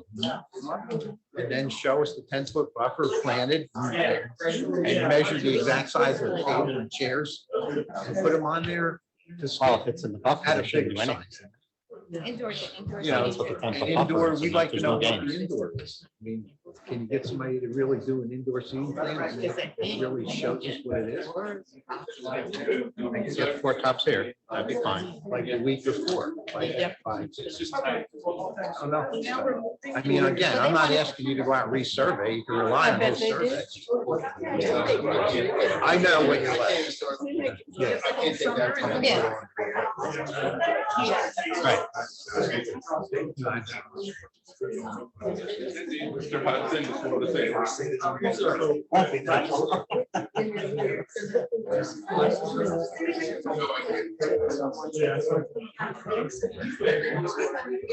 I'm just saying, you can't go through the summer. You gotta finish it. No, I'm saying, no. Well, no, I'm saying, can't you get somebody to go in and sketch the inside area and then show how many tables you can fit in there on a. I thought it was tables. So we could just lay out the counter seating on it. And then you need a 10-foot buffer, and then you gotta give me dimensions of tables.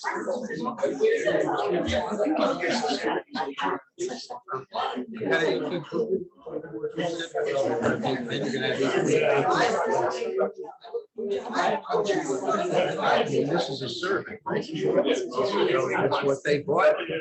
So dimensions are good. Jim's just gotta take it. It's like 10 scale. And add the tables and the buckets. Yeah, and an inside sketch. I don't think that's too much to ask for.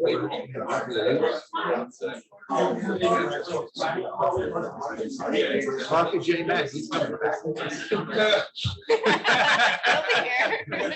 I'm sure Jay can do it. See? And he'll be back here to test it. The 10's fine with me. I think that.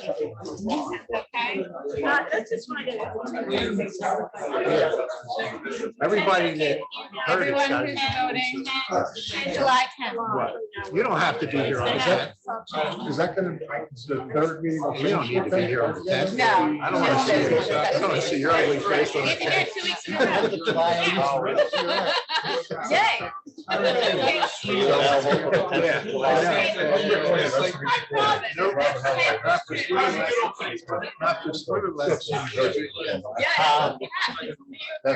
are we gonna do it? What about? I don't see how we're gonna do any other way. Well, I mean, I think Jim could just show me like large 6 to 8 foot. What? It's the second Monday. My wife's birthday. So where are the? We have to have here. So does it have to be on Monday? Do it on a Tuesday? Yeah, I got another meeting. How early? How much early do you do it? Earlier in the day. Just cancel the council.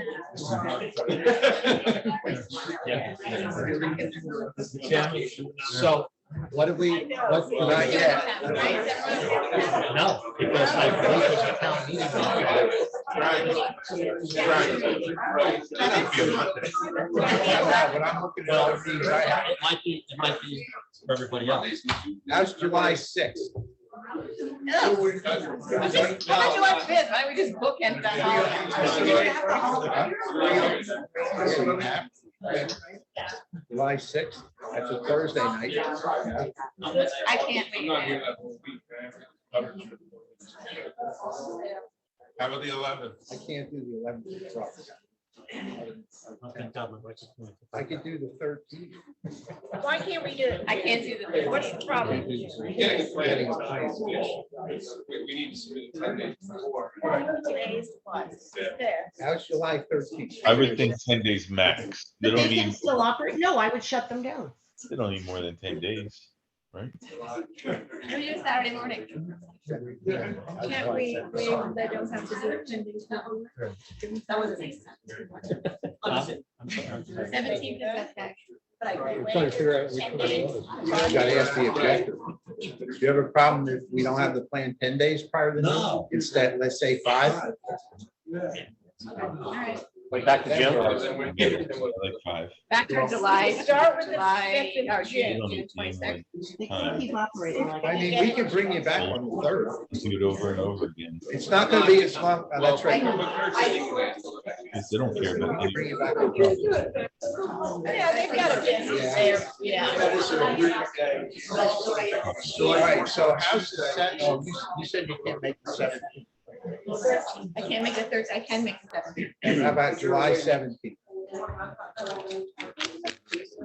It works for me. Can we get back to June 26th? Yeah, I mean, if we could wait. Yeah, if we're waiving the 10 days to 5 days, You'd have to- get it back into. Can you grab me the ointment? You get it in 5 days for that. Or something. The border center, why? Originally, I was saying the 17th of July, but then everybody else is saying.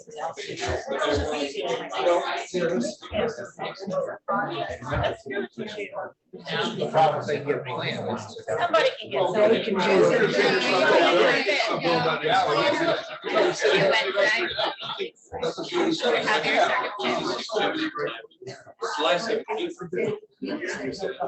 That's what I.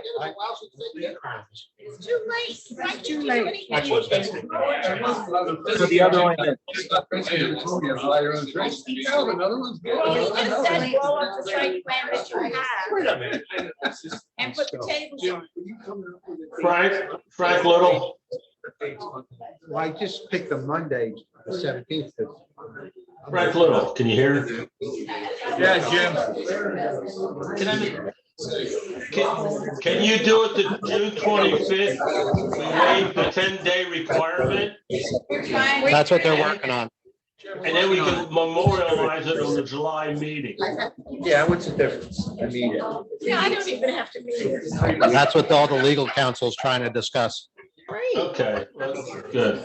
I can't hear it all. It sounds pretty mumbled back there. Yeah, we're not talking about that. We'll announce the 17th. We have way too many lawyers in the room trying to get their dates together. Let's wait. We gotta make sure the board can.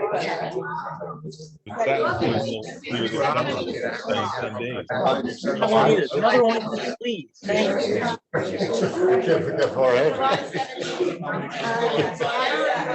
yeah, I'd say. Or why not?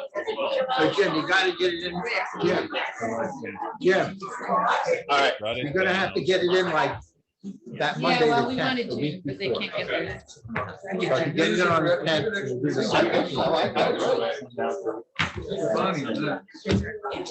We do an extra meeting, do we get 2 dinners? We should. Wait, who gets dinner? Christmas. Oh, you get one thing. All right. That's my underwear. Thank Are we you. set? Mr. Raven, are we set? That's the underwear. Mr. Wazowski. Yeah, come back, vote. Tom's gonna make an announcement. Again, do a motion.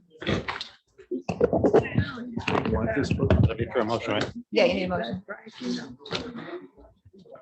All right, seeing that we are all undecided on the process of what should be in the site plan, I think it's best to carry this until July 17th, 6 PM. Can I get a motion? I second it. We'll see you all then. Have a good night. Thank you. And no further notice. No required. notice, yes, yes. You're up the only one on it? Yeah, Say that again? Hey, Tom, did you approve the bills? Yeah, we